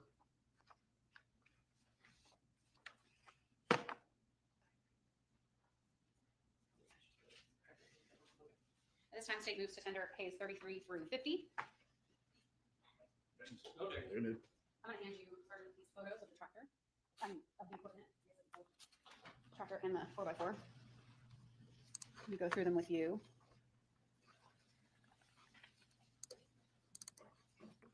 Okay, we're looking at Hayes 33. What is it that we're looking at in Hayes 33? That is the Kubota tractor and the Kubota RTV. Those are located in our sheriff's office in Pound Yard. Tell the jury about why it was the sheriff's office collected these 2 vehicles from Farris property. During the search of the residence and the processing of these 2 pieces of equipment, blood was discovered on these 2 items. We believe they could have been used to move the body of Gary Farris to the burn pile. So we seize them as evidence. What are we looking at here in Hayes 34? This was the start of my modeling career. I got to demonstrate because I am approximately 5'6", which is what it says in my driver's license. Some people say I'm shorter than that. This was to show that the seat was in the rearmost position. This is as far back as the seat would go. And I can reach the pedals and all the controls on the tractor. And we're just kind of scrolling through this. Hayes 35, Hayes 36. Is this the other? Are these the other pedals on the other side? Yes, So it would be the right side. that's correct. And are these the pedals that make it essentially go forward and backwards? Yeah, that's the C-shaped pedal, I believe. So my heel would have been on the back and the toe of my foot on the front. What are we looking at in Hayes 38? This is the tire comparisons of the 2 different vehicles. Same in 39. Yes. What are we looking at in Hayes 40? Measure the width of the bed of the Kubota RTV. And I'm going to kind of zoom in on Hayes 41 here. How many inches is that? It's right around 60 inches. Hayes 42, about the same. There we go. Hayes 43, about 59 and a half inches 59 there. and a half, yes. All right, and what are we looking at in Hayes 44? This is the bucket of the Kubota tractor. That's showing the width of it, I guess you would say, is about 2 feet. Okay. And same in Hayes 45 zoomed in. Yes. Hayes 46 This would be the length of the bucket. and Hayes 47. So shows about 65 inches. Hayes 48, closer up. 65 and a half inches, yes. All right. What's Hayes 49? Just an overview. Looks like standing from the back of the tractor, looking down on the controls. God bless you. Okay, and Hayes 50, is that C-shaped pedal? It is. Okay. Oop. All right.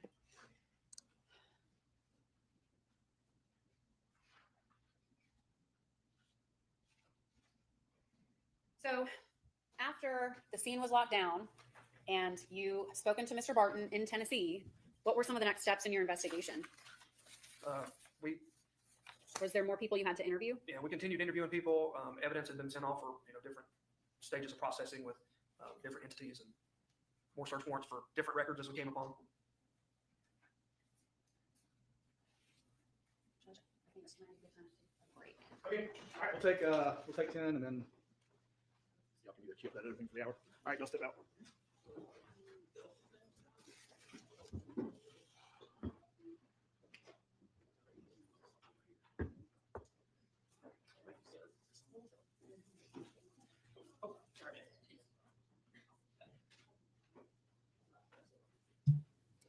Lynn, I did try to turn it up a little bit. Let me know if that helps or if I need to possibly slow it down for us. I am going to take us past this break so we can get through this testimony today, so we can jump into some other things that are happening in the courtrooms today.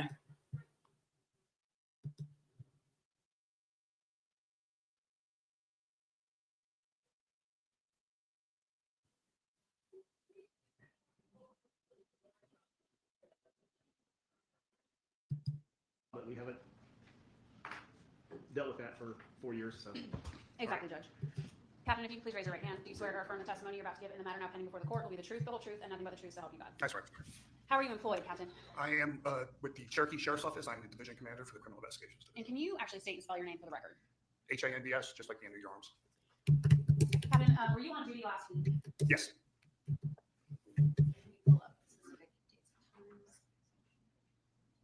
Are you under subpoena for this case? I am. And you were called out to, you were actually on scene in 2018 at Purcell Lane for this case, is that true? I was. Okay. On Friday, October 18th, this past Friday, did you take a call at CID that you had to make our prosecution team aware of? I did. Okay, can you tell the court about that call? It was slightly before 10 o'clock. My administrative assistant said that there was a Martha Barton on the phone, and she wanted to talk to someone that had knowledge of the case currently being prosecuted, the Melody Farris case. So who ended up taking that call? I did. Why you? I believe I was the only one in the building at the time that had knowledge of the case. And so did you end up speaking with Martha Barton? I did. Did you record that phone call with her? I did. And have you had an opportunity to listen to that recording? I have. Did you forward that recording to me? I did. And did you then inform me about who it was that just called and why you were sending me a recording? I did. And at this time, the state would like to publish, admit and publish M. Barton 1. Good.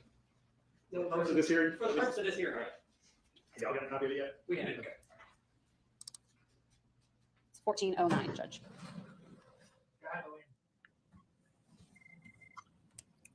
Captain Hands can help you. Who am I speaking to? Captain Hands. HAND. Yes.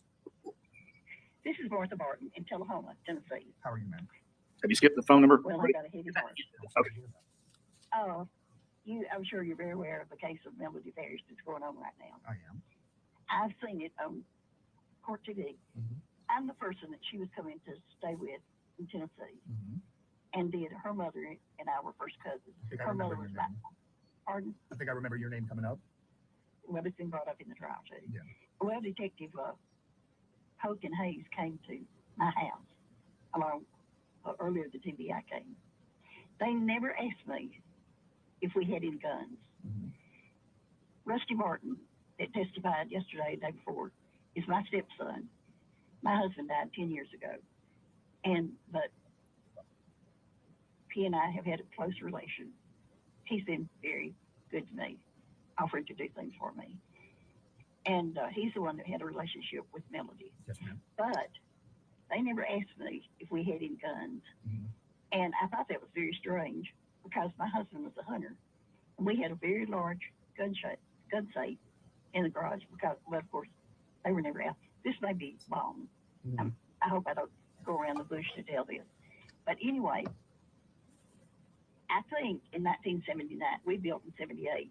I think it was in 1979 for Christmas that year. My husband gave me a 38 snub nose special.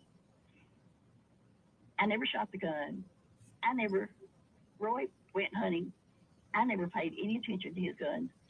In fact, when we married, I was absolutely terrified of guns. And I guess I got over that a little bit, but never to the point of handling them and doing anything.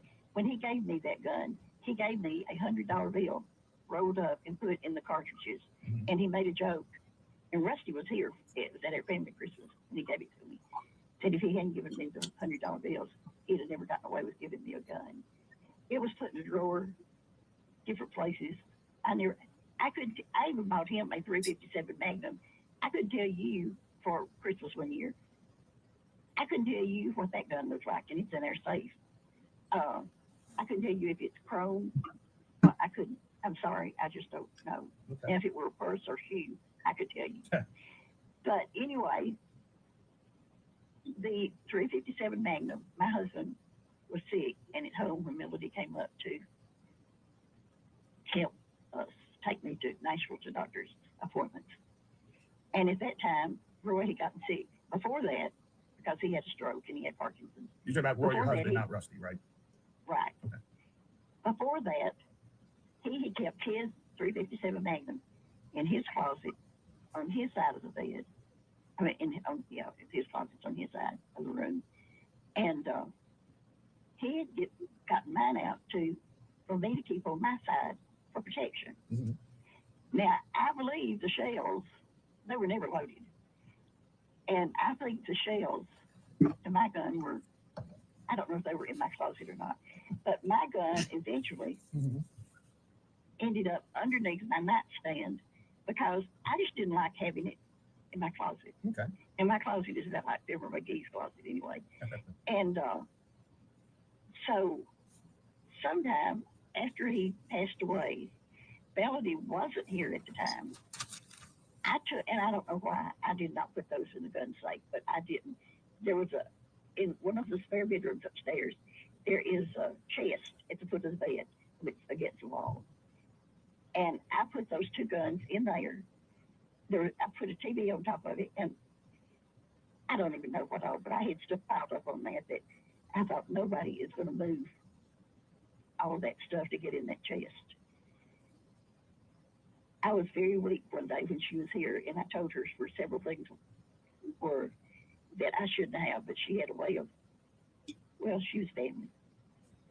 And I told her where those two guns were. Well, after she was arrested, I had someone come out and take a lot of things that I had gone through and stored in this particular bedroom, just in the floor and everything. And I wanted that TV, all this stuff taken to Goodwill. And while he was here, I said, would you look in that chest and see about those two guns? And he did. The 357 Magnum was there. My 38 Special was gone. I have also searched this house over to see. I mean, I know I'm not senile. I'm in very poor health. But that gun is gone. It was brought up in Rusty's testimony day before yesterday that his daddy had a 357 Magnum. And I almost believe that he said that I had the 38 because I was watching it, and the one that I was watching it on was the court TV, and there was a man down in the corner that would make comments, and he had the earphones on and everything. And when that was said, he said, that's where she got the gun. And I think that he called my name. My heart, I have felt so guilty ever since I realized my gun was gone. And then when it came up in court, I think that you all can go back and listen to that and realize that there is another gun. And another thing, it was in a little leather holster. And Scott found that gun, and she took that from my house. I was in the hospital 3 times, I know, from the time my husband died. I had heart surgery. And then I was in the hospital here in Tullahoma. I'm pretty sure it was 3 times. I know 2 times that my blood pressure dropped. And she was here, and she had access. And Rusty mentions in his testimony. Okay, I can't talk about the testimony, though, because I'm under subpoena. Okay, well, if you all didn't go back and listen to it, can you do that? Okay. Now, was your gun in a holster? Yes, it was in a holster. Okay, a leather holster? I guess that's one reason that I don't even remember if it was dark, chrome, whatever. Who? I'll check. Okay, I'm so sorry, Ms. Barton. Who was the guy that came over that you told to look for the guns after the arrest? It was my nephew. Okay. But I really don't want him involved. I understand. I am going to, and you've checked other places for the gun since. Is that correct? I have looked this house over. That gun is not here. And there were some other things that I told her that disappeared when she was here too, that she is the only person, she was the only person in this house. So I don't have a family. I've got a niece and nephew, and we were split up over Melody too. It just about broke our family apart, her coming up here. And I think they were in contact with Chris and Scott and knew about Rusty. Honestly, I did not know that was going on. It made me sick to listen to the testimony. I don't even feel like I can go out of my house. I don't get out that much anyway. But hold my head up and tell home. Because I don't know who knows this. I am so embarrassed. Well, there's nothing that you did, so I mean, there's no reason for you to be. I know, but it's the Martin name. It's, well, I'm just sick. What's your I phone? didn't sleep. 1212. I muted it.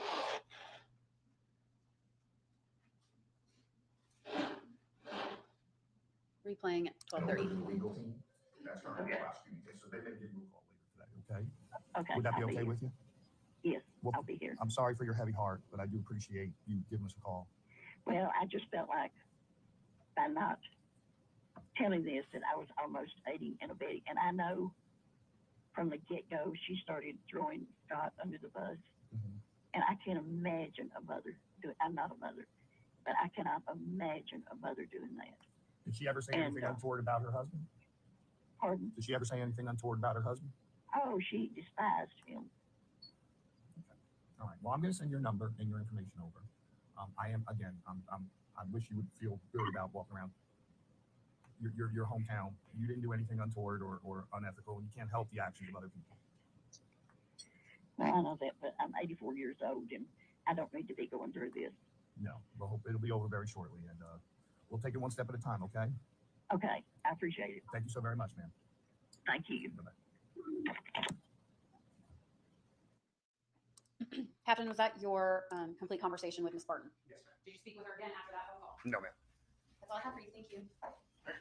Just quickly, how did this phone call get directed to you? My administrative assistant came to my office and said there's Martha Barton on the phone that wants to speak with somebody that knows something about the case. Okay.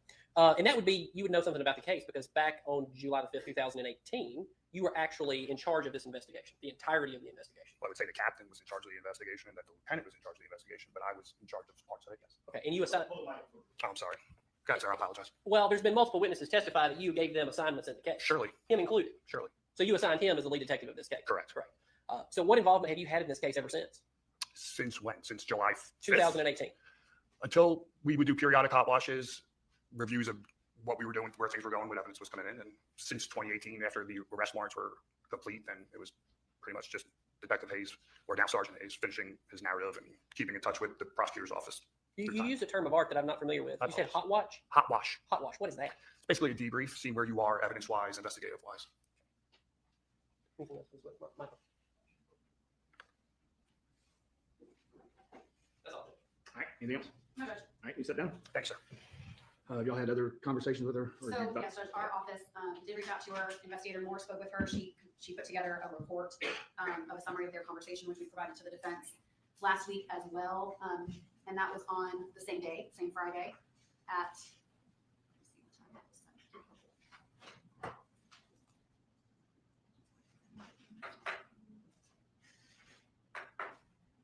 that was later in the day on Friday, the 18th. I don't know how to get it. It's 7:36. Thank you. More information. Thank you. Yes, 7:36 p.m. Investigator Moore had sent her a supplemental report regarding her conversation with Martha Barton. All right, y'all got a copy of that? We did. Has any additional information disclosed in that? So additionally, she kind of, Ms. Barton provided a timeline and stated that her, when her nephew came to help her, she realized it went missing around that time, which was in September of 2019, shortly after the defendant was arrested. She also,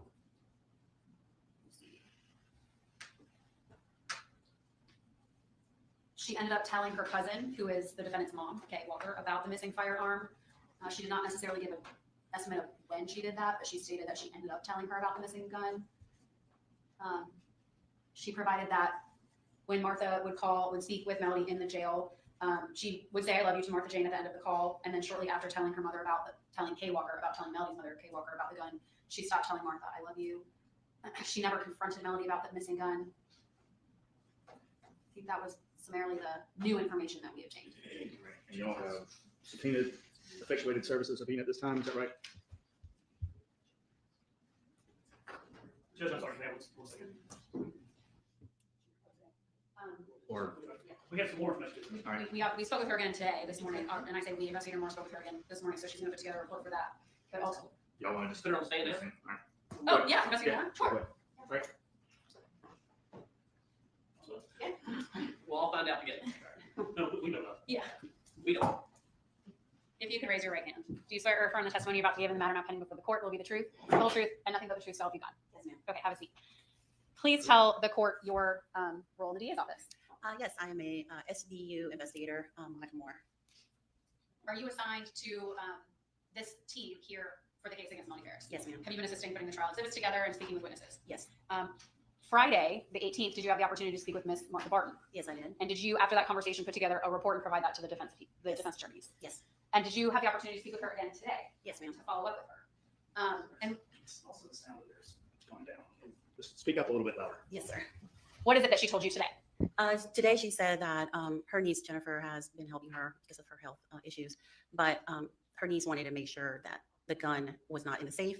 And so over the weekend, her and her niece came over and they checked the house over. They looked for it and they went into the safe and they found that the gun was not there, and that they also found some other items, some bullets that went with the 38 special bullets. Okay.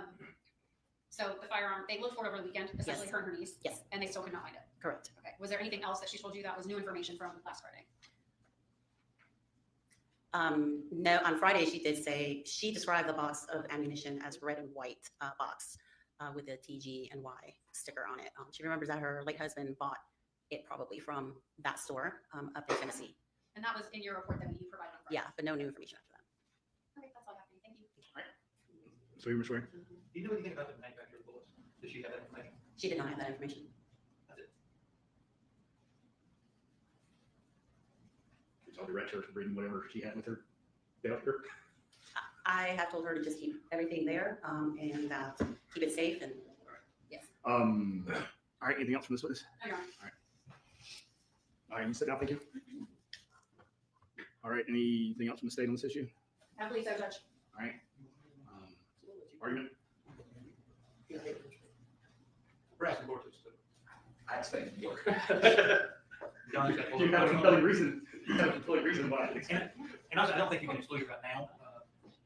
Don't you argue about it. Yeah, we all know normally when you violate sequestration rule, typically what the court ends up having to do is just give an curative instruction to the jury at the end that it goes to the weight, not the admissibility of the person's violation. It's obvious from the audio recording that she did violate your court order, that she's not supposed to be watching. My assumptions would be is that she has watched the entirety of the trial. Otherwise, she wouldn't know when Rusty was testifying, considering he was here, from my understanding, the entire week of last week and didn't even know when he was going to call. He essentially just had to tell her on standby to be available at any point in time.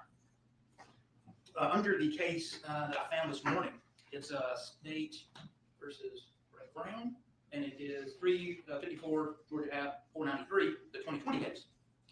States that the court actually does have another option instead of just giving the curative instruction.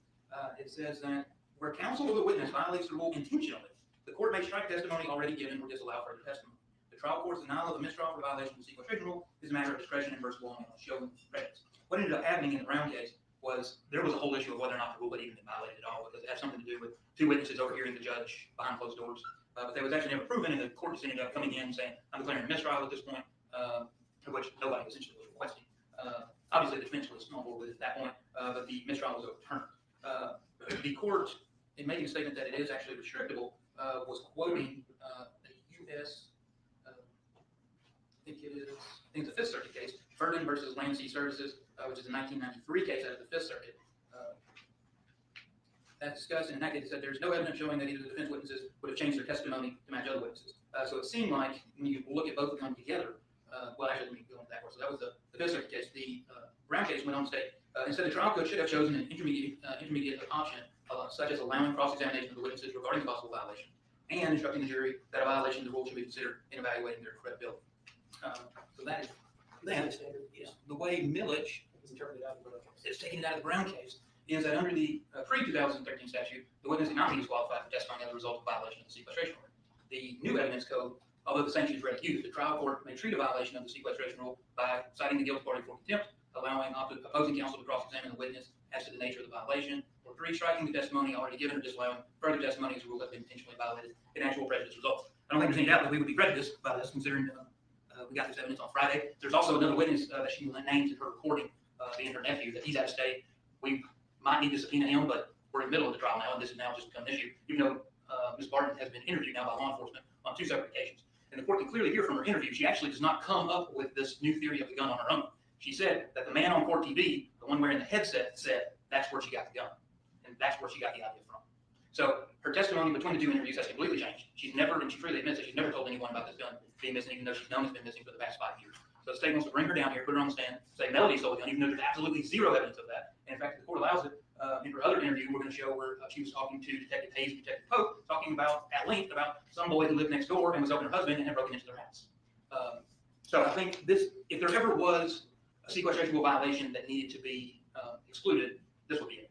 But I think, in all fairness, I think the court and Ms. Farris's counsel will have to wire Ms. Barton to see what all she is going to say, because obviously that small audio recording is not all of it, to get to the bottom, especially of how she knew when Rusty was testifying, how much of the trial she had watched. But my belief would be that she's watched the entire thing. She watched Scott's testimony, because there's actually some conversation in there about Scott and Chris as well that the court heard. So for that, we would ask the court to exclude Ms. Barton's testimony. All right, Stokes. Thank you, Your Honor. Counsel, the issue is whether or not there's been a violation to the degree that she cannot testify. Judge, the first thing I want to cite to the court is OCGA section 171610, and that's the code section that says both parties can rely on materials and information furnished in the discovery, so both sides don't have to turn over the same thing. 171610 also says that either party may call as a witness any person listed on either the prosecuting attorney or the defendant's witness list. We have listed her several times on witness lists, I believe, and also information going to the defense. We kind of kept her, we did not subpoena her, we kind of kept her, we talked to her before trial, and I think we actually talked about that if we needed her, we could do Zoom or something along those lines. So she was not under subpoena for us. I'm assuming, and I'll let the defense say if otherwise, that she was under subpoena for the defense. If she was not under subpoena for the defense or the state, then she's technically not in violation of the rule of sequestration. And I know, Judge, when we argue the law, sometimes we have to argue the technicalities and the precision of it. And so I think she would not be in violation of the rule. That being said, I don't think. And no, y'all had her on witness list, but had not. Right, they had her on her witness list. Y'all had her on call, I expect, and talked to her. And we talked informally that if we needed her, we would agree by Zoom. But Judge, I think so. She's not in violation of the rule. The second argument is that there's the issue of when it's new evidence that hadn't previously been disclosed. Then there's whether or not there's sequestration issues. Yes. All right. The second statutory law, I'm going to get some decisional law in a second, but OCGA section 1716.4c, 1716.4c, and that is the code section that deals with newly discovered evidence during trial. We actually have a code section on it. It says, if prior to or during trial, the party discovers additional evidence or material previously requested or ordered, which is subject to discovery, and it goes on to say, such party shall promptly notify the other party of the existence. Judge, as soon as we found out on Friday, you may have noticed that we were sitting here in court, and we let them know and told the court we had some newly. We went out and discussed it, gave them the information, gave them the recording, and we've been nothing but candid with them and prompt with them. So I don't think it's any violation whatsoever. And then there's several cases that talk about Williams v. State, 261 Georgia Act 410, 2003. It cites newly discovered evidence is not in violation of the 10-day discovery deadline because it is newly discovered. Dixon v. State, 252 Georgia Act 385, 2001 says no violation because the evidence was newly discovered and was revealed as soon as practical after its discovery. In fact, the court in our system, as Your Honor knows, State v. Roberts, 247 Georgia 456, a 1981 case. The court, outside of all this newly discovered evidence, even if it was not newly discovered, that is the case, the Roberts case, they reopened the evidence during jury deliberations at the request of the jury. So the court has the ability to reopen evidence at any time and has that much discretion to do it. But when it comes to newly discovered evidence, it's a different rule and there's been no violation whatsoever of that. And Mahogany, M-A-H-O-G-A-N-Y v. State, 366 Georgia Act 750, 2023 case. So under the new rules of evidence, and it literally says, further, a violation of the sequestration rule affects only the weight and credibility of the witness testimony, not its admissibility. That's Mahogany v. State, 2023 case. And then Park v. State, 314 Georgia 733, a 2022 case. It says, Park holds this. The Supreme Court stated, a party's remedy for a violation of the rule is to request the trial court to charge the jury that the violation should be considered in determining the weight and credit to be given to the testimony of the witness. When you look at this, I think there is no technical violation because they were not under subpoena, but in all candor to the court, she was a witness that could have been called by us. I do not think there's a violation that requires the court to charge the jury. I understand if the court charges the jury, there's nothing in this case to prevent her from testifying. And I know defense counsel has a job to do. And I know that this is evidence that should concern them. But I do not think they're telling the court that there's bad faith on part of the state. And the only way to cite counsel for the witness would be showing that there's some type of contemptible conduct by the party. And I can tell the court that that's not been done in this case. So I think they haven't, I think the court has great latitude and has, in fact, great discretion without it being newly discovered. But because it is newly discovered and has come in during trial, I asked the court to allow it. Yeah, just respond. In terms of it being newly discovered evidence, it's this. I mean, we're not really arguing that. We're arguing more the sequestration. If the court does end up allowing, what we're also going to be asking for is not for you to just charge the jury at the end, but prior to her testimony, state that, she was, you can fashion it however you want, but, something along the lines of, she was a potential witness, witnesses aren't supposed to be listening to other witnesses' testimony, and it's going to be her testimony that she listened to other people, so that can go, to her credibility, or however the court wants to support that. All right, and what y'all's plans to have her here Thursday morning? Plan to have her here, I think Wednesday evening, have her here Thursday morning. Thursday morning for testimony. And we'll be glad to make her available. Yeah, I'd say I'll give y'all a chance to talk to her. Maybe we do that. I'll think about that. We can have her as soon as 8 o'clock. Yeah, that might be the Thursday. Yeah, might have y'all. I think the proper procedure is for our. Well, I'd let y'all talk to her, and then if we probably need to.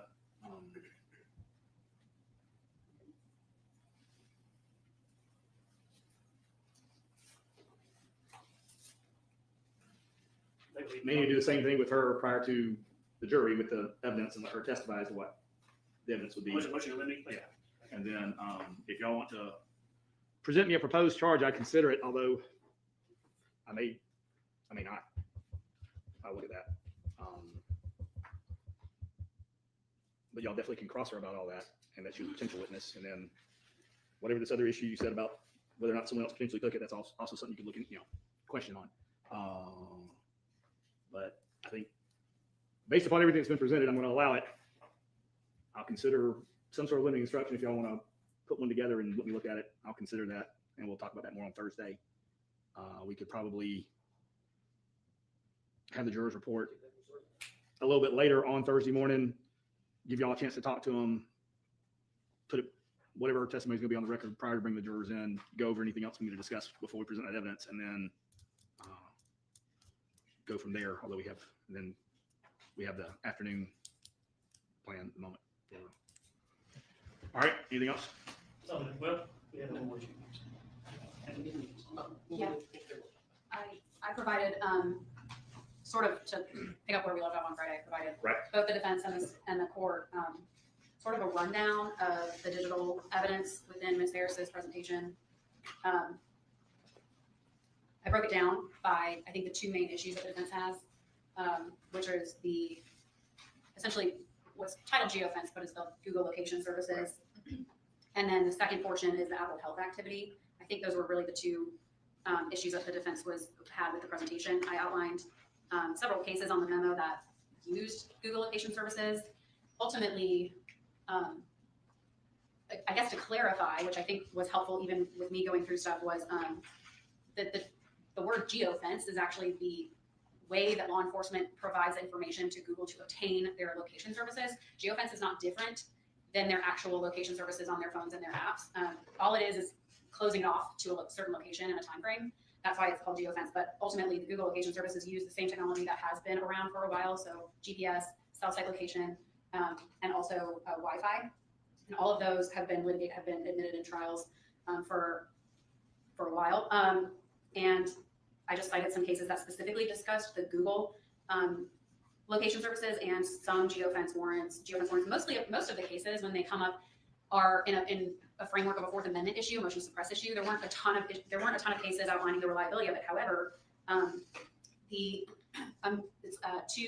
1C, the amicus brief by Google. Google filed an amicus brief in a case that I think was very helpful. It considered, they referenced Carpenter, they referenced all of these cases that are a bit more specific to the Fourth Amendment, but in that amicus, they discuss how it works and why it's reliable, and that it really just uses the same technology that we have been using in our phones and in our cars and so forth. And it describes that kind of when you pull up Google Maps, shows your location in a blue dot, and then if it's not as certain of the exact location, you'll see like kind of a blue circled hue around the dot. And so once your connection gets better, kind of the hue goes away and you see your location. And so it describes that and why it has when you get a return for the Google location services, it has that radius, and that is the certainty of the actual location of that device. And so I'll move on to the Apple Health activity. That is a little bit more novel of a case, but of technology, but I did find the 702 analysis in a case. And so I cited that. That is United States versus Riego. It's a 2022 case. And it was a circuit court. It was not an appellate court, but it applied the 702 analysis for an expert witness. And so the court held in that case, and you can read it, I quoted the case there, Judge, that the defendant was arguing that the testimony is unreliable because the witness was unsure of when and who at FBI monitored and validated the UFED system. That's Celebrate. Basically, they did what we did here, Judge. They pulled the activity information from the Celebrate extraction, from the cell phone extraction, which is what we did. And then they had a presentation through a digital forensics expert. And they basically just validated monitored and validated the UFED system, which was Celebrate, and was unsure about how the applications that counted the steps worked. But in other words, apart from knowing that the FBI monitors the system to ensure it's working properly, French did not know whether the system was working accurately in the day he used it to analyze the data from the defendant's phone. Nevertheless, this point affects the weight of the testimony rather than admissibility and can be brought out on cross-examination. It does not render the opinion unreliable. Regarding the health application, the witness did not know the specifics about the operation of the application, but his intended testimony is solely regarding the technical knowledge and data that was pulled off the application from the UFED and Celebrate system. To the extent the inner workings of the health application are relevant, such points can be brought out on cross. So essentially, it's the same role as Ms. Harris would. She would just be communicating the data to the jury in an understandable manner. So, All right. One of the things I thought about over the weekend, in the middle of the night when I think of things like that, we talked about, I brought up Toxilizer.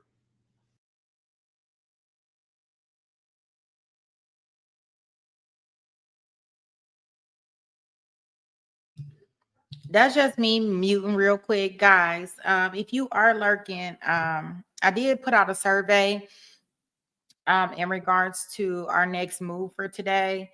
Either we can go watch the Fannie Willis testimony, which had, everything ring-a-linging today, or we can go into watching the custody hearing in regards to the redrum that happened on the cruise ship. They are currently having live testimony also. Keep in mind, from what I can see, all accounts, it looks like the testimony from Fannie, it looks like it's probably less than 3.5 hours, give or take. So it's totally up to you guys what you want to do. In regards to the testimony for the custody hearing battle, it looks like we have 1.5 hours worth of testimony to catch up on, and I'm not sure how long the current hearing is going to be. Either way, we can get them both covered. You just let me know which one we want to do first, because they seem like they're pretty short things, and it's not even 1 o'clock here, and this testimony will be ending soon. Okay. All right, guys.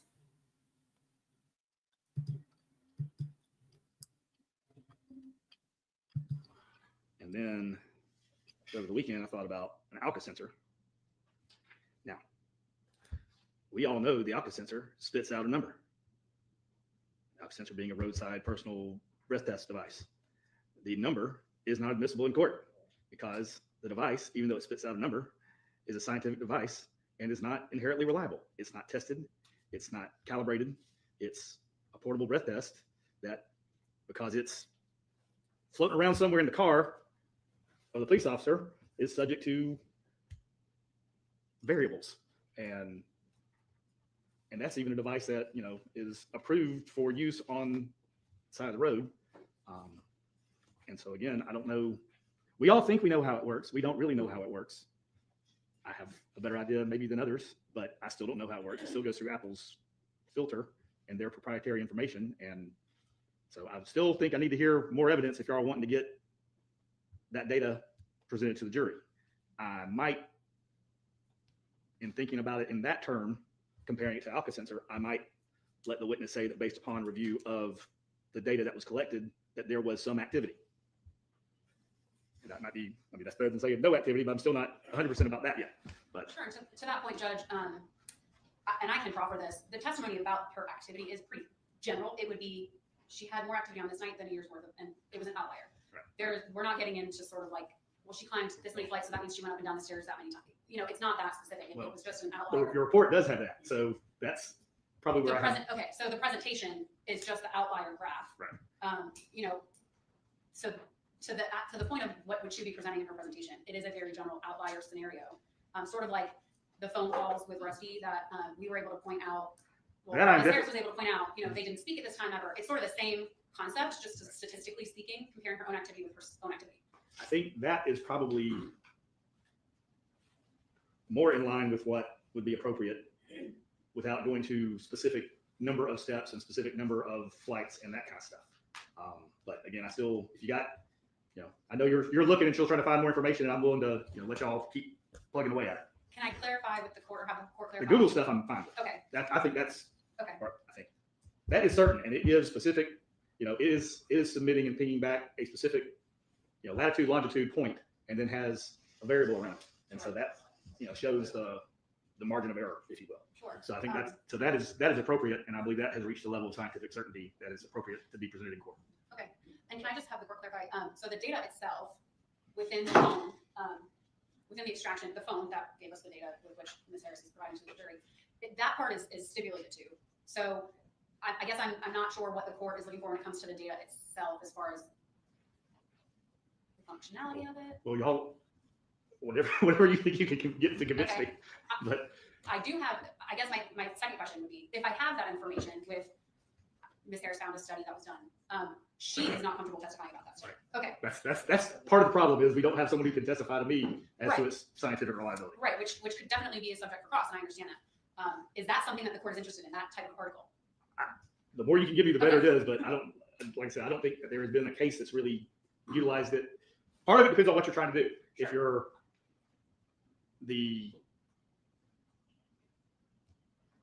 if your ultimate, what you're trying to get in is that she was on her phone and she's walking around, I think that's okay. I think Sure. So it's when you want to say she walked half a mile or she went up and down 12 flights of stairs.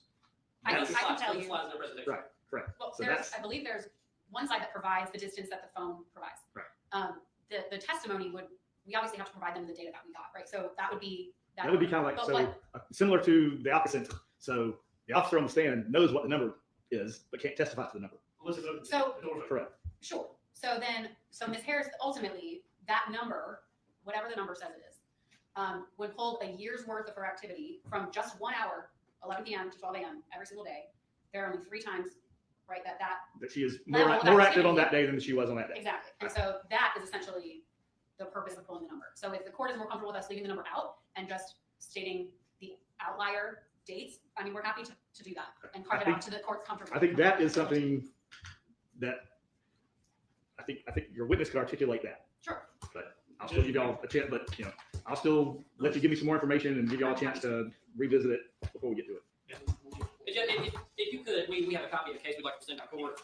That would be Albright v. the state, 354 Georgia Appellate 538. That would be Albright versus the state, 354 Georgia Appellate 538. That's a 2020 case. And it kind of actually is the only thing. Most of the cases that Ms. Frankish has noted in her memorandum, and everyone knows Ms. Frankish is very diligent with her legal research, but they're all circuit court cases in federal court from all over the United States, not really local to the state of Georgia, maybe the Trump case to some degree. And then a number of these cases on Apple activity. I don't think that was ever testified to or admitted. It's just Yeah, no. I mean, it was brought up. I don't think it was brought up. I don't think it was ever addressed by the court. I don't think the court ever heard that evidence. And it's on appeal, and I don't think that evidence was ever presented. But that was also a totally separate sideshow issue, not having anything to do with the criminal case and the actual evidence against the defendant that was pending. So I mean, I know you're arguing against it, but that's the reason why it might not be. Sure. And then moving on to the Apple Health activity, this is, South Carolina versus Murdaugh, and all these cases that aren't really, there's no science for these cases, and it's not founded science. That's the point. Even within her own research, it becomes very clear. I have to disagree. I believe the issue on Google is not a founded science either, if you look at the cases that they cite to. And I do have this Albright case that kind of discusses Pinlink.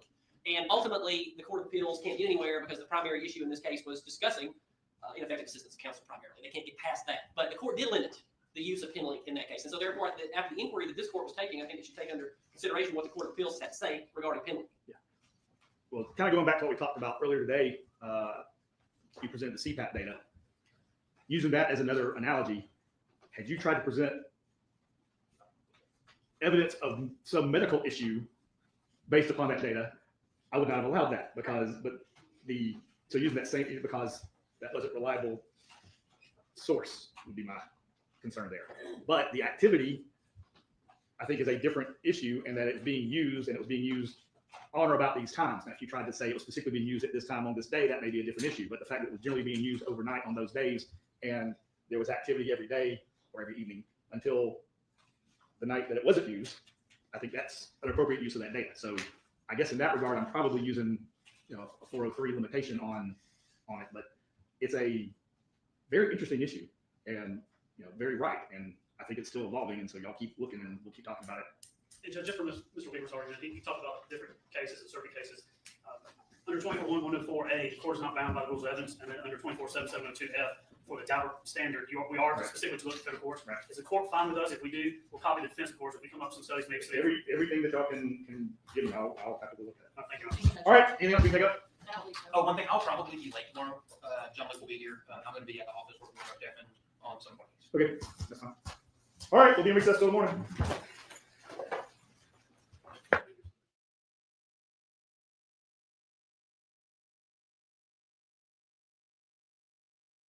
Okay, so they are in recess. Okay, so I'm going in here to see who voted, what way we voted, so I can know what we're doing next, so I can be able to drop the link. I just try to aim to please and cover everything everywhere for everybody, even if we kind of late with some stuff, right?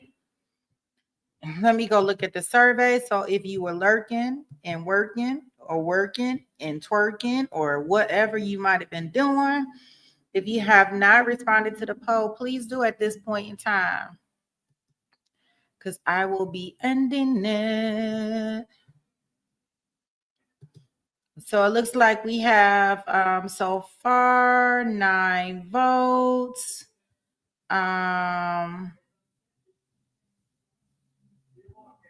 Yeah, lurking and twerking, twerking and working, lurking and working. I don't know. I just be wanting to make sure, because I know it'd be more of us in here than it actually shows me. And sometimes we just listen, and I totally get it, because I do a lot of listening when I be out here on the weekends and stuff. So I still be listening, but I'm not in the chat on a lot of streams that I participate on. So it looks like we have 9 votes, and it looks like Fanny's testimony is you can't twerk. Well, maybe we say lurking, and we can say we'll have multiple we'll have multiple layers to this. So it's gonna be like working and twerking, lurking and twerking, lurking and working. I don't want to say lurking and creeping, because that probably won't be good. Maybe lurking and sleeping. I don't know. We're gonna figure it out. You say you don't. Okay, well, I need you to vote, because now it's at 50-50.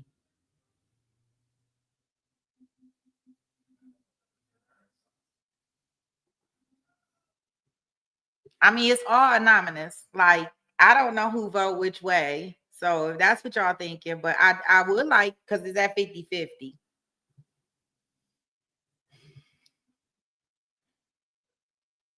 Yeah, of course, Nasdaq went to 50-50. We will continue testimony for Melody. Probably, I'm going to say, unless Brian try to cop out on us once again, we'll continue Melody's testimony in her case most likely on Friday, unless we have an early, an early one, or early day tomorrow. You lurking and working? Whistle while you work.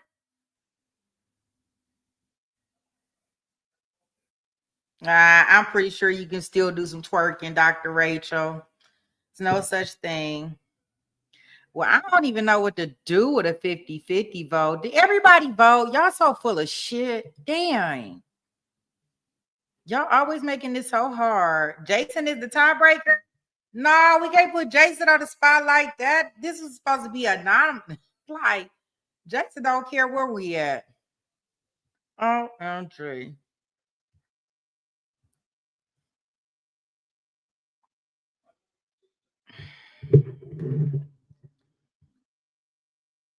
I need everybody to vote. Vote now, vote now, vote now.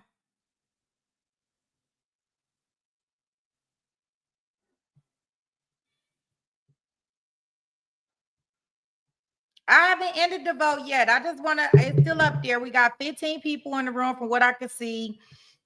Let's vote. What are we covering next today, guys? Are we covering Fanny's testimony or are we going to the cruise ship custody hearing? I know it was 80-50 and somebody decided to vote and made it 50-50 before I could end the poll, Liam. So I got 10 votes. I got 14 people in the room. I just want to know where the majority of you guys want to go.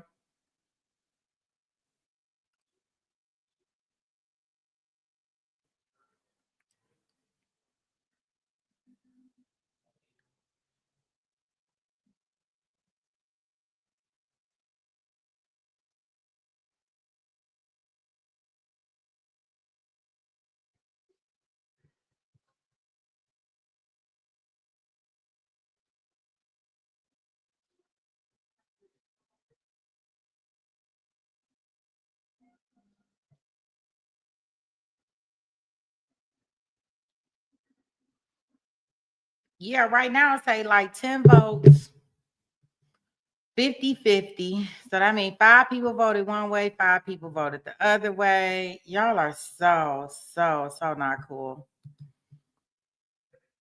Like I try to put it in your hands and then y'all just leave me up here with this old split decision. I know before Fanny was winning, but somebody decided.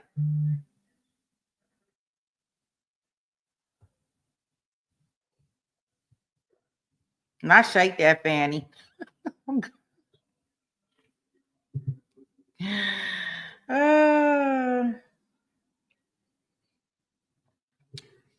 I know. I need some voters.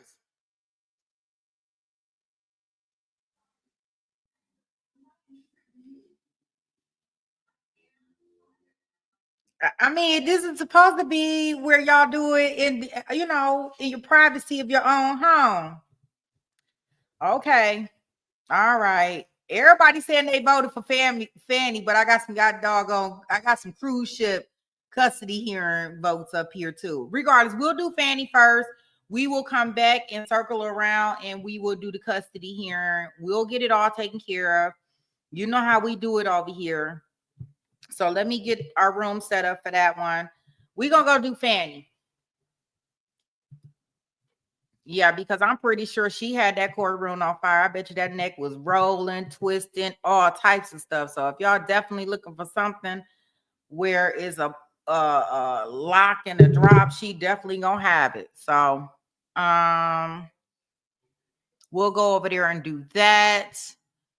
In the meantime, I am going to play some tunes while I get our room set up because I was unable to get our room set up because I didn't know where the hell we were going. And I done had about 15 streams out here. They probably think we've been streaming all day. I've been creating stream after stream after stream after stream after stream. All right, so let's listen to some tunes while I get us set up.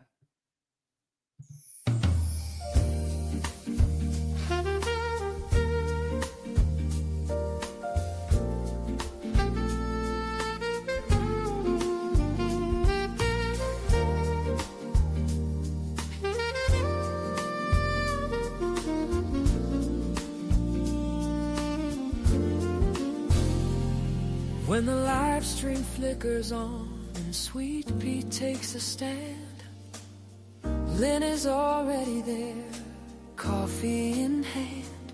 She settles in for the long trials, the twists and the turns, with a loyal heart and steady eyes that never miss a word. She's a constant in the courtroom, a familiar shining face, always ready for the arguments, the tension and the pace. And when the evidence is messy or the stories sound untrue, she leans forward just a little. Lynn knows what to do, 'cause Lynn thinks Yes, everyone is guilty, every suspect, every tale. Melody Farris guilty, she says without fail. But Dr. Rachel shakes her head. Sure, the son is to blame. Still, Lynn stands firm, her verdict stays the same. Oh, she brings the truth with a calm, steady light, and her presence is a comfort on every trial night. She listens with devotion through each objection and plea, through the cross-exams and pauses. She's where she needs to be, in the sea of courtroom chaos where tempers sometimes flare. Lynn remains unshaken, a voice of reason there. And though the check may chatter and the theories may divide, Lynn's perspective never wavers. She speaks with honest pride. She keeps the room grounded when emotions run loose. A quiet force reminding us she's here to find the truth. Yes, Lynn thinks everyone is guilty, that's just her way. From the first opening statement to the end of the day, Dr. Rachel can argue the son's the one at fault, but Lynn won't budge. She's rendered her final thought. We appreciate her always for her loyalty and her proof, 'cause the church shines a little brighter when Lynn brings the truth.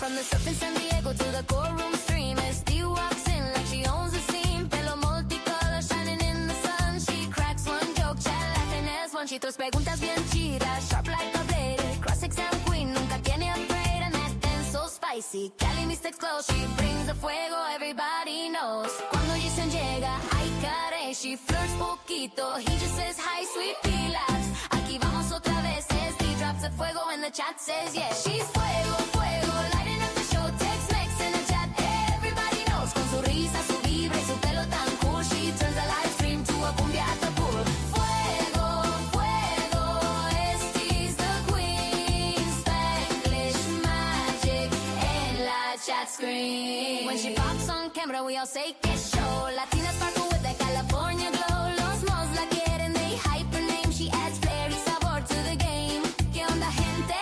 And here comes the fun. El chat se enciende like under the sun. When she teases Jason, boy, behave. But without a chaos, this chat ain't the same. Bailalo, mija, with your Tex-Mex vibe. Bring the cumbia flow, keep it alive. Stay with the groove, don't ever stop. Shake up the stream till we're all on top.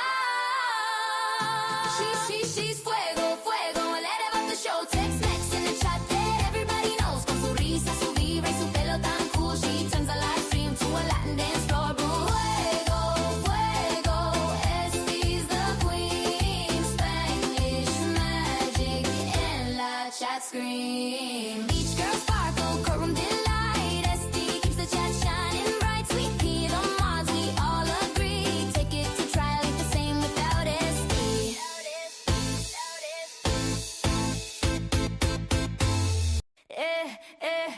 Yeah. Oh, yeah. Oh, yeah. Yes, ain't my bird.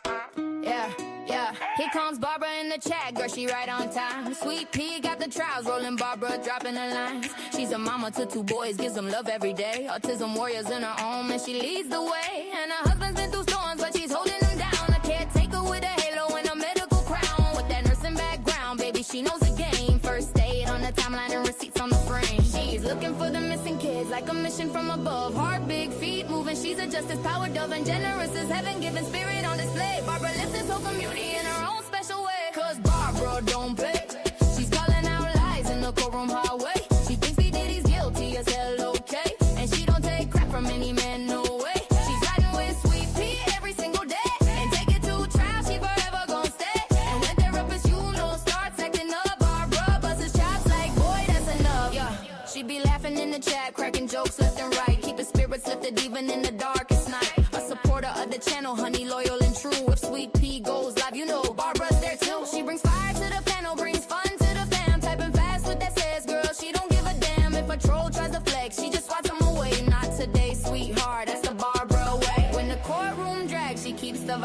side. When the mod squad's tired, she helps the tribe survive. She's the kind of chatter every channel hopes for. A legend in the chat room, say no more, cause Barbara don't play.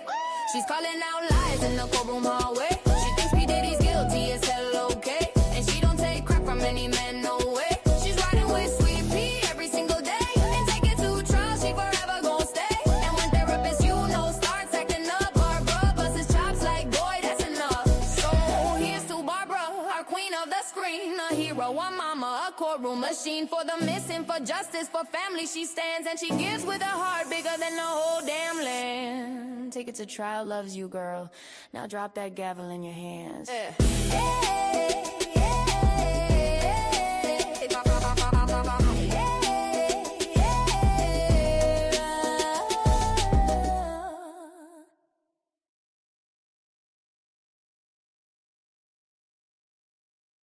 I'm going to play our outro song. As I'm playing the outro song, I am going to be dropping the link for the new room, y'all. And I'll see you guys over there. That's so funny.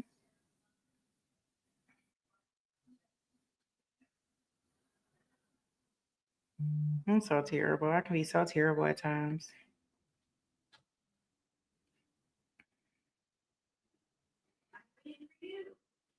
Oh, I got kiddos coming home. Okay, let me play our outro song. Hey.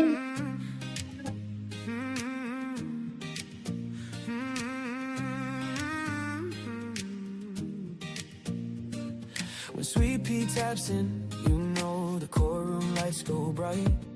Trials running long, but the family's here every night. Mods on patrol, chat is showing out. This little YouTube corner's what community's about. Therapists you know, steady holding down the floor. Behind the scenes magician, keeping peace like never before. A banner king, a rule keeper too. Every channel dreams of a mind like you. Jason walks in and the ladies lose control. Down to earth king with the warmest soul. Film freaks, kindness, man, it's always on display. Fair and sweet and cheering folks along the way. And Marilia from SA keeps the laughter rolling free. Joking, shining, keeping spirits where they need to be. We're a family in the chat, side by side through every trial. SweetP leads the way with that fire and that smile. We debate, we laugh, we lift each other higher. This courtroom crew is everything we admire. Yeah, no matter what the case so far, we're forever taking to trial. Take it to trial.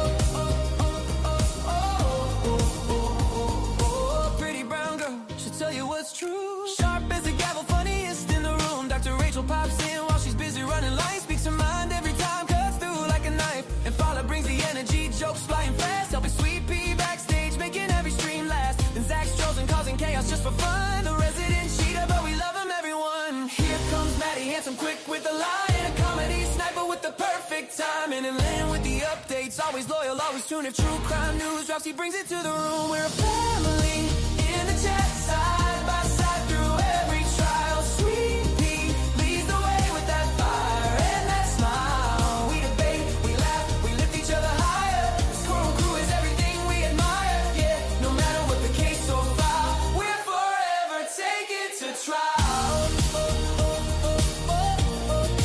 Take it to trial. Shamrock keeps us trending, replay queen. Holding down the algorithm like a machine. SD's razor sharp, loyal through and through. And yeah, she adores chasing nothing new. Drunky the bear with the white cloth way, managing volunteers like she runs the whole land. Cynthia brings inside what takes sharp and steady. Donna keeps it real, 911 and always ready. Tilly Bird's the fat queen, receipts on tap. Easy's new, but she blends right into the pack. Tennessee, hard live, try support her with pride. Melly shows up a family for cooking for his dog. A steady carrying presence through the courtroom fog. And Brooklyn in the house, always bringing that spark. Lighting up the chat like a shout in the dark. Barker loves her gram, speaks truth when it's time. Micrograms with metaphors straight up sublime. Barbara biggest supporter, heart kind and vast. Looking for missing kids, hope that truly lasts. Only fan from Singapore, flag name but sweet. Still shows up with love every time he takes a seat. And even the part-time this place alive. Curvy Hill, Irish Amy, Capri Law, Hellcat, or try.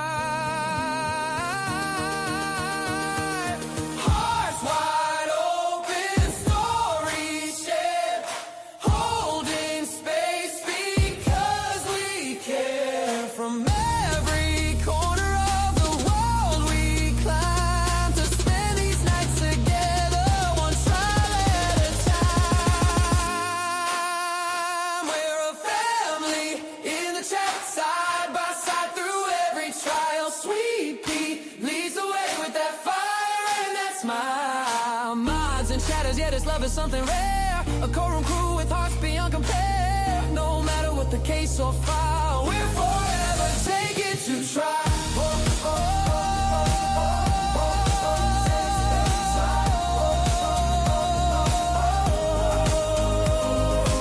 Just sweet P in the mouth and the chat we adore.